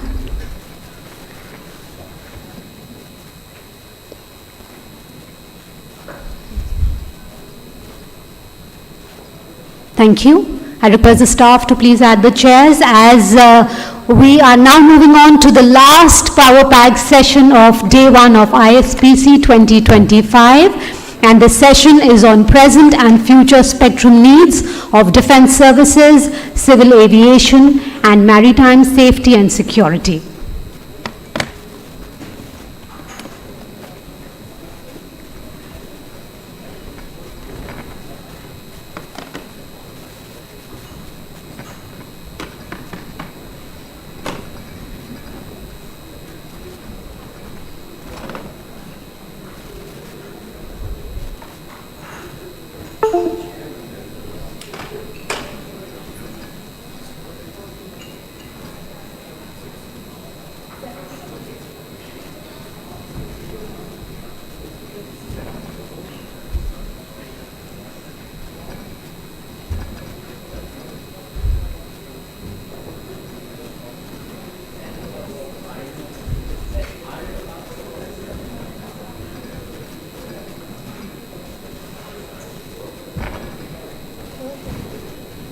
I'd like to invite and welcome on the dais the session chair, Shri Gulabchand, Joint Wireless Advisor, Government of India. Shri Gulabchand holds BE in Electronics and Communications from NIT Durgapur, joined as a Group AIRRS Officer of 1992 batch in WPC wing of DOT. He has more than 30 years of experience in spectrum management.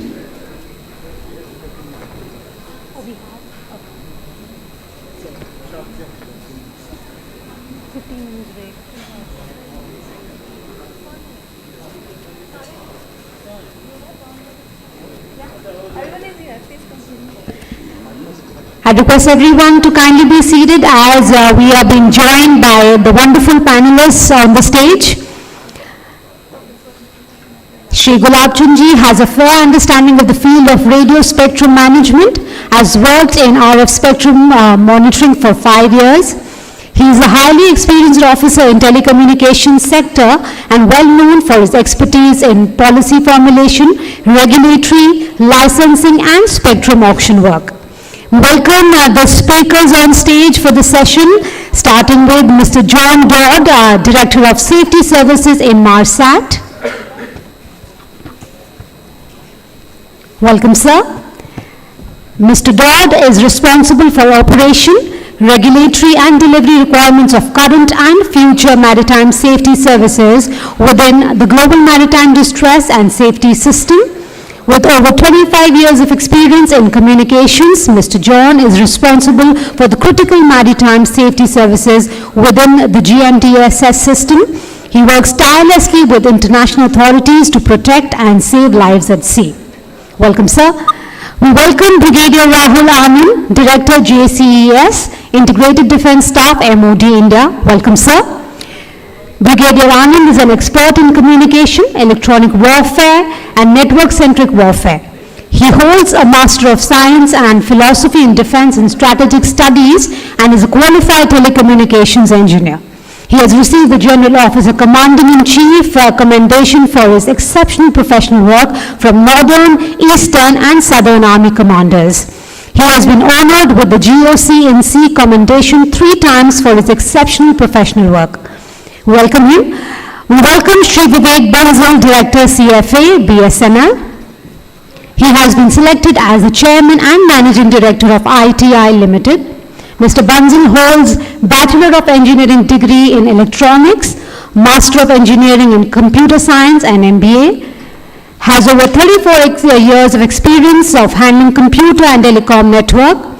He is known for spearheading innovations like India's first digital satellite ground station project, leading the rollout of wireline broadband and making BSNL's Bharat Fiber a nationwide success. He is joining us very shortly. We have with us Ms. Donna Betty Murphy, SVP Regulatory Viasat. Welcome, ma'am. She leads the company's domestic and international regulatory policy. Her expertise is highly recognized as she serves on the FCC's Communication Security, Reliability and Interoperability Council, the NTIA's Broadband Commission for Sustainable Development. Ms. Donna holds a BS in Electrical Engineering from Clemson University. We welcome Shri Lokesh Kabdal, co-founder and CEO, Aerodome. He is an alumnus of IIT Madras, MTech Machine Design 21-23 batch. During his time at IITM, he was the core team member of prestigious team Avishkar Hyperloop and led the team to develop the world's longest Hyperloop ecosystem in India. At the same time, he co-founded Aerodome Technologies to develop drone swarms for various use cases while successfully operating the fleet of 55 drones. He with his team is now building India's first and largest private global satellite constellation. We welcome Mr. Bashir Patel, Senior Advisor Policy, Regulatory and Spectrum. He is widely recognized as a highly experienced executive in ICT, satellite systems, defense aerospace, with over 35 years in high-tech industry. His extensive career spans management consulting, regional regulatory policy, and business and market development within the telecom, satellite, and defense sectors. A passionate technologist, his experience includes advanced aerospace projects at BAE Systems, Inmarsat, and ICO Global Communications. Welcome you, sir. We'll be joined virtually by Mr. Lauren Parente, Director General, International Mobile Satellite Organization.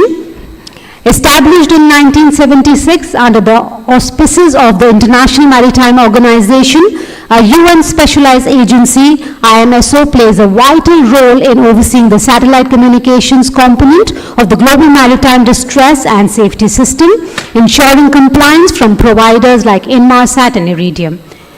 Mr. Parent previously served as Vanuatu's ambassador to the IMO and IMSO and is a member of World Maritime University's Board of Governors. Welcome all the panelists on the stage. Can we have a huge round for all the dignitaries on the stage? And I hand over the dais to our session chair, Shri Gulab Chand ji.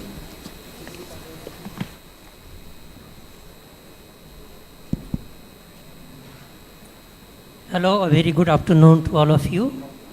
I think this is the last session of today. I think people have gone for coffee, so my panelists are complaining there are almost empty hall, this audience. So no issues. we'll start the session, and there are plenty of speakers for this session. And the session is going to deal with the present and future spectrum needs of the defense services, civil aviation, and maritime safety and security. So I hope you find this session very interesting, because we are going to deal with the safety of life issues in this session. And safety of life service has been given the topmost priority in the ITU Constitution and through its various articles, based upon which ITU radio regulations has formulated GMDSS kind of framework which ensures safety of life at sea.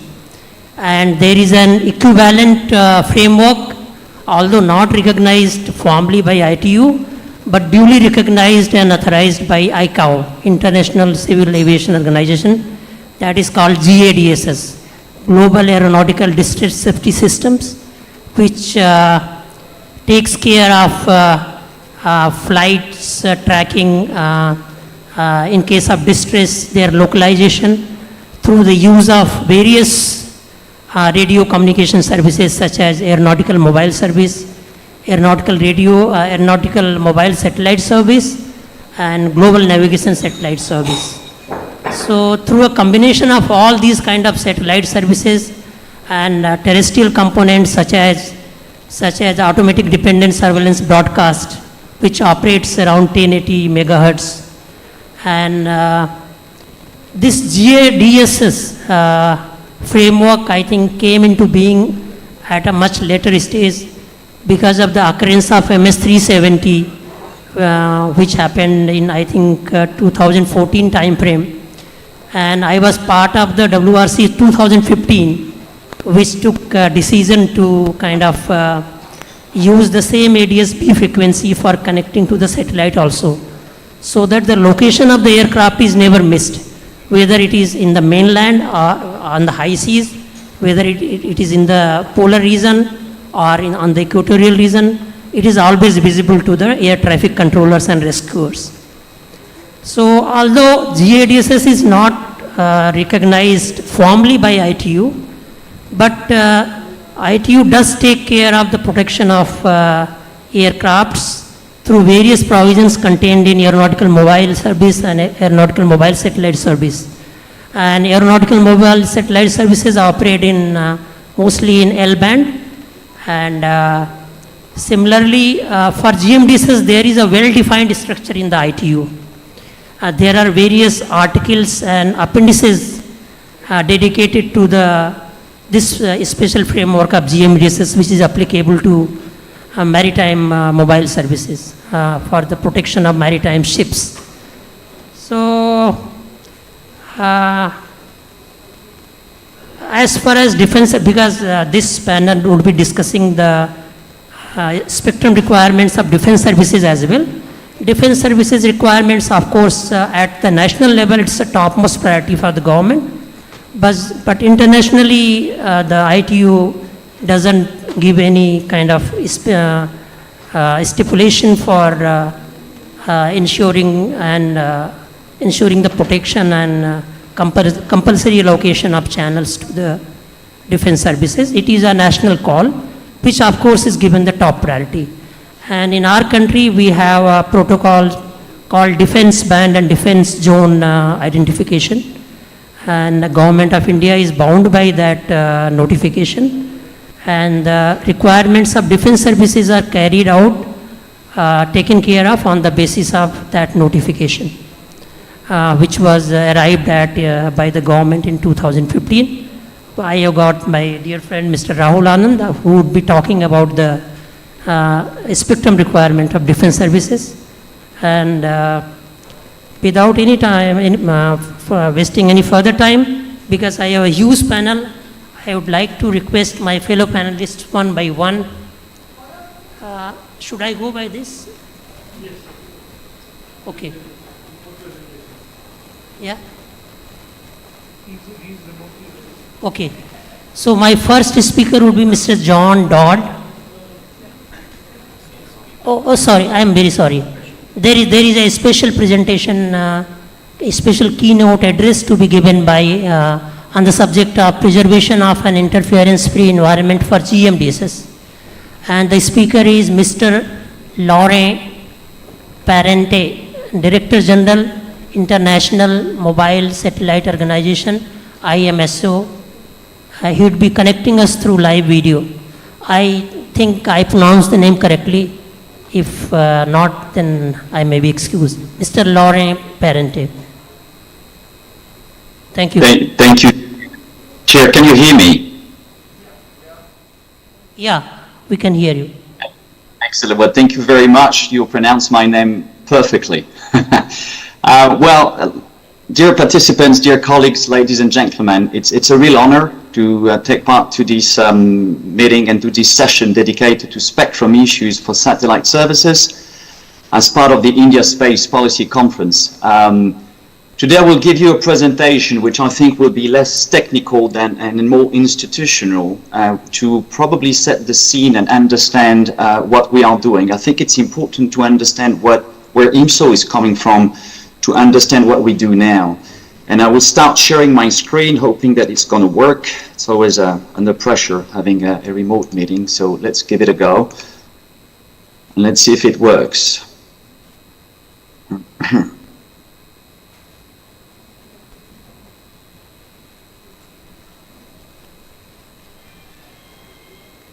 Can you see anything?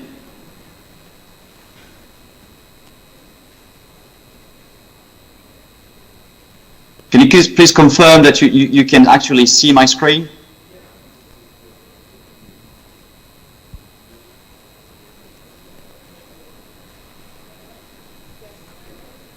We can see a screen, Lenovo. Yeah. You can see the presentation. Well, thank you very much. So I'll start now. So my presentation will be indeed about the preservation of an interference-free environment for the GMDSS. But as I said earlier, I think it's important to understand where we are coming from. And IMSO finds its origin with the adoption of the International Maritime Satellite Organization, and which used to be Inmarsat Convention, adopted by the IMO in 1976. For those that are not maritime experts, the IMO is the International Maritime Organization, which is a specialized agency from the United Nations.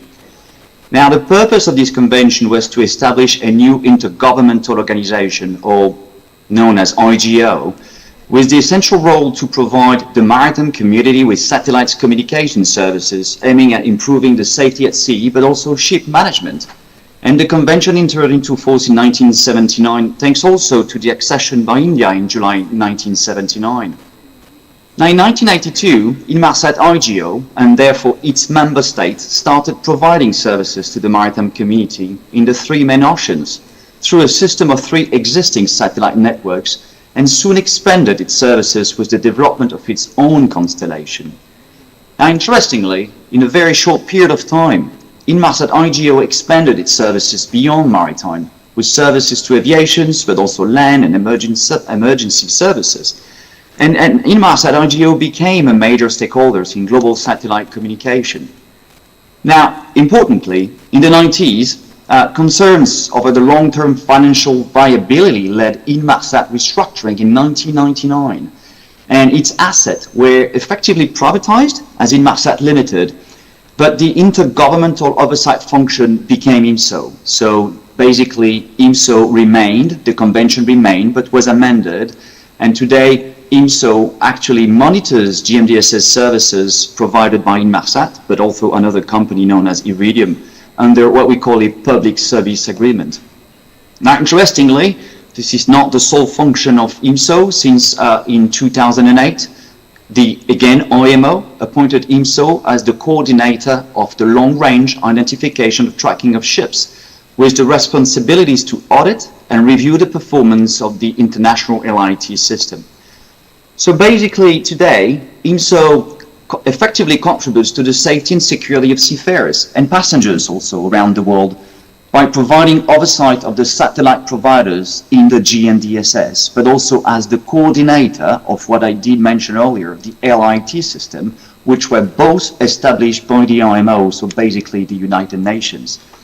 Now, this helps ensuring private satellite providers comply with IMO and the main convention known as the Safety of Life at Sea, and it maintains transparency, but also reliability and accountability in delivering safety-critical maritime services worldwide. Now, let me say a few words. I know, Chair, you did talk about the GMDSS, but I think it's important to understand what is the GMDSS, because not everyone is familiar with maritime matters, I believe, in this room. But the GMDSS is a vital international framework designed to protect life at sea by enabling ships to communicate rapidly, but also efficiently with shore authorities and nearby vessels in case of emergency. And the system combines not just satellite, it combines terrestrial and onboard radio technologies to ensure that distress alerts are actually received and acted upon without delay. So within this global system, IMSO plays a very specific role in monitoring the performance of the satellite providers that are recognized by the IMO, and currently, as I did mention earlier, Inmarsat and Iridium, to provide satellite communication services in the GMDSS. So our responsibility is to ensure, through binding agreements known as public service agreement, that these providers meet the safety and performance standards required by the IMO. So in doing so, IMSO helps to guarantee that satellite services used in the GMDSS actually remain reliable, secure, and fit for purpose. Now, turning now to LIT, and I know that the LIT is probably not into our agenda today, but it requires a very brief introduction. The LIT is a global system that provides real-time tracking of ships to support safety, security, but also environmental protection. However, the LIT is solely for government use, and this is therefore not commercially available, and this is probably why very often the LIT is not very well known in the public domain. But IMSO's role here is to actually ensure that the system runs effectively, and we audit all part of the LIT every year over 125 countries, 135 flags. You know that very often in maritime you differentiate the country and the flag, over more than 40,000 ships. We have other functions. We also play an important regulatory role on behalf of its member states. So we represent the interest of member states in major international policy-making forums such as IMO, ITU, IHO, WMO, on matters that would pertain to the GMDSS and LIT, of course. And actually, this advocacy helps ensure that maritime satellite services remain visible, protected, and properly integrated into the wider regulatory framework. Now, quick word about this organization. We are headquartered in London, so our headquarters is within the IMO building, the organization I mentioned earlier. We have a directorate, we have an assembly made of 110 parties, 110 countries basically, and we also have an advisory committee. I think it's important to underline a key point here. IMSO is most probably the only intergovernmental organization that actually oversees the provision of satellite services dedicated to public safety, and in our case that means maritime safety. To our knowledge, no other sectors has a comparable body that provides this kind of oversight between governments and private satellite operators. So that gives IMSO a truly unique role, acting as a neutral and also a trusted bridge between commercial providers and the international regulatory system. We also provide support to GMDSS satellite providers like Inmarsat when required, and actually we use the framework of our own convention to facilitate the delivery of their services across IMSO member states' territories. How we do that? Well, at the heart of this system is the long-standing partnership between the IMO and IMSO. So basically the IMO sets the safety standards and IMSO ensures that they are met by conducted independent audits of satellite service providers in various fields. The GMDSS for an oversight and obviously auditing the LIT. Now this model allows public safety services to be delivered by commercial actors while remaining fully accountable to the international community. Now, I think that it's important to stress and come back to the main topic of today's discussion, and I truly hope that my previous interventions enlighten you on what is our purpose and why we're here. Now, the GMDSS has come a long way since its inception, but even greater challenges lie ahead. Obviously, emerging technologies, especially direct-to-device satellite services, are opening up new possibilities for maritime safety communications. And these innovations bring opportunities, but potentially also challenges, particularly with the growing use of the L-band spectrum. And as new actors enter the scene, we will need to ensure that these services can be actually integrated without undermining the reliability of the GMDSS. And that surely means careful coordination and clear safeguards. And at the same time, new capabilities such as real-time monitoring and predictive analysis could potentially help the GMDSS to shift from a reactive system to potentially a proactive one that anticipates risks before turning into emergency. That will be probably a topic to be discussed in the future. But it's an exciting evolution, and one that will require global cooperation to get right, if actually embraced by the maritime community, of course. The L-band spectrum has proven itself, and it has been discussed earlier, as an indispensable tool in global safety services. Its resilience in adverse weather conditions makes obviously an ideal choice for maintaining uninterrupted communication during emergencies. And that is why, as the chair mentioned, the GMDSS has been given specific attention at the ITU. Now, the L-band spectrum is widely used, and as we know, I mean, for distress communications, vessel tracking, but also aeronautical communication. And it also plays a vital role in supporting humanitarian responses effort, providing reliable communication channels in disaster-hit regions when terrestrial network fails. And I think that given its critical importance, which deserves to be stressed, it is essential that we all protect this spectrum from interferences and misuse to ensure it remains a dependable resource for life-saving services. Now, despite its vital role in global safety, the L-band spectrum is increasingly under pressure. And yet again, I think it's been discussed by previous speakers with those new demands, new technologies coming up. And the demand for spectrum is actually growing rapidly. And while innovation is obviously welcome, it must not come at the cost of the spectrum used for safety of life at sea. And obviously for aeronautical services as well. Now, we know that some parts of the L-band are fortunately protected under Appendix 15 of the ITU regulations, which actually reserves frequency for distress and safety communications. But these protections are essential to ensure that GMDSS and other life-saving systems remain free from harmful interferences. Now, over the years, we've noted that this protection is now potentially at risk.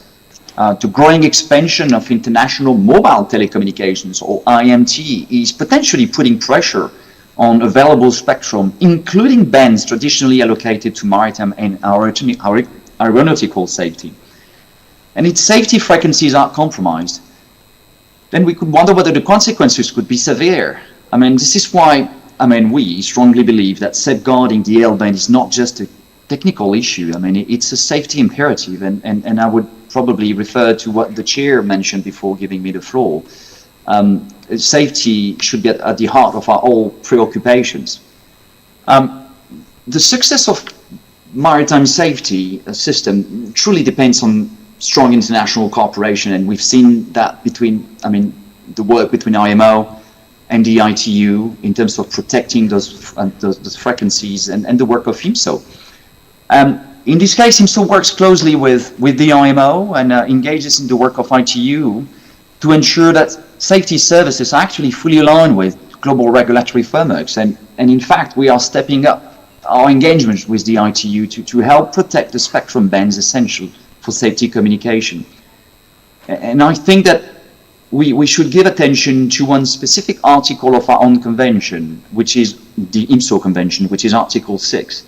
Where actually member states are expected, actually bound, to take the necessary measures within their national laws to enable GMDSS provider, like in Massat, to operate. And I think that article within our own convention is actually giving IMSO potential means to interact and potentially support the GMDSS satellite service providers in actually delivering their own services worldwide.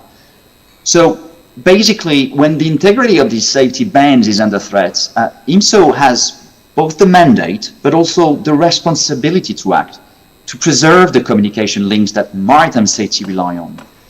And only through close cooperation between regulators, service provider, and safety authorities can we ensure these systems remain not only secure, but also reliable and fit for purpose. Now, looking ahead, and I will conclude very soon, Chair. Looking ahead, innovation and collaboration will be key to advancing satellite safety services. I think we must also maintain our collective efforts to protect critical satellite frequencies from harmful interferences and ensure that actually these services continue to provide a lifeline for those in need. And I truly believe that by working together during forums like this, we can continue to improve these systems, ensuring that the safety of those who travel the world's seas, but also skies, keeping in mind that reliable frequencies make the difference between life and death. And Chair, I will stop here. And that concludes my intervention, Chair. I don't know if you can see me. Merci, Yeah, I Mr. think I'm Laude. back. Thank you for your presentation. And you almost covered the journey taken by IMSO and its role being played in collaboration with ITU and IMO. And you also highlighted the importance of protecting L-band satellite operations to ensure continued safety of life services through satellites. And of course, there is a pressure you mentioned from IMT and other services on the L-band. But it's the sacred duty of all the administrations to safeguard the safety services which are paramount to the human life. Thank you for your presentation. Now Thank you very much, Chair. Thank you. And now I should be allowed to move on to the next speaker, Brigadier Rahul Anand, Director JCS, Integrated Defense Staff. He will be speaking on the importance of protecting. I'm sorry, I'm missing the serial number. Okay. Yeah. Maybe your costume, I think, distracts me. So I'm sorry. So I'd like to invite Mr. John Dodd, Director of Safety Services in Inmarsat. He will be speaking about the modernization of GMDSS and Inmarsat safety net services. Thank you. Over to you. Good afternoon, ladies and gentlemen. I'm John Dodd, Director of Maritime Safety Services at Inmarsat Viasat. I'm going to take a slightly different approach presenting to you today. We've heard a lot about spectrum, how important it is, how important safety services are, especially maritime safety services, but how do all of these link together and why is it important? So the GMDSS is an extremely complex system made up of many different services, satellite constellations, ground infrastructure, ship service stations, procedures, and so on. However, we can break this down extremely simple. We can split it into two parts, the reactive side and the preventative side. So if this next slide works, it's going to look at the reactive side, which is around distress alerting. So distress is classed as imminent danger to loss of life or vessel. Now, I'll just let that sink in a little. What's more important than life? If anyone can give me anything that's more important than life, I'd love to know. The importance of a vessel, I'd say maybe not as important as a life. But a distress situation isn't something that is, we think someone on board's broken their arm, somebody's twisted the ankle, or somebody may have a virus. This is imminent danger to loss of life or vessel. So a lot of people think when a distress happens at sea, you press a satellite distress button and everyone in the area knows. The vessel next to you, 2 miles away, knows what's going on. That's not the case. A distress alert is initiated on board. highest priority over the satellite network, ship earth station and ground segment, to deliver that to a rescue centre. At that point, the search and rescue are the only people that know that vessel and those people are in distress. You then use satellite communications to distress alert relay broadcast around that vessel in distress to warn other people of what's going on and ask them to assist. So let's see if this works. Nope. So instead, we'll go into a little bit more detail. The video didn't show that. Hopefully this is a PowerPoint and not a PDF, because there's a lot of slides coming up with actions on them. So what happens is you press a distress button. That takes highest priority and is delivered to a search and rescue centre. That search and rescue then have to request other vessels in the area to assist. A lot of time, the rescue centre can be a lot further away than a vessel with equipment, maybe medical people on board to go and assist. So a distress alert relay is then issued. This is an actual broadcast. So most of the time it's broadcast to 600 nautical miles around the vessel in distress. Every vessel in that area will receive that broadcast as a distress priority with alarms and must go and assist the vessel. So we always say prevention is better than cure, and I'm pretty sure you'll all agree with this. So the preventative side, and this quite often gets overlooked. Under SOLAS Chapter 4, Regulation 7, all vessels whilst at sea must be able to receive maritime safety information. Now IMSI is broadcast in two ways, one through Navtex, which is medium range, so we're talking around 200 nautical miles off the coast, if that coastline has Navtex broadcasts. A lot of them don't now, a lot of them are defunct, and they're using satellite EGC broadcasts instead. So what this means is every SOLAS ship has to be able to receive this. The type of messages are navigational, meteorological, search and rescue, and piracy. And I hope this is a PowerPoint because we've got some great examples of what's been happening around the Indian coast over the past couple of weeks, which will show how this is extremely important. So the only people that can broadcast these messages are IMO authorised and certified bodies, such as meteorological centres, the Hydrographic Office, and IMO registered rescue coordination centres. Now India has two MRCCs that are authorised to broadcast distress alert relays. They are both broadcasting through the Inmarsat system. We are the only satellite provider who is GMDSS authorised and has every EGC broadcast certified authority through our system.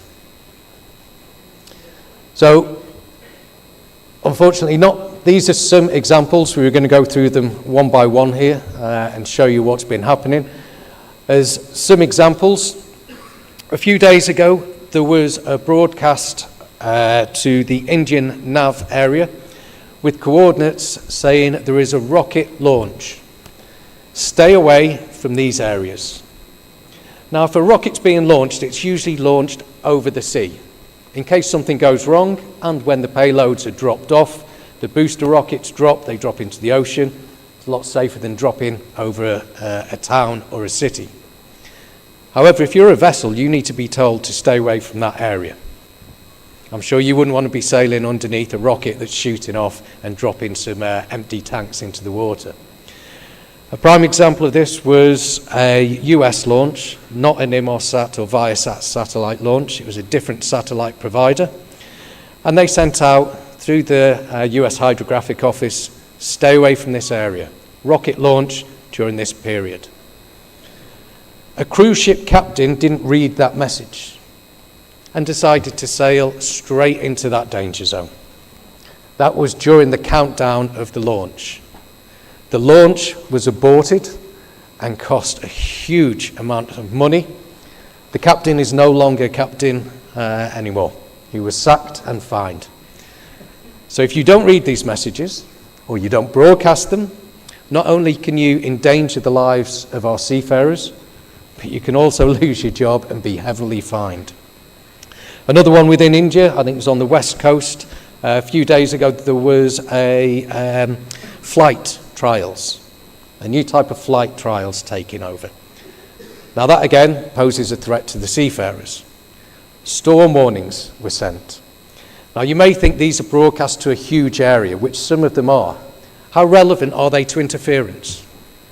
There was a number of incidents here which were distress alert relays around the Indian coast. We did some around the Sri Lankan coast, and we saw seafarers in distress. The majority of these were fishermen. One of them was a collision with a fishing boat with an unknown vessel. All vessels in the area, make haste, go and save them. Keep a sharp lookout, provide assistance if necessary. One of these was 11 nautical miles off the coast. Now, the IMOSAT safety team are called when nothing else can be done. When the search and rescue have run out of options, they are told to call me and my team just to see if there's anything else that we can do. I'm never hanging up the phone at 3 o'clock in the morning because a seafarer needs assistance. The one that we had an example of here, even though it was only 11 nautical miles offshore, a distress was sent, a distress alert relay was sent, and a vessel picked up that message and went to the aid of those seafarers and rescued 3 fishermen from the ocean. Now, if there was interference, what would happen if that message got missed?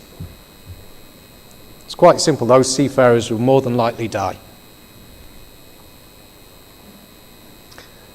So as examples here, these were taken. The one on the left here is shore-to-ship distress alert relays, like we've just talked about, this year so far. So there are some in the deep ocean, but you can see the majority of these are around the coastlines. The right-hand one is distress alert relays, distress alerts from ships to rescue centres saying there's imminent danger to loss of life or vessel. Again, coastal. The majority of distress alerts are coastal. That means any interference going out to sea, even if it's 50 nautical miles out to sea, poses a clear threat to our seafarers. When a vessel is in port and it's about to leave, it's usually inspected. You have port state inspections. Probably the most important is, does your GMDS safety equipment work? And you have to prove it to the port state controller. So if I'm a captain of a tanker wanting to leave port, port state inspection says, sir, show me your GMDSS is working. You need to stay safe at sea. They test it and it fails because of interference. What happens next? That vessel will not be released. It'll be retained in port.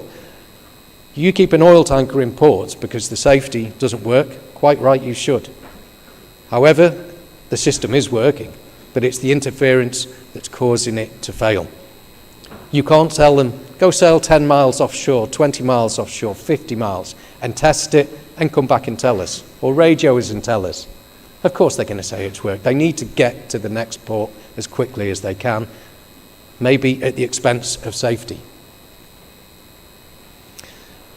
On average, there's almost 800 distress alerts globally every year. We're equating average around 6 every single day. Now this was a video that shows the pinpoint of every distress alert last year. Now, a picture paints 1,000 words. When you see this, you realise how dangerous the oceans can be and how important our job is to keep them safe. So I do apologise, this was supposed to be a PowerPoint presentation, so there was some slides here on what we actually do as a safety team. Unfortunately, it skipped straight through them, but there are a few here that I would like to highlight. As I say, we are extremely passionate at IMOSAT. I've been doing this job at IMOSAT to modernise their GMDSS for the past 12 years. I can tell you stories that will make your hair curl about how dangerous it is. This is why we're so passionate and why we drive change within the industry. There was a slide there. We practice a satellite contingency exercise in front of IMSO every quarter, every year, to prove that we can restore our safety services, not commercial, within 1 hour. And we've never failed to do that. The picture of the yachtsman there being hauled, that's a Frenchman. I was in the IMO at the time, 3 o'clock in the morning. I'd been called by the French rescue centres. They were trying to rescue somebody who didn't have GMDSS equipment on board, but did have a satellite phone. They lost contact. They contacted us. We were able to assist with broadcasting messages. The next morning, the French ambassador gave me a tap on my shoulder whilst I was falling asleep in my breakfast and said, "I believe you were helping with this yesterday." When we get to see a seafarer being pulled from the ocean because we've assisted, that means a lot to us. Maybe a strange one seeing a dog on the screen there. Now, it wasn't too long ago, I got called again to assist with a search and rescue operation. Again, a yacht that doesn't need safety equipment on board. That's usually why we get called up. Mr. Dodd, a rescue centre has had a problem. Southern Ocean, in the middle of winter, at night, a storm broke and the yacht was sinking. They had a satellite phone on board and called the rescue centre, "Help, we're going down." "What's your position?" "We don't know." And then the battery runs out on the phone. Can you imagine how terrifying that is? You know you're going to die. You know you're going to take your last breath relatively soon. You know the search and rescue don't know where you are. Within a matter of minutes, we were able to triangulate where that call had come from. I was then able to, with my team, broadcast to 600 miles around that vessel, telling everybody, keep a sharp lookout, get your binos out and start looking around. Somebody's in trouble there. We sat, it was about 2 hours waiting. I then got a call, "John, we found them." Somebody was sailing past, saw something glittering in the sea and diverted. They found 2 male adults, a female adult, a child, and more importantly to me, they also found a dog. They were all taken to South America and saved. Now that wasn't GMDSS. That was sent by a satellite phone. However, our GMDSS system was used to alert vessels to go and save these people. So I do apologise if I sound very passionate about this, but we see people live, be saved and die in the ocean every single day. What we must not have is interference within our coastal areas because we can become complacent. It's only 50 nautical miles. It's only 100 nautical miles offshore. It's still as important. So with that, I'd like to thank you, and back to you, Chair. Thank you. Thank you. Fantastic. So, a lot of insight, practical insight into how the search and rescue operates and what are the challenges and how we continuously lose life on high seas and all that. And how important it is to monitor the maritime safety information and the presence of corresponding monitoring and the rescue teams which would be responding to the distress alerts received. So now I would like to invite my next speaker. Hope this time I'm following the queue. Brigadier Rahul Anand, Director JCS. Thank you.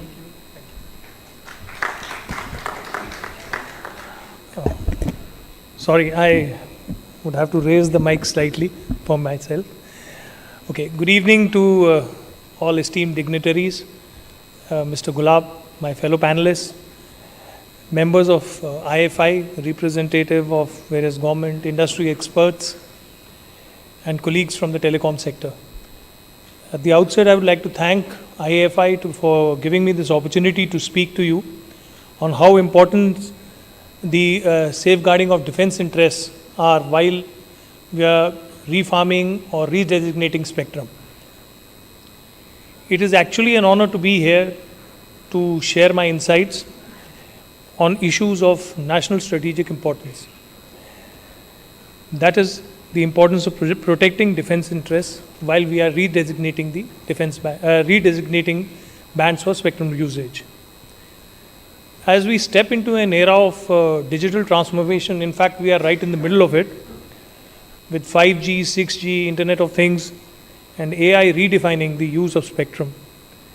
The demand for spectrum is growing exponentially. Yet, we must realize and we must know that amidst this push for connectivity and economic growth, we must ask ourselves the question that are we preserving the electromagnetic foundation that underpins our national security? This question should be paramount in the minds of spectrum managers of the country. Modern warfare is no longer confined to land, sea, or air. It has extended into the electromagnetic as well as the cyber domains. We see that every day. New technologies like hypersonic missiles, loitering munitions, the network-centric warfare, AI-based target acquisitions, unmanned aerial vehicles, swarms require robust, agile, and resilient communication systems. The technologies which we are seeing in various battles which are being fought all around the world today are what we are going to see in the next war, or maybe even better than that. These systems rely on dedicated, interference-free, and secured spectrum to operate in near real time and obviously require additional bandwidth for their operation. Defense services now require spectrum for multi-domain situational awareness, intelligence, surveillance and rescue operations, electronic warfare, secure encrypted battlefield communications, and AI-based command and control systems. All these demand exceptional spectrum usage, much more than what was demanded earlier. They are bandwidth intensive and are crucial for battlefield dominance in today's world. Civilian and commercial demands, spectrum demands are definitely, they're definitely required. They are increasing and they are justified to a large extent. However, they cannot come at the cost of national security. Let us look at how we from the defense services look at spectrum or various bands. Military platforms often rely on frequency hopping, agility, spread spectrum techniques, and redundant failover channels, thus necessitating a wider spectrum usage than typical civilian applications. So if we look at the below 1 gigahertz band, this band is used by us for long-range communication, ground wave communication, troop coordination system, and early warning systems. Frequencies here have better propagation systems in rugged terrain and are crucial in the border areas. As far as the mid-band is concerned, when we talk about 1 to 6 gigahertz, which is the most contested band today, it is also a sweet spot for military operations, like ground-based and airborne radars, GPS-defined navigation systems, jammers, ECM and ESM systems, that is electronic countermeasures and support systems, and tactical communication networks. Ironically, this is also the band which 5G and 6G are looking at.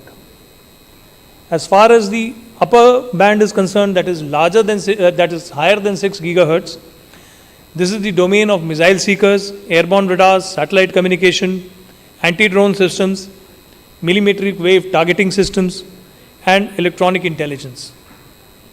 This range enables high bandwidth operations, low latency data transfer in highly mobile environments.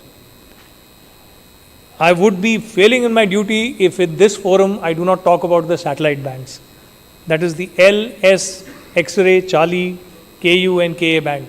Apart from the Q and V band on which a lot of research is going on and many people talked about it also. These give us secure satellite communication, strategic missile warning, assist in chip coordination, as has just been brought out by my previous speaker, UAV operations, and other weapon guidance. The weapon systems which operate with satellite communication technology are imperative for successful defense operations. So we cannot refarm satellite bands, or we cannot push satellite out of these bands. Sorry. I would like to give some examples of how other governments or other countries are going about their protecting their spectrum sovereignty for defense operations. While I agree with the chair that ITU does not designate, but it is a national responsibility to designate or to reserve spectrum for defense usage. Certain large powers like the United States, it is the DoD which operates the electromagnetic spectrum operations. And the National Telecoms and Information and Telecommunications and Information Administration, as you are well aware, it prioritizes national security while allocating the bands. We would see this in various fora as we attend ITU conferences. An example of this is that the Citizens Broadband Radio Service, it coexists with military radars, but priority is always given to defense operations. In United Kingdoms, there is a joint spectrum authority which is led by the MOD. Any spectrum release undergoes rigorous security vetting before and impact assessments before it being allotted. And MOD retains priority access to bands like the C band, to shared bands like the C band and the S band. France has adopted a white zone doctrine. Critical areas like border areas, nuclear bases and naval ports are kept free from commercial operations. Australia and Israel, they use spectrum coexistence, but priority is always given to to defense operations. Now, what is common in these countries is a national level spectrum protection policy, where defense usage is not just accommodated, it is prioritized. Even in our neighborhood, in the current operations which we have seen called Op Sindoor, we should know that Pakistan switched off its 4G and 5G networks and only operated on 3G so that it doesn't interfere in their air defense operations, while we did no such thing. So you must understand that defense operations must take priority. The threat scenarios and spectrum dependencies are interrelated. So if we talk about airborne threats, we know stealth drones, hypersonic glide vehicles, they need to be detected by early warning radars operating in the L and S band. Countermeasure systems like the counter US systems, which we operated in the current operations, they require real-time encrypted communications to intercept and disable threats. Satellite relays are also vital for us in the entire range of satellite operations. As far as ground-based threats are concerned, border surveillance using unattended ground sensors and perimeter radars is useful to us. Electronic warfare systems, though they are anti-technology to be very frank, but they still can scan and jam the adversary's signals and are also important. Army units would need mesh networks where each soldier or UAV is dynamically managed, all riding on secure spectrum. Population centers and vital institutions, while many of them were not targeted this time, they required layered air defense systems which are based on radars working in multiple frequency bands. So you would always wonder that why does defense require more spectrum than the others? The reasons are very fundamental, like the first is frequency agility. To avoid jamming, interception, and operations of the EW or electronic warfare systems of the adversary, our systems would hop across multiple frequency bands in real time, requiring large chunks of contiguous spectrum. Secrecy and encryption requires overheads. Defense communications require multiple layers of encryption, and spectrum overheads are imperative in this. To ensure low probability of interception and also deception, we use spread spectrum technologies which require large spectrum usage, and hence our requirement of large spectrum.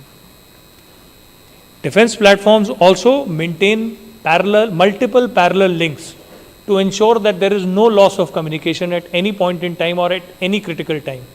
This again leads to larger spectrum usage. Now we have technologies like cognitive radios, software-defined radios, which hop over multiple frequency bands. Again, our requirement of spectrum usage has gone up. While civilian systems, they will optimize the spectrum usage for efficiency and throughput, the defense system would prioritize secrecy, resilience, and redundancy, which will come at a spectrum cost. So if we understand that, we will understand why defense requires more spectrum. Spectrum sovereignty is national sovereignty. If we don't have national sovereignty, we don't have anything. There's no point in having so much of economic importance, giving economic importance until we have spectrum national sovereignty. So India today is at a crucial crossroads. On one hand, we are unleashing the power of 5G, rural broadband and digital innovation. On the other hand, we are modernizing our armed forces too, building our indigenous defense systems and preparing for future warfare in a troubled neighborhood. We all know what lies in our neighborhood. This isn't a zero-sum game. It doesn't happen that if technology and innovation on the civilian side improves, it must go down on the military side. The way forward is through effective spectrum planning. We must be collaborative and we must ensure that dynamic sharing frameworks with defense are there, with defense having overriding priority. EMI-EMC validation, that is interference validation and compatibility analysis of all civilian systems which are operating near defense installations must be carried out. We must have strict geofencing, whether by the defense or by the civilian systems, to ensure shared usage. In the end, I would like to conclude that spectrum decisions made today shape our national security posture for decades. As we reform frequencies to empower civilian technologies, we must not create blind spots in our defense preparedness. Let us remind ourselves that freedom of communications means little if it comes at the cost of national sovereignty. Protecting our skies, waters, and borders must remain non-negotiable. As we deliberate spectrum reforms and we look towards economic growth, let us not forget that a strong spectrum strategy for defense is not a constraint, but is a necessary investment into the sovereignty, safety, and strength of our nation. We must collaborate, innovate, and legislate with this spirit in order to achieve a balance where our indigenous technology and our Indian sovereignty can coexist seamlessly and securely. Thank you so much. Jai Hind.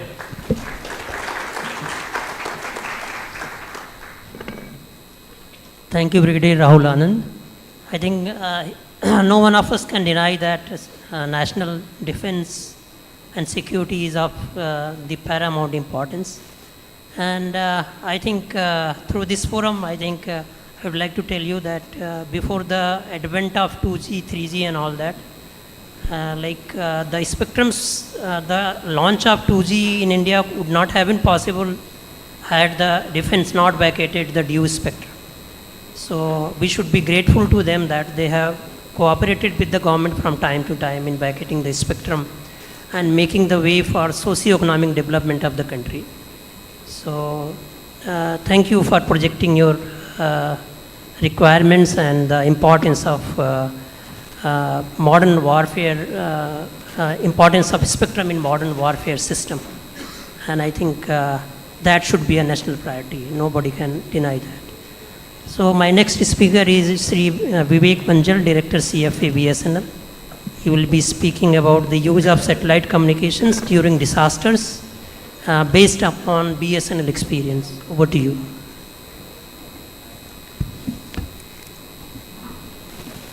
You can load the presentation you have.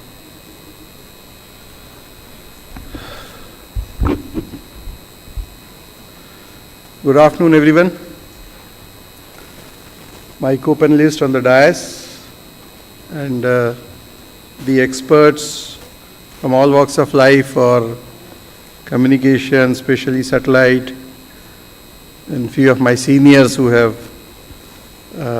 taught me all along those years. So I'll be basically focusing on how the satellite is very, very important for the disaster management. And though I'm not currently working in any of the BSNL satellite operation in my current portfolio, but I have been in satellite project when I started my career in the Department of Telecommunications. So satellite has always been my first love, I can say. And because this was an opportunity, so before start, I thank the Bhatia ji and Soni sir for inviting me here to be part of this August gathering. So this is a very general slide which says what type of communications we have as of now. Not much of the content in this, but just to start with a base, that the world has moved in the last 3 decades, that you have now not only 360 degree, it's a 3-dimensional 360 degree coverage with air, water, land, everywhere you need to remain connected. Now, before we look into what is there today in 2025, this is not something which is very new, even in the Indian context. Department of Telecommunication, when it was the sole operator, way back in 70s and 80s, it has deployed the satellite terminals for connecting the district headquarters. Today we talk of remote villages, in the nook and corner, inaccessible locations. That time it used to be connecting the district headquarters by using satellite.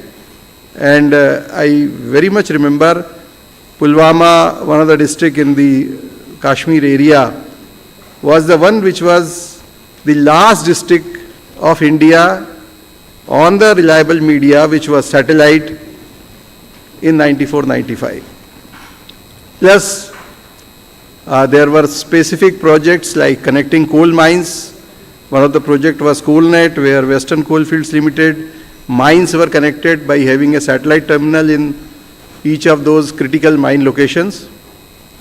We have Asia's largest open cast mine at that time, 100 kilometers from Nagpur. And I remember that it was having a population of something around 5,000 to 6,000 people every time being there in that mine area. For making a phone call, one has to travel 17 kilometers to the nearest place, which was not even a taluka place, but had some communication facilities. So those coal mines, to see through it that they remain connected, satellite was used very much in India by the Department of Telecommunication. Then 90s, it was upgraded from those 1 or 2 channels to the 8 Mbps bandwidth, which will look very peanuts if we talk today, but then 8 Mbps was good enough a bandwidth when the individual circuits of 1.2 kbps used to serve a terminal anywhere in the remote. So it is a good thing it was in those times. And that time, for the first time, the satellite was used to connect the critical places which are not district headquarters but down below. I'll just name 2 locations. One was Dras, which is the second coldest place globally, is in India. We connected through satellite. And the highest altitude Exim Bank at Gunji, which is on the border of India-China when we go to Mansarovar. So Gunji is the place. There also we connected it through those satellites, though they were not district headquarters, but then satellite was the only savoir for them to be connected. And then of course, there was a project which we executed, that all the land bordering states with our neighbors, every state has one satellite exclusively for connectivity to Delhi. So in case everything else fails, that particular safety of that station will make sure that the state is not isolated. Punjab, Rajasthan, Gujarat, J&K, Assam, West Bengal were those states where we have. So at one place, these stations used to act as a hub for the small satellite location within the state, but also will be serving as a exclusive, all-weather connectivity between the Indian national capital Delhi with that particular state. The last thing is iridium. In one of my earlier speaker presentation, I saw the name of iridium. Many of you may not have heard of what iridium was, how it started. It was the first constellation of satellite which was put up in 1998. 77 satellites were planned to be put in orbit, because 77 satellites are required to cover the whole globe. That was the planning calculation. So the name iridium is drawn because 77 is the name of the iridium in the atomic table. While they have actually launched, they found that 66 are more than sufficient, but they launched 95 satellites so that you have spare satellites in orbit at that point of time. And it actually started services on the handheld gear handsets, but then nobody has heard of it, and only now we are listening that we will have a handset which will be connecting to, and of course we have those immersed handsets also now in last 10 odd years. So what happened that 26 years back something was started, couldn't work out. Probably I think it was ahead of time, and sometimes technologically if you are ahead of time, it is probably commercially not as successful as it is supposed to be. And then we have one Murphy's law. When we say if anything can go wrong, it will. And it happened with iridium a number of times. The tariff was rupees 100 per minute in today's date's time. That time it used to be a 250 millisecond pulse, which means every second 1 rupee 20 paisa, 4 pulse will be there. So if I compare with the gold rate, it's 100 rupees per minute of current rate.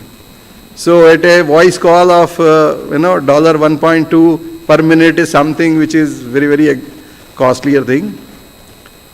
And then therefore within a year's time the company filed for Chapter 11 bankruptcy, $4 billion write-off. They again started in 2001. There are 30 satellites. They collided with one Russian satellite which was already defunct and created a cloud of debris. So again, the whole effort, the second time, it became down. But then they again restarted, and last year they declared some collaboration with someone which didn't work out. Still they are on live. Few of the services are being used elsewhere, not in India. 98 it was available in India. I made a call from that iridium terminal. So, but then they are still there, and they are launching something in 2026 as per the latest information which I could gather and compile to share with you. So just to say that though they started quite early, they were down and out multiple times, but they are still there. So that is how someone quoted that, it's a passion. So this is one example which I always fondly remember. So what is there in 2025? So 2025 you have LEOMEOs. Now satellite is not only satellite to ground, it's all satellite to satellite, high throughputs, AI, cloud, VLEO 250 kilometers, 5G, drone, all kind of technologies are available. How they are useful for the disaster.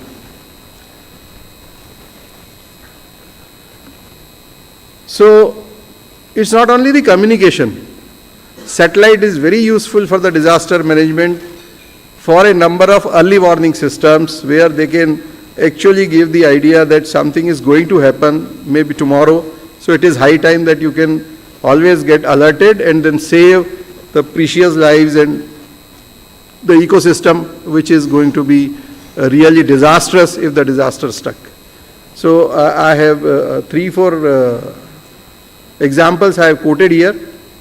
The flash floods which decimated the whole tower, then the cyclone Feni.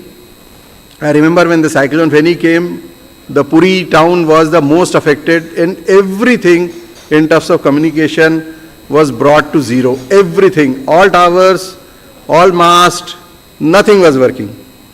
Fortunately, that local telephone exchange building, the exchange room was safe, intact, so we could start the communication from the Puri within 24 hours of that Feni cyclone when it hit. And just to tell you how much devastating it was, all the electrical setup was totally finished. It took 23 days in the capital city of Bhubaneswar to actually put the powers back, but then through satellite and through other modes of communication, through emergency, the whole of the Orissa remained connected, including Puri, though there was no power at all. And then you have the Turkey's earthquake, Nepal earthquake. So satellite is something which is required, and this is how it is more useful. So for the mitigation, you have the land movement tracking using INSAR and the EO satellites. Then you have the weather alerts and flood forecasting, you can prepare well. Then you have emergency communications, and of course you have the immediate starting of the planning as to how you will start the communication services. This is one example which I have taken in more details, how this early warning system has helped. So there is a Switzerland event where the whole village got buried, but because of the early warning of forming of some glacier picked up by the satellite 10 days prior to it, the day it actually happened, and therefore all the residents and the sheep and the cows, everything has been evacuated much before the tragedy actually struck. So this is how it helps in the disaster by averting at least the loss of the life. So you have the key satellite technologies which are deployed for the disaster management with, of course, you have resilient connectivity, wide area coverage, early warnings, faster decisions, seamless interagency coordination.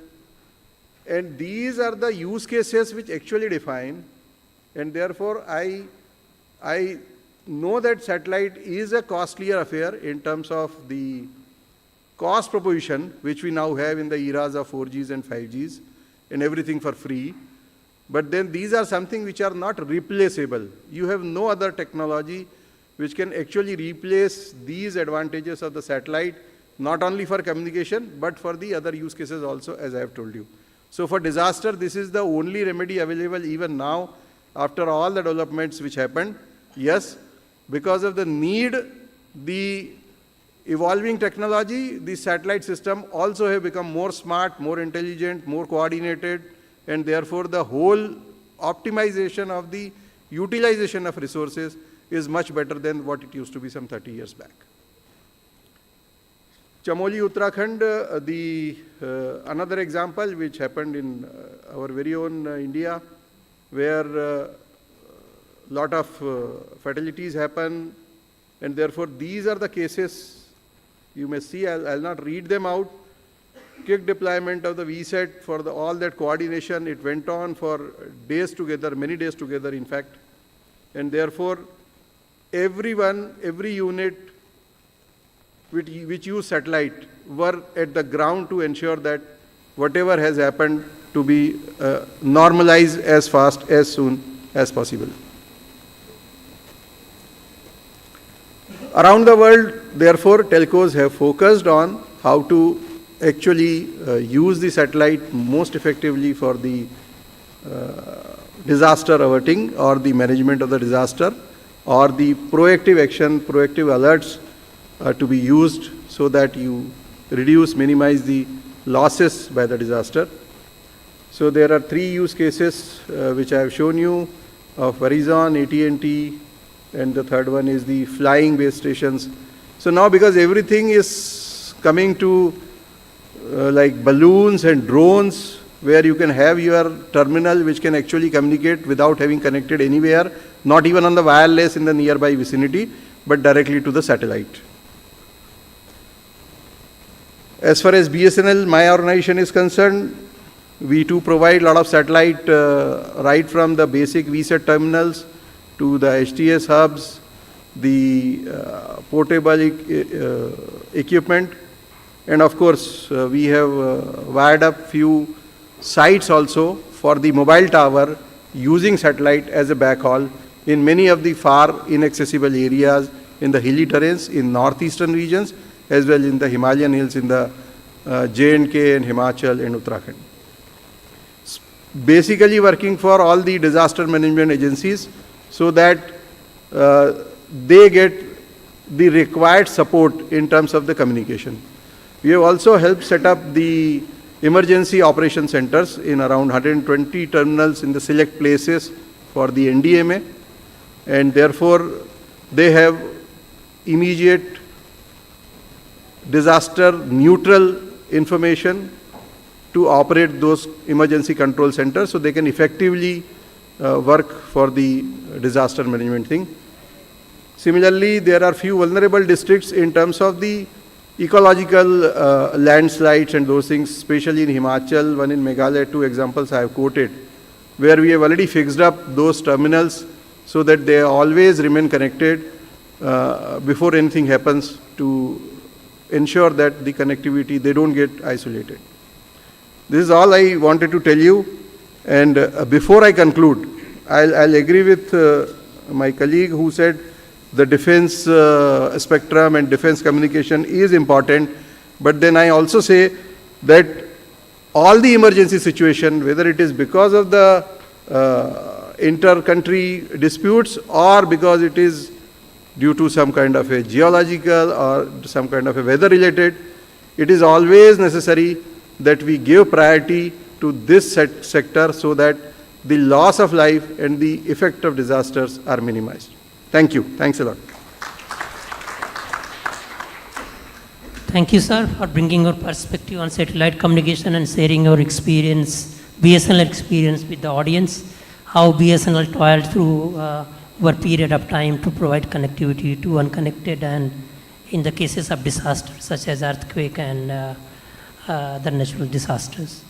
Thank you for that. And now in the line, the next speaker will be joining. Mr. Yadav will be there? No? Then now I would request Ms. Donna P.T. Murphy, SBB Regulatory Viasat, to give her presentation. Thank you.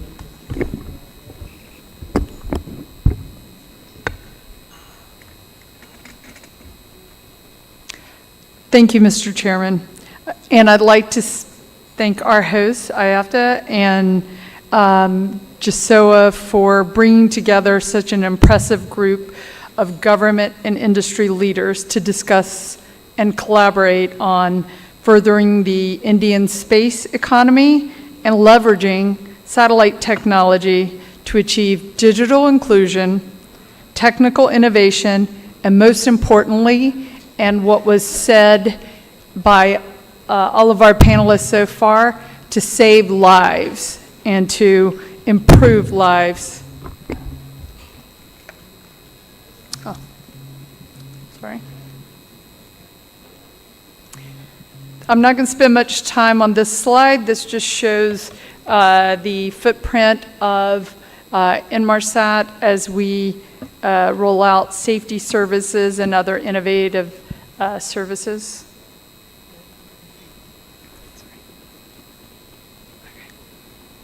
On this side, we talk about, a lot of our speakers are talking about current services here, and I'm going to talk about how we're improving those current services and moving towards innovative, advanced MSS services, including direct-to-device, and how it's important that when we move to these innovative services, that we connect anyone, anywhere, and that is, that's our main message here.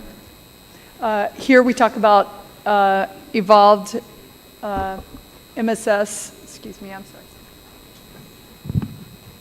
Does this one work? Thanks. Not without my glasses.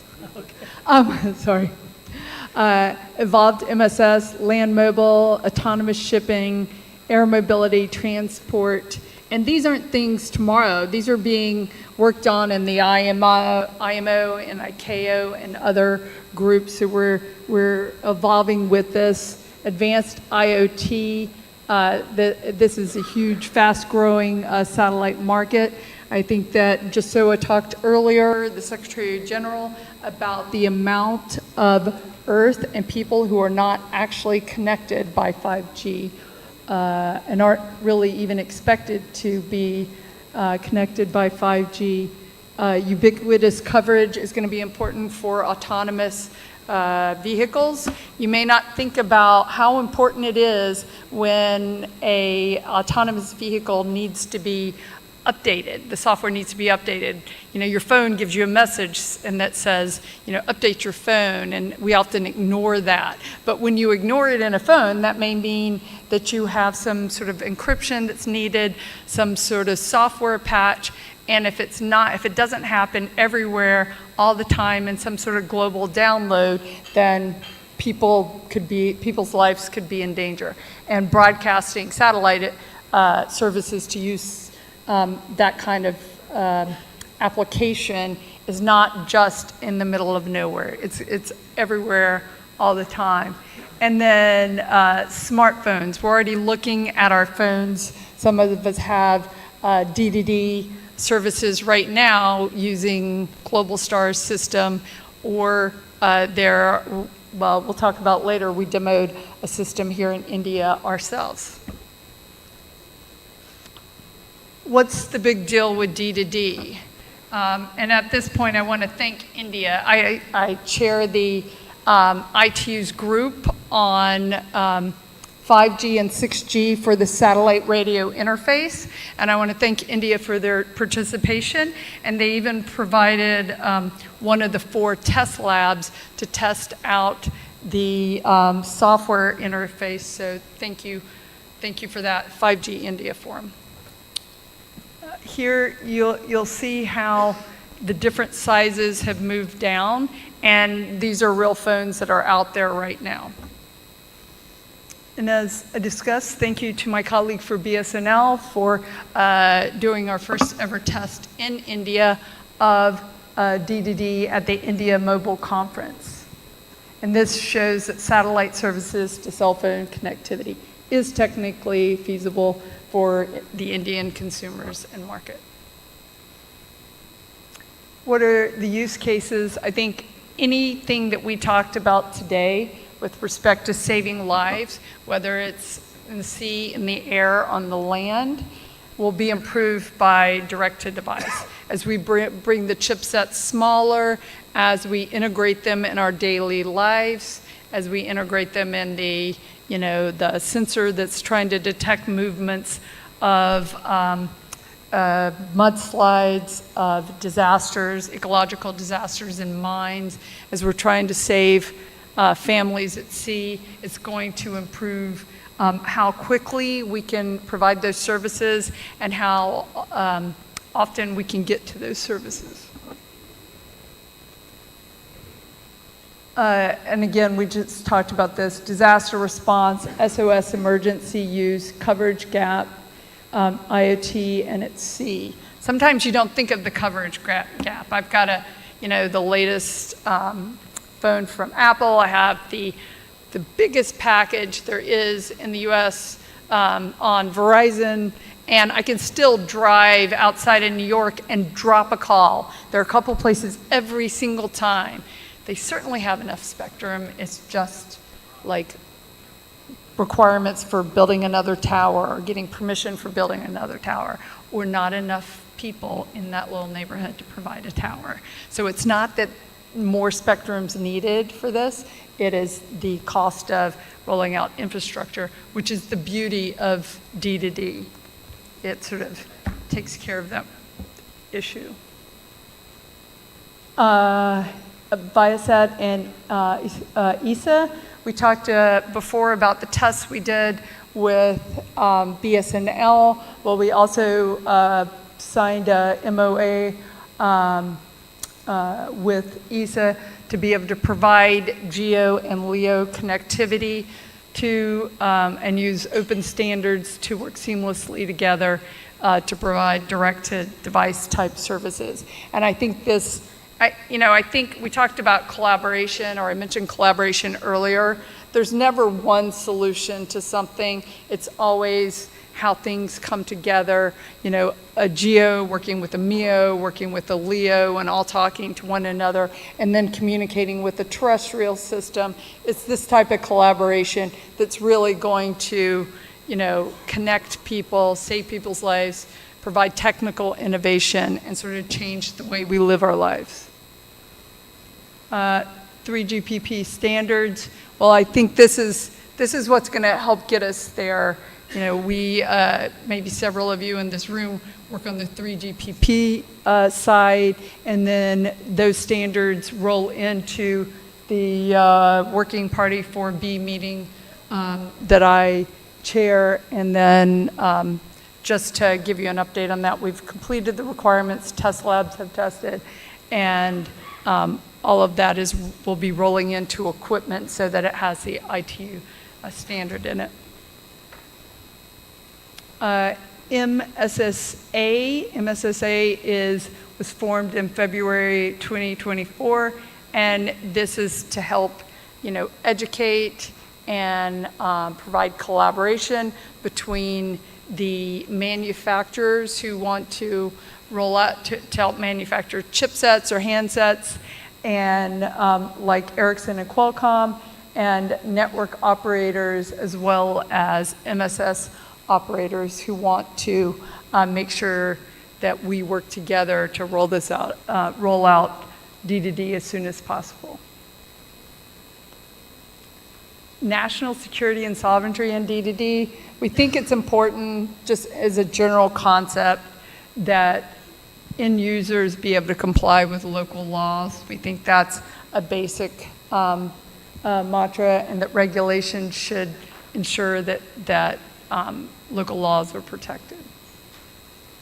Here are future references, but I'm going to, summarize by saying that everything that these speakers speak on, whether it's defense, whether it's natural disasters or man-made disasters, can't happen without protected spectrum.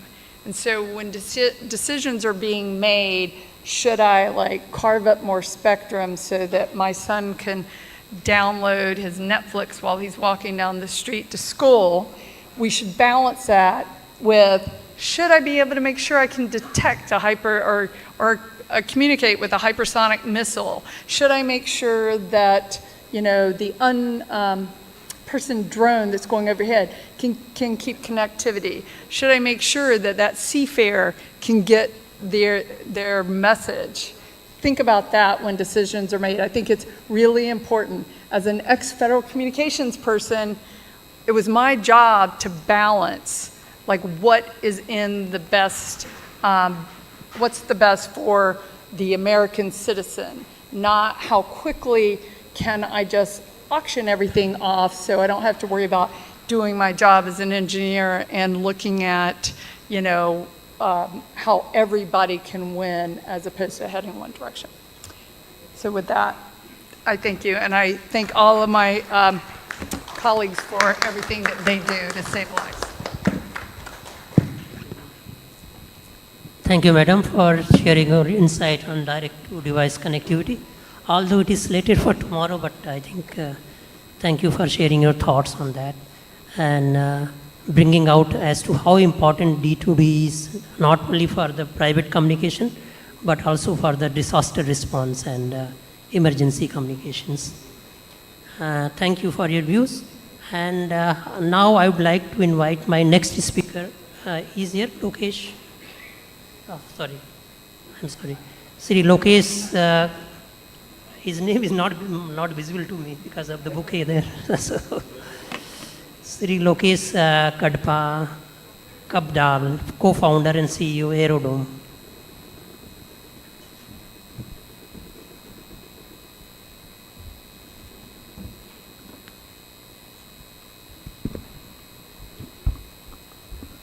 Yeah, good evening everyone. Greetings to all the esteemed panelists. And thank you, Bharat sir, for giving me this opportunity.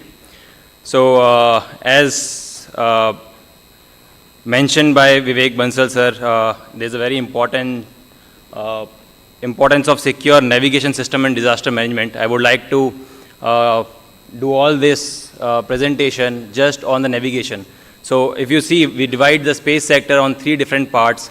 First is communication, where we all are very much focused. We recently attended a conference in Delhi, which is a space conference.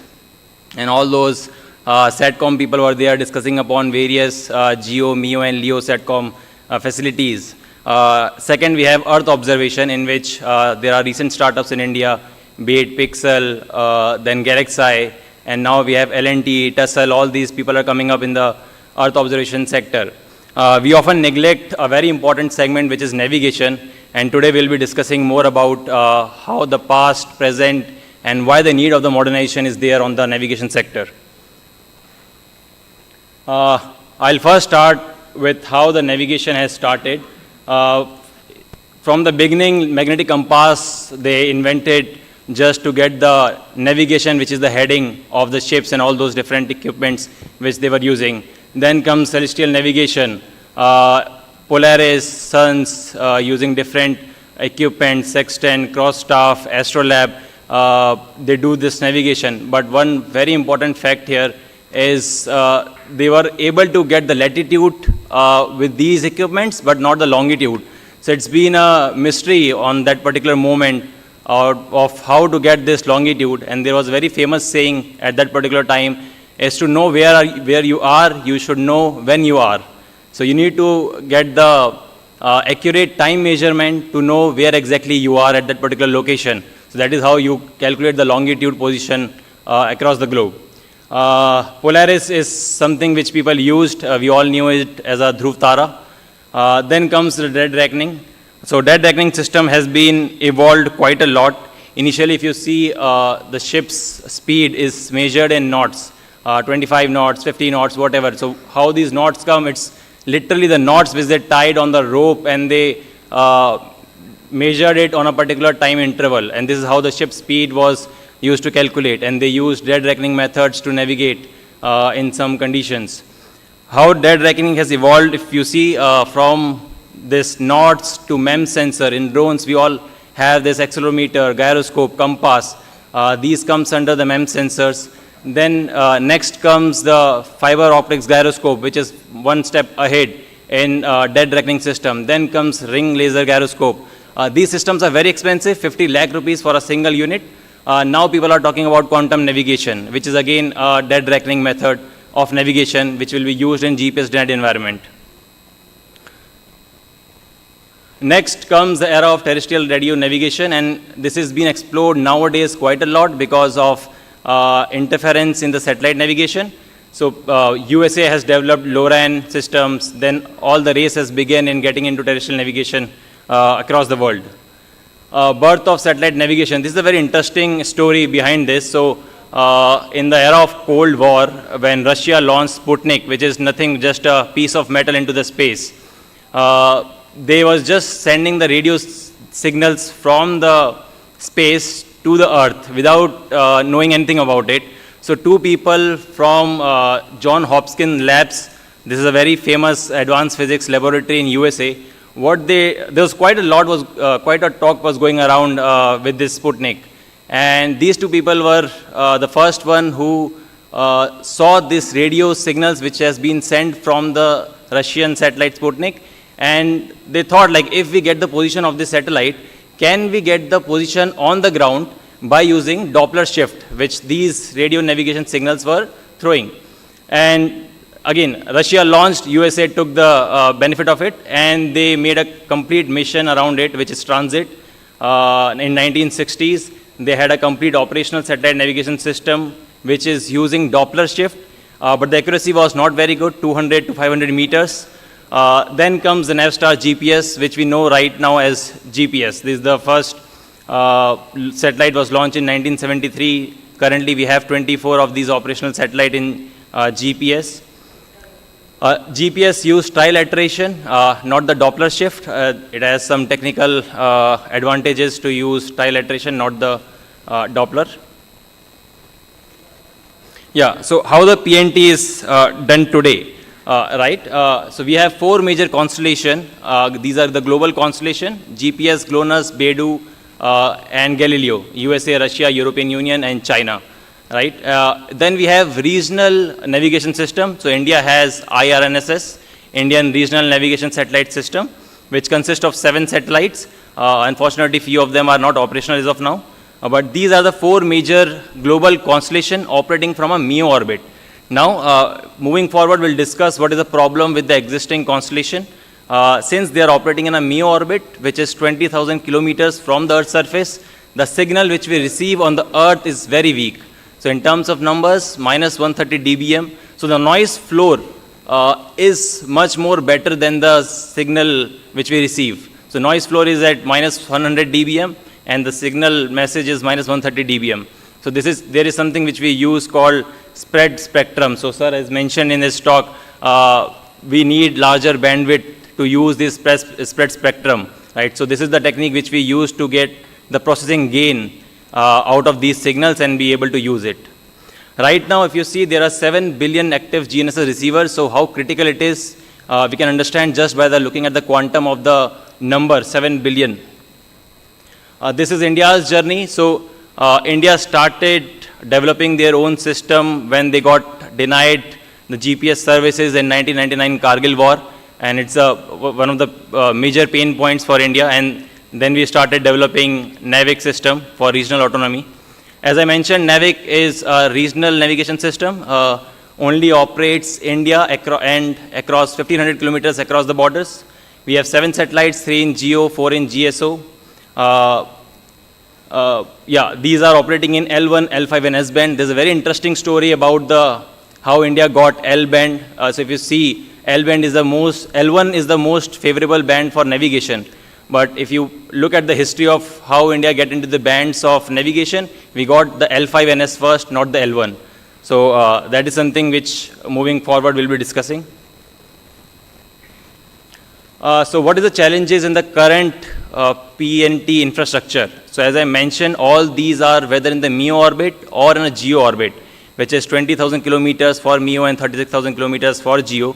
So the life for which you will be designing it is very high. So 15 years you will be designing, because these are the larger satellites. I'll give an example of NVS-02, which was a recent launch of NAVIC system, which again, unfortunately, got partially failed. So the weight of that satellite is 2250 kgs, and it takes a complete GSLV Mark III satellite to launch it into the geotransfer orbit. So 1 satellite and only 1 rocket. So how much cost we are putting it beside all these, you can just imagine. And when you design these kind of satellites, you need to make sure they will work for 15 years, not for just 5 years, because you cannot invest again some 800 crores just for only a 1 satellite. Urban unavailability is there, which is also called multipath. You all have been experienced it. If you are near some high-rise buildings, be it, let's say in Japan, they faced a lot of issue because of multipath, and they then made a complete constellation QZSS just because of this difficulty. So the signals will strike off these buildings, and then you will get errors in position. This is what multipath actually means. then off the shelf, you don't get the accuracy in centimeter level, right? If you open the phone, we see where exactly we are, you'll get somewhere around 3 meters, 5 meters, or 10 meters, depending on the location. So off the shelf, centimeter level positioning is not there. Signal vulnerability, I think this is something which we have discussed a lot. Signal vulnerability is one of the major point why we are developing LEO-PNT. Slow convergence, so as all these satellites are in MEO and GEO orbit, they move very slow, and due to something called measurement decorrelation, we don't get very high convergence for the positioning. So before starting into LEO-PNT, we were developing drone swarm, and we implemented something called RTK system, which is called real-time kinematic positioning. This system is there to augment the centimeter level positioning. So you will get the centimeter level positioning, but you need to do a survey for, let's say, 12 hours or 24 hours. So if you want to reach to a 10 centimeter level, you need to put that base station for one complete day. And this is something which cannot be done in, let's say, if you want to operate a missile, you cannot wait for this high precision. And then geopolitical risks are always there. So there is one interesting fact about GPS is SA feature. Many people will know about selective availability feature of GPS, which they used to introduce before 2000 era. Then President Bill Clinton came and then he disabled this particular feature. So what they used to do is they introduced slight atomic clock drift error into the satellites. So rest of the world will get accuracy somewhere between 50 meters to 100 meters, whereas US will get 5 meters of accuracy. And this can be done anytime, right? So they say like after 2007, post 2007, they have removed this feature from on the GPS satellites, but you never know, it's US, right? Yeah. Then high infra cost, as I mentioned, all these satellites are very bulky and expensive. PNT powers the world, right? So why I bring this slide here is very important. So PNT, whether it drones, cars, finance, high trading, frequency trading is required. Maritime. So maritime is the industry from where navigation started, and still it's very relevant industry because there has been a jump of 900% in recent era in terms of interferences, jamming and spoofing. So we talked to several Indian Navy and merchant people, and they told us like it's a very pain point for them. And the government body as well has released a whole document how to, what needs to be done in case of interference, you are facing interference. Then aviation, there's a whole system of $19 billion in place, right, Gagan, which is again GPS assisted augmentation system. So aviation is a very important sector. Then comes construction where centimeter level of positioning is required. So PNT powers the world, and the next slide is what happens when GNSS fails, right? So there are some accidents which I have took from the past, and these are not limited. There are multiple of these failures which has happened due to some of these other GPS failures. I'll not read out all these things because we have plenty of this stuff in the internet. Next comes, this is very important, like we got a BrahMos failure in 2009 January where we missed a target. This is just a trial, so this is not in actual terms. This is a trial which has been done previously, and we missed the target by 7 kilometers. Why? Because again, USA came into the picture and they shut off the GPS at the right moment. A very interesting point again about BrahMos is a joint venture between India and Russia, and we use GPS in it. So this is something we should take into care and integrate Indian constellations in the future missiles, hypersonic, be it ICBM and all those different things. This is again a crash which has been done, and a lot of lives has been lost in this due to GPS failure. Then comes Kargil war, and this is again in trading sector. We have lost a lot of money by the interference due to all this. Like it's very easy to jam and spoof these signals, right? If I want to jam this particular area, I can jam with 1 watt SDR in my hand, this complete 4 to 5 kilometers, and it's very easy. This I have been thinking to do it in my next investor pitch as well. So how we can fix this is LEO-PNT. LEO-PNT essentially means low Earth orbit, positioning, navigation, and timing services. So we are building a satellite constellation of small satellites, and we are bringing it down from MEO to LEO. LEO is something, let's say, 700 kilometers or 1,000 kilometers. So you will get much more strength in terms of signal. So let's say 100 times more powerful. And we can implement beamforming in when we are operating from LEO. Beamforming is always an option. For critical areas, we can have 1,000 times more powerful signals. Since these satellites moves very fast in LEO orbit, 7.5 kilometers per second, the measurement decorrelation is very good, so you'll get convergence in just few seconds. So let's say if I have 1 centimeter level of positioning, you just need 10 seconds and you'll get it. So all the real-time applications will be opened up with LEO PNT. As right now we all know how technology is moving very fast. In next 5 years, we don't know what will happen, right? And this has been statement made by very big peoples as well. Now they are not able to predict the future. Right now we are talking about encryption, AES 256, AES 128, whatever. In the next 2 years, 3 years, there has been implementation of quantum key distribution, right? There has been mission launched by Government of India, National Quantum Mission, 2023 if I am right, in which they have planned to distribute the key across the India through QKD methods, right? And moving forward, we might have to implement QKD in our restricted services, which we'll be giving to the military. Let's focus about the global PNT race. So this time we are not lagging behind with the space powers, but we are head-to-head parallelly with them developing this system. ESA has released a contract last year of 157 million euros to 2 of these consortium head by GMV and Thales to demonstrate LEO PNT. JAXA has released a statement of having 240 of these satellites by 2030 and 480 of these satellites by 2035. SpaceWorks USA has been pushing a lot of development in LEO PNT.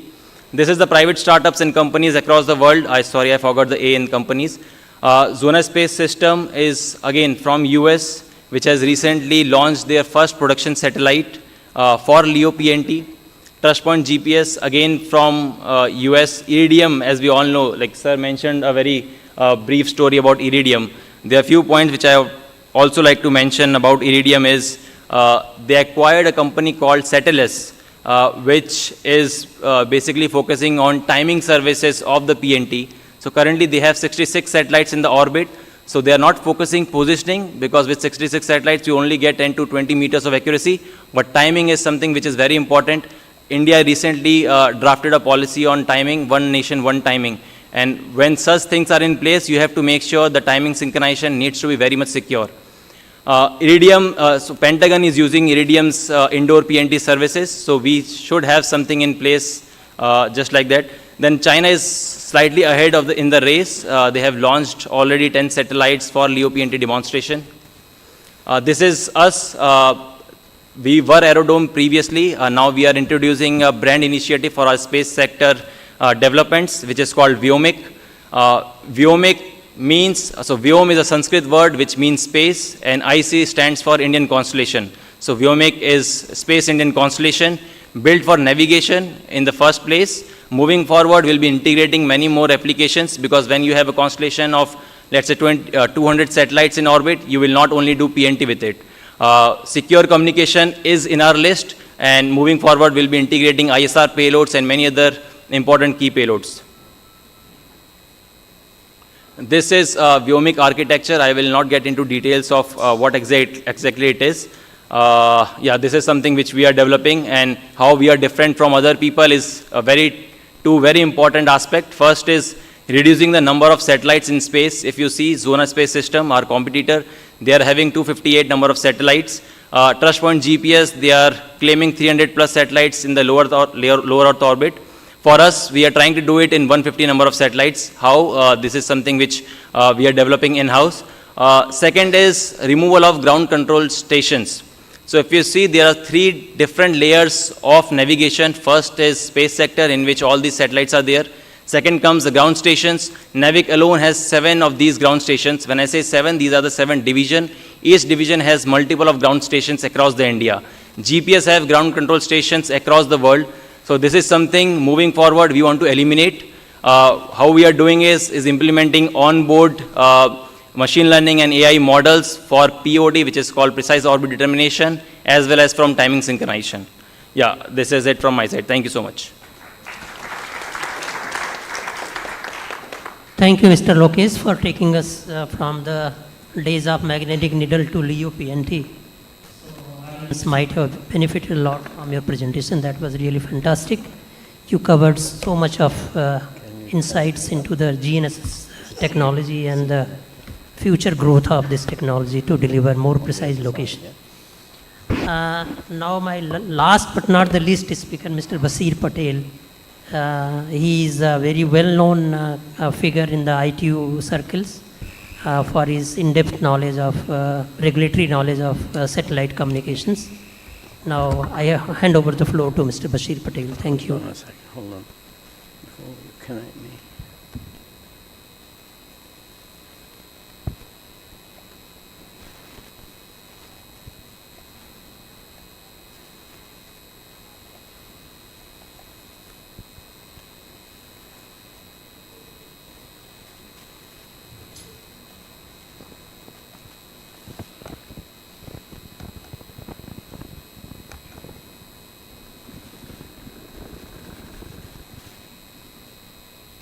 Connecting here.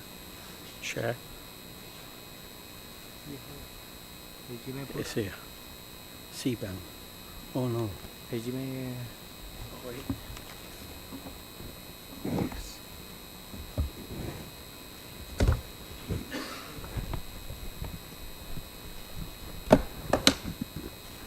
not this one. Yeah, it's a good one.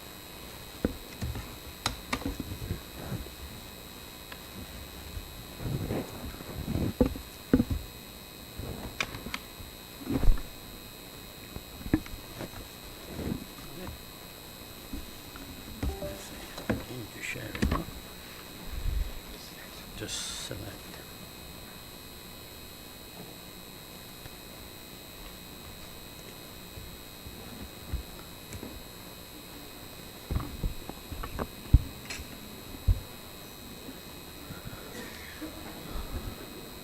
Well, I stand before all of you between now and the dinner for this evening reception. So firstly, let me thank Chairman and IFI for their kind invitation to be physically present here today. Mostly you've seen me online when I've done previous presentations at the IFI event, but today I took the opportunity to be physically here in Delhi, wonderful Delhi. So thank you very much for that opportunity. I think what we've been listening to, and I deliberately asked to be the last speaker for the day, and he said it was intentional. And the reason is this, that we're listening here from defense, from disaster, from BSNL with disaster management, disaster communication. We talked about saving lives from my colleagues through maritime, aeronautical, and so on. And we heard about GNSS. Well, one thing Lokesh forgot to mention is that Inmarsat tried to improve the GPS signal levels by having differential GPS, by putting in a navigation payload on Inmarsat satellites, so that we could actually improve the accuracy from 100 meters down to 5 meters. So that was one of the many things we've done over the last 40 years of Inmarsat existence, if you like, is to improve the capability of navigation by providing differential GPS signals. But that's separate aside. I think one of the key aspects to what we've heard this afternoon, as I said, sovereignty, protection, saving lives. The common denominator in all of this is the L-band spectrum. The L-band spectrum is critical for various applications that you heard about, whether we're talking of disaster management and communications, where the terrestrial infrastructure does not exist, or it's come down drastically, whether it's floods or earthquakes, which we occur in India quite regularly, We have the climatic impact of cyclones, increased number of cyclones with climate change that are happening on the east coast of India, Bangladesh, and neighboring countries. So all of these things means that we need to have a highly reliable propagation characteristics, which is the L-band spectrum. And that L-band spectrum has been in use now, certainly for the last 40-odd years, since Inmarsat's existence. India was one of the founders of Inmarsat. India was member of IMO, International Maritime Organization, way back in 1979. And it established a group which then formed International Maritime Organization, which was Inmarsat, that allowed to have 3 geostationary satellites covering 3 ocean regions, Atlantic, Pacific, and Indian. And that allowed us to provide safety of life services. You heard of SOLAS countries, which I think Laurent from the Director General of the IMSO mentioned. SOLAS is safety of life at sea. It's a convention that Indian government signed way back in 1979 to allow for safety of life services on high seas, because HF wasn't as reliable. So we started with the L-band spectrum. Now that's the criticality of it. The L-band spectrum is used between the satellite and the user, which is the vessels, whether it's aircraft or maritime vessels or land-based communication. So that signal then is carried from the satellite to actually a gateway on land, Earth station. And we have these Earth stations that were spread right across the globe, and we had one in India as well at the time. That was operated by the international carrier for India, which was VSNL. Some of you may remember that, before it was privatized and bought by Tata Group. So VSNL had an Earth station in Arvi, near Pune, Goa, which operated and provided the maritime safety services. Today, we still have maritime safety services provided through BSNL, GMDSS in particular. So what I want to do very, very quickly is just give you that little bit of overview of the background to L-band services, why they are critical, these services, particularly in the context of India and how they're being used in India. What is the issue we have before us in terms of what we need to do to overcome this problem of interference, given that we now have a greater demand for the spectrum, including the L-band and the adjacent bands, and provide some technical sort of options into how we can coexist to continue to provide these critical L-band services, which are life-saving services. So with that, I got 10, 15 minutes to do all that in. Very quickly, I just given you a little bit of the background of Inmarsat when it was formed in '79 as an international. Government of India was part of it in establishing this organization. India has been very much an active member of this organization over the years, both IMO and Inmarsat, and operated the gateway. The most critical element in all of this is the availability of the service, the network availability, which is provided by operators such as Inmarsat. 99.9%, greater than 99.9% availability is what we provide in order to save lives on high seas, as well as aeronautical and so on. And the support for that, which my colleague mentioned already, John, is in terms of the availability of people, expert on safety services, 24/7. We don't have nights, we don't have days. We work on hours, 24 hours, 7 days a week. And that's how we save lives. So it's in our blood. It's in our DNA as Inmarsat. It is our heritage that we are there to save lives around the world. And we provide services on land, enterprise services, on maritime. There are over 40,000 vessels. In fact, 60,000 plus vessels are fitted with SAT-C, which you heard of. Aviation and government. The technology has evolved. I was first involved with buying the second generation Inmarsat satellites because the first generations were transponders, maritime transponders, which were leased from Intelsat and European Space Agency. Then we bought the second generation satellites, which again had limited capacity, about, in fact, only 44 channels. Then we moved on to third generation, fourth. We're now on the sixth generation, and basically InSpace has actually endorsed our F6 satellite, I6 F4 satellite, which has the coverage over India. And each of these generation of satellites has had enormous amount of capacity available to provide services, all kinds of services across those 4 different sectors.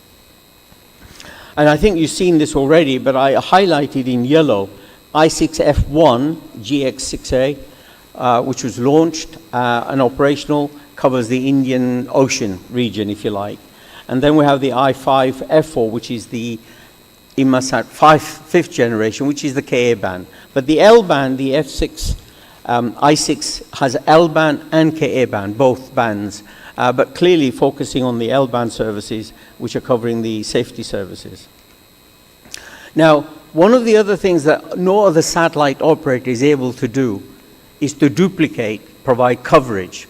If you have to have 99.9% redundancy in a network, it means that you have to have a backup there available in case any vessel sends that distress alert and you have an outage on one satellite.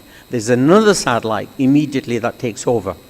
Okay, so there is 100% redundancy in our network globally. That is the kind of price we pay as an operator to provide that service. No other operator is doing that today. These services, which we now provide as a public service globally, as IMSO pointed out, cost us money. But we provide that because it is our obligation as part of the international treaty through IMO.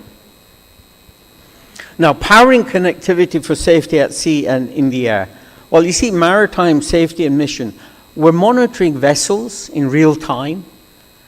LRIT, which is the position, location, and tracking of vessels for safety services.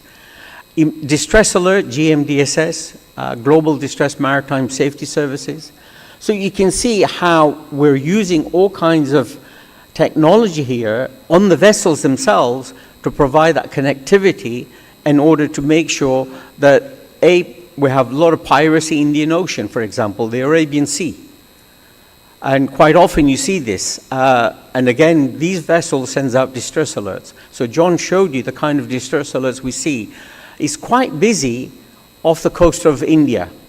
India is a very strategically placed in terms of east and west. So it's an air corridor from east to west, and it's also very busy sea lanes south of India. So because of that, you're in a very strategic location, and it's critical to make sure that the safety services are there and protects the people that are using them. Air traffic management, again, you can see that here, we provide voice and data. I mean, it's unfortunate, the recent disaster that happened, very unfortunate, because of cut-off in fuel supply.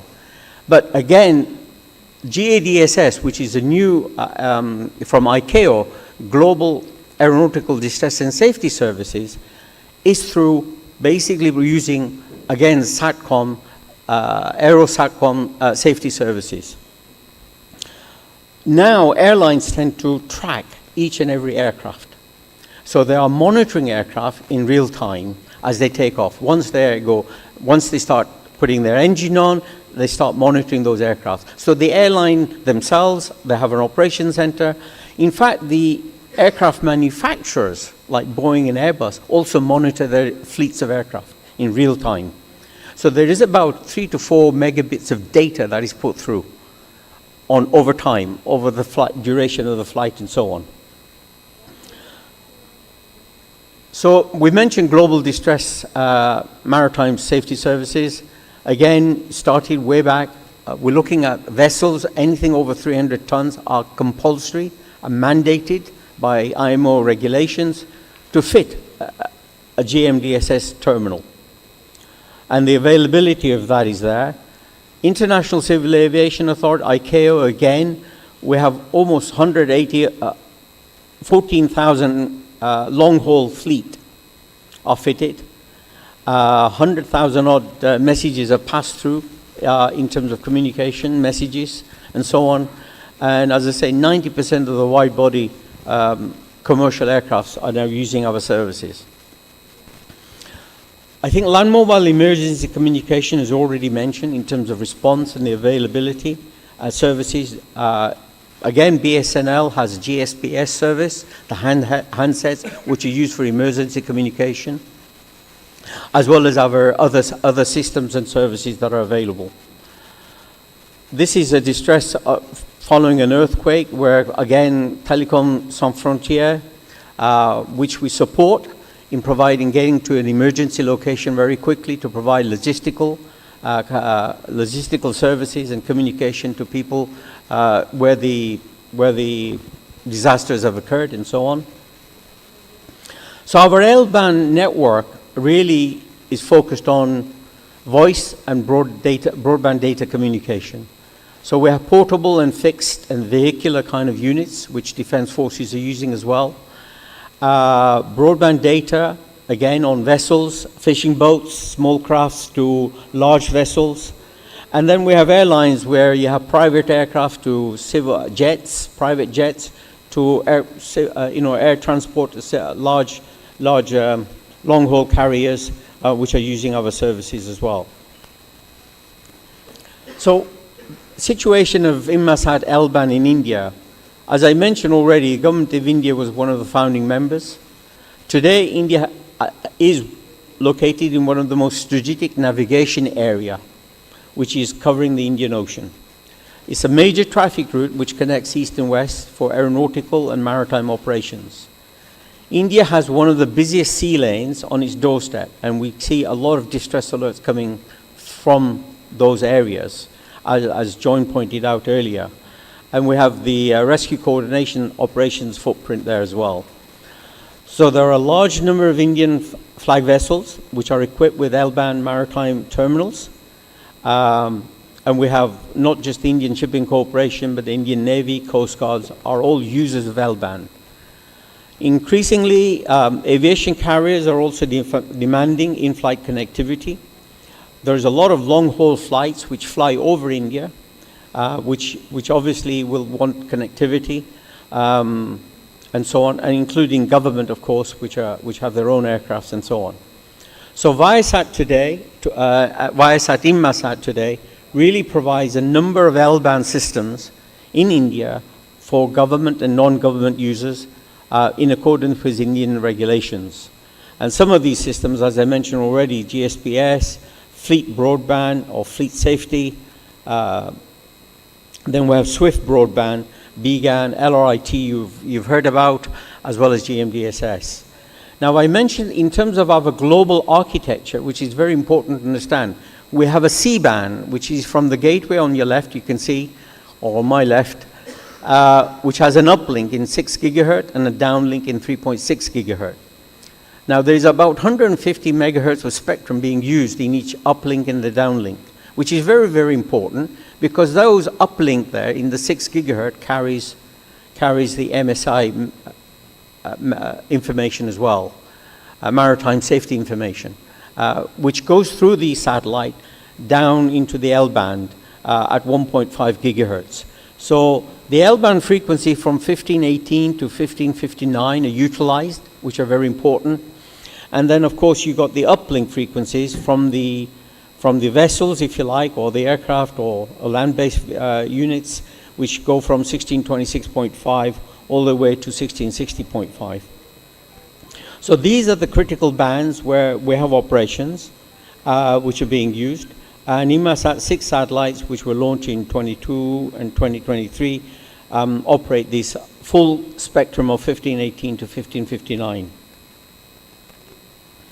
Now, what is the issue we're coming on to is really when we look at the 1518 to 1559, includes the extended L band.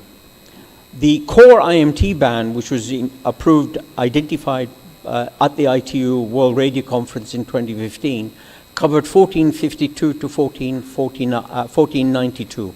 That was the core IMT band that countries in Region 1, Region 3 have adopted to provide for IMT services. Then the ban was further extended for consideration of IMT. And that was optional. It's optional for every country to decide on its own right whether to use the extended ban from 1492 to 1518. So from 1427 to 1518, it's possible to use it for IMT. The issue here is if you start going into closer to 1518, you start interfering with users above 1518. And they impact those users because those signals are coming from a geostationary satellite. So if you have a base station near the coast or off the coast, near the coast, and there's a vessel in distress, as John mentioned, about 11 nautical miles away, you could have interference. You would not probably miss the signal because the base station from IMT would be far stronger to die out the distress signal that is going. So it is important to bear that in mind, that what we have is a situation where you don't want to kill off any distress alerts for saving lives. So you need to bear that in mind. And we then spent 8 years in the ITU with Working Party 5D and Working Party 4 to really study very carefully the impact and what measures are necessary for coexistence if and should IMT be used in 1492 to 1518. And you can see the interference issue here, where clearly the signals from the satellite going to the vessels or the aircraft or handheld basically could be drowned out by base stations, interference from LTE or even handsets for that matter, interference with LTE user equipment and so on. So you're actually then impacting both GADSS services, search and rescue, GMDSS or GSPS if you're doing any communication where we have earthquakes and things like this. So the interference mechanism from IMT into MSS, I mean, basically what you have here are terminals, and we have well over, I think, John, right? 100,000 Inmarsat-Cs? 170,000 CSAT, or SAT-C, we call them, or Inmarsat-C, are in operation today, globally, and also quite a large number around India. And they would be impacted, because those older terminals, in terms of their receiver filters, would not be able to protect against an IMT signal coming into them. So, do you want to save lives, or do you want to have a mobile phone where it could interfere with you? At particularly in the frequency 1492 to 1518. So we need some protection measures to be put in place to ensure that signals above 1518 are not interfered to at all. And you have the signal within the blocking signal and out of band emission on the side signal. You can see the strength of those on the right hand side. And what are the terminals? We have Inmarsat terminals, Inmarsat-C, which are SOLAS, safety of life, approved compliance terminals. We have fleet safety terminals, which are also approved for GMDSS, Fleet 77. All of these terminals, you can see on the right-hand side here, on my right, that they would be impacted from a base station which has a much more powerful signal than a signal which is coming from a satellite to these terminals. If you look at the requirement here, in terms of ports and harbors, India has something like over 230 odd ports or harbors, 14 major ports around the coastline, and 217 non-major ports. So again, the services we're looking at, safety services to these Inmarsat-C systems, such as long-range identification tracking, LRIT, by the very virtue of the treaty that India has signed in IMO of safety of life at sea, We would be actually breaking the law here if we allowed interference into these signals. So maritime safety information, which is again critical to get rescue to those vessels which send out distress alerts. Search and rescue operations. When you have cyclones in the Bay of Bengal and fishing boat sends out a distress alert, what are you going to do if your signal is interfered to? So again, very, very important that these applications are protected because they are using the L-band spectrum in those bands from 1518 and above. And I think John had already shown you the level of distress alerts we get in 2024. Just look around the red circle you see there, and how many we see off the busy sea lanes of India, the coast of India. Now that could be your family members, or neighbors, or friends, whoever. They're working on vessels or off the coast, either fishing or commercial shipping. We need to be mindful of the kind of decisions we make when we allow for other services, non-safety services, to exceed over the kind of services that are critical. Similarly, on aeronautical, classic aero, swift broadband safety services. Again, very important to know the locations and everything. This is the kind of traffic you have when you're looking at India. India has something like 487 airports and airstrips, 35 international airports, 11 sort of semi-international with customs, and then you have domestic airports, private airstrips, and so on. So it's pretty busy. And if you start having IMT up to 1518 all over the country, can you imagine the interference you would be causing to aircrafts? We have to think twice before we make any decisions on these things. So these are the kind of terminals, again, land-based terminals, GSPS terminals, which are used for disaster communication, particularly when you have floods, which is quite frequent these days, and earthquakes. These terminals could be impacted from the interference from base stations. So there are hundreds of thousands of terminals which are deployed in the field. 170,000 maritime terminals are there, including which provides GMDSS. If we don't mitigate against any interference and we put IMT in the adjacent band, we will have serious problems of protecting lives.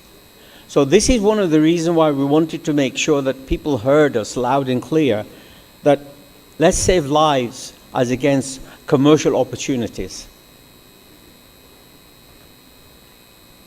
There is an ITU report studied for 8 years. It took 8 years for this report to put together. And there's a strong recommendation from the ITU in terms of protection of the bands above 1518 and beyond. So I think it's important that we take note of the recommendations. They're fairly complex, compatible measures developed over those 8 years, and they include out-of-band emission limits for IMT base stations and user equipment, in-band power levels, EIP limits for IMT base stations, guard bands at minimum of 6 megahertz of guard band. So instead of stopping at 1518, you stop at 1512, or stay up to 1492. Provide some other services, allow other applications to be used, low data rate applications, and so on. PFD limits for ports, waterways, and airports, which has to be met by the base stations if you're providing that. And many countries really, to be honest with you, have capped at 1492. Many of the neighbors you have as well are capping at 1492 to avoid implementing very complex measures. And I say complex because when you have 500 airports around India, it's going to be very, very difficult. When you have over 230 odd ports and harbors, again, it's going to be very, very difficult. So you have to manage these things fairly carefully. And when you look at the examples of GMDSS usage, as well as GSPS On your left, you have in India GMDSS services, which includes SATC and fleet safety. So you can see the blue area around the coast. And then on the right-hand side, you've got India, where GSPS is being utilized because BSNL is providing those services through their own gateway. So again, you can see the utilization of these services around India, and you need to protect that. And these are the various limits that have come out. I don't need to go into detail, but the recommendation of the report is there, M.2159 from ITU, which you can go into it and so on, and have a look at the protection that's necessary for ports and harbors as well as airports and so on. The other thing is, of course, compatibility with land terminals. Again, we've mentioned the 1492 to 1518. You could have other uses other than IMT. Okay. And the other point which is worth noting is the fact that the Global Suppliers Association, which are manufacturers of basically handsets and IMT equipment and so on, they themselves have made a statement very clearly that there isn't any equipment in the band 1492 to 1518 that is readily available today. No TDD equipment is available today, no SDL equipment for the band above 1496 megahertz up to 1518. So is there much point in allocating IMT when you don't have any equipment available? And rather, would you want to really interfere with the critical services above 1518? Fundamental questions that need to be addressed by our regulator as well as our ministry to make sure that necessary protections are in place to safeguard lives, because that's what we're talking about.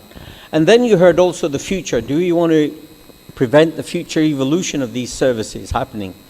Whether it's urban mobility or next generation of safety services, secure tactical, even GNSS we mentioned here. If you're talking of using L-band for future GNSS with a much greater level of accuracy, you need to ensure that the L-band spectrum from 1518 is interference-free.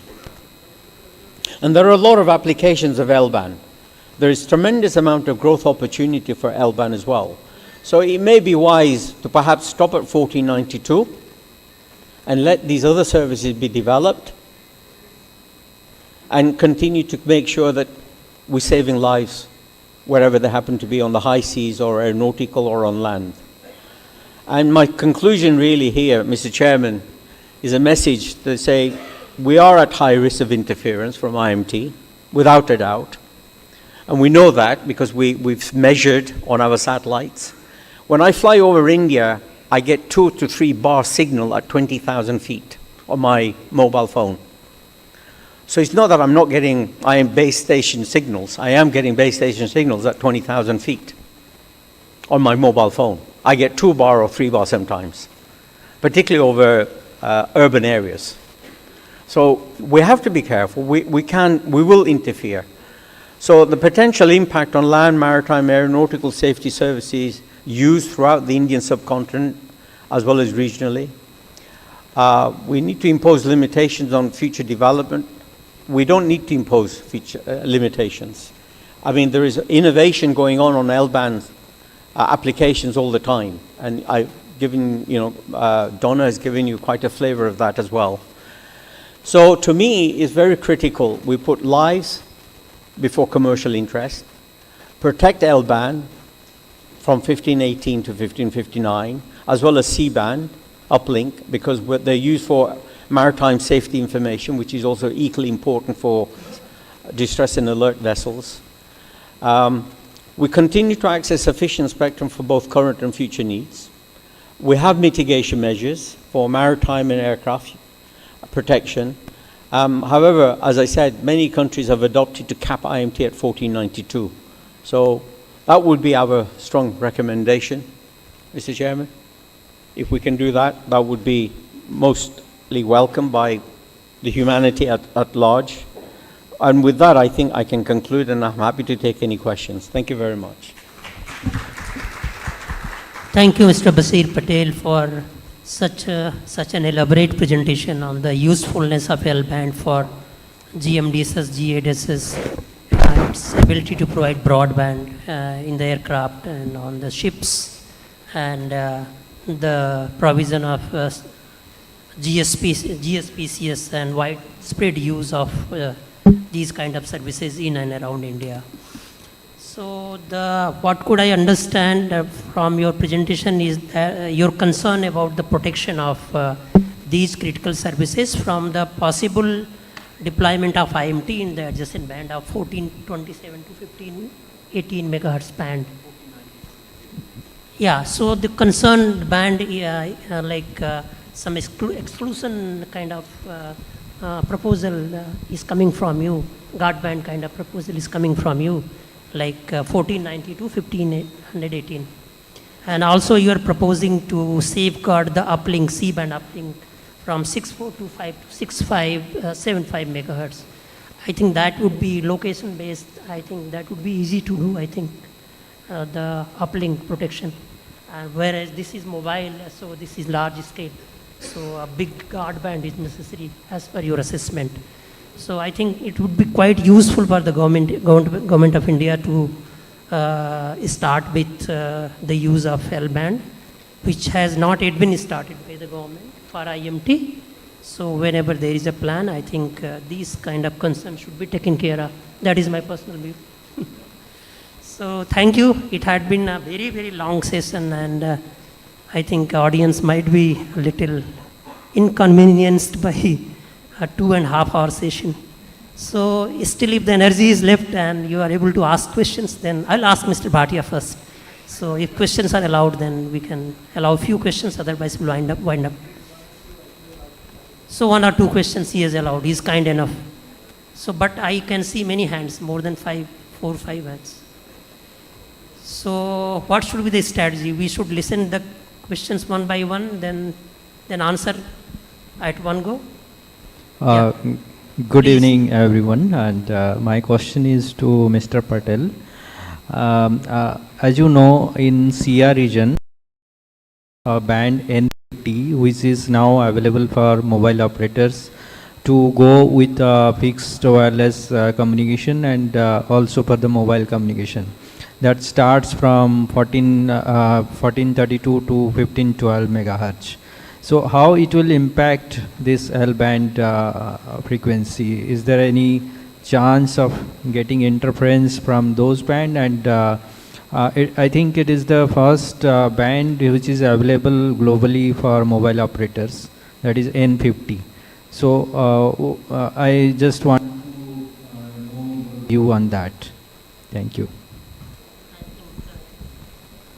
Short answer can be given. Already I think he elaborated upon this issue, and he wants a big guard band from 1490 to 1518.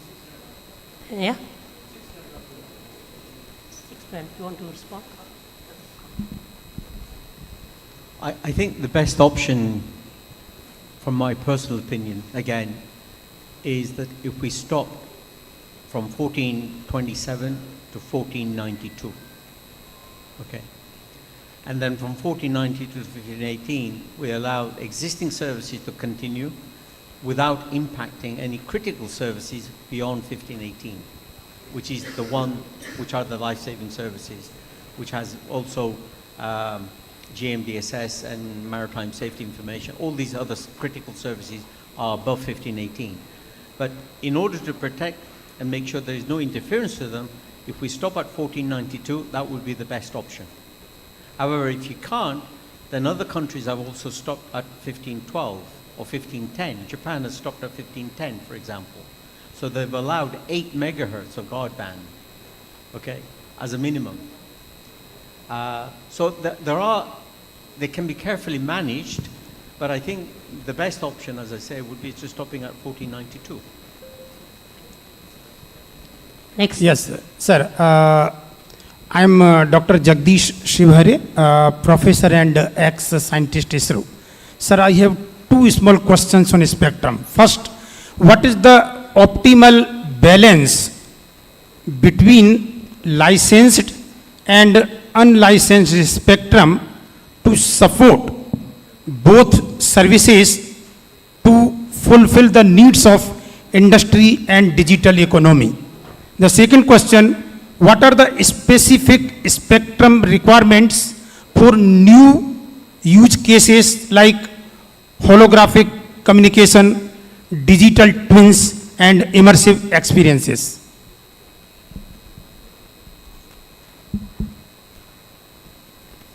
Very short answer basically. For holographic communication and futuristic communication, we are still studying 6G. And every year, every WRC, we are trying to find new spectrum bands. So that takes care of your second question. And the first question was, I forgot the question. Yes, sir. What is the optimal balance? Yeah, I got it now. So there is no formula available to us giving the optimum balance between licensed and unlicensed. Of course, like based upon the development of technology in both the sectors, government has to find a balance. And it's an ongoing activity. It's everlasting activity. It goes on forever. Thank you. One more question? No, last? Oh, thanks. Thanks. Sir, my Thank you. sir, It has been a very exhaustive session. And sir, I think one more request, Bhatia ji. Sorry. sir, one question. Sir, I am Prakhar Vishwakarma from Bhopal, Madhya Pradesh, and I am currently working on usual missiles and attacking satellites. My question to Rahul sir, is there any opportunity for individual project in defense sector? Because we have to wait under graduation and many requirements in defense related projects. Like I have a project of my own related to defense sector, so can I show or give my ideas or project to Ministry of Defense directly? Okay, thank you. I'll just cover it very shortly. Normally, Ministry of Defense doesn't support individual projects. You will either have to come through your institution or you will have to come through a consortium of startups or some company, which you can come to us, you can give a presentation, but individual projects are normally not supported by Ministry of Defense. Can I done my project by my own startup? Provided your startup is supported like a Section 8 company by your university or something, but you have to have a startup there. Normally we will not support. Yes, sir. Thank you, sir. Thank you, audience, for your patience. I think there is an answer from here. You can go through DRDO also. You can approach DRDO also. Thank you. We come to the end of the session. Thanks a lot. Thank you so much, sir. With this, we come to the end of this last session, and I would not like to keep you all away from the tea and coffee. I know you've been holding for a long time. I request Shri Gulab Chand ji to please felicitate our wonderful panelists on the dais, starting with Mr. John Dodd. Thank you so much, sir, for joining us today.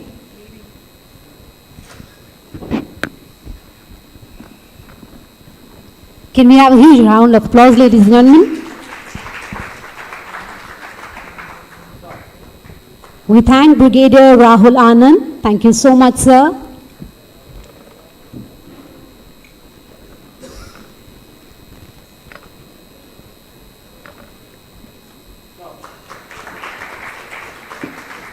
We thank Shri Vivek Bansal, sir. Thank you, sir.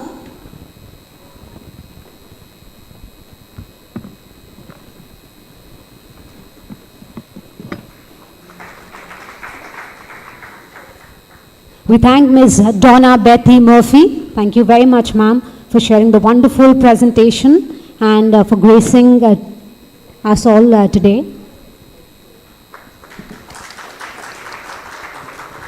We thank Mr. Lokesh Kabdal. Thank you, sir.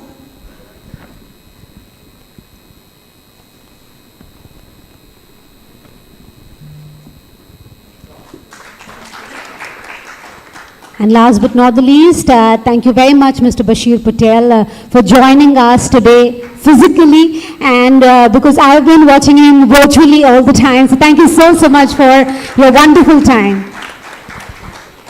I would now request Mr. Bhatia, sir, to please conclude day 1 of ISPC 2025 and also to present a memento to our session chair, Shri Gulab Chandji.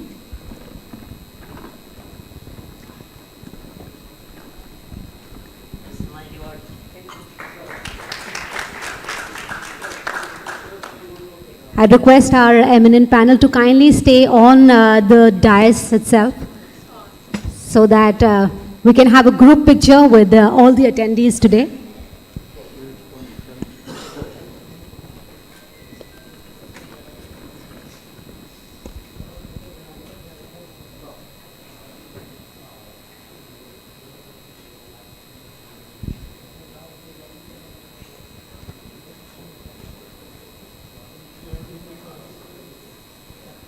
Can we call everyone? Can we have everybody please join on the dais or on the floor to please join for a group photograph? And then we'll have Mr. Bhatia conclude day 1 of ISPC 2025. I request everybody at the back as well to please join in.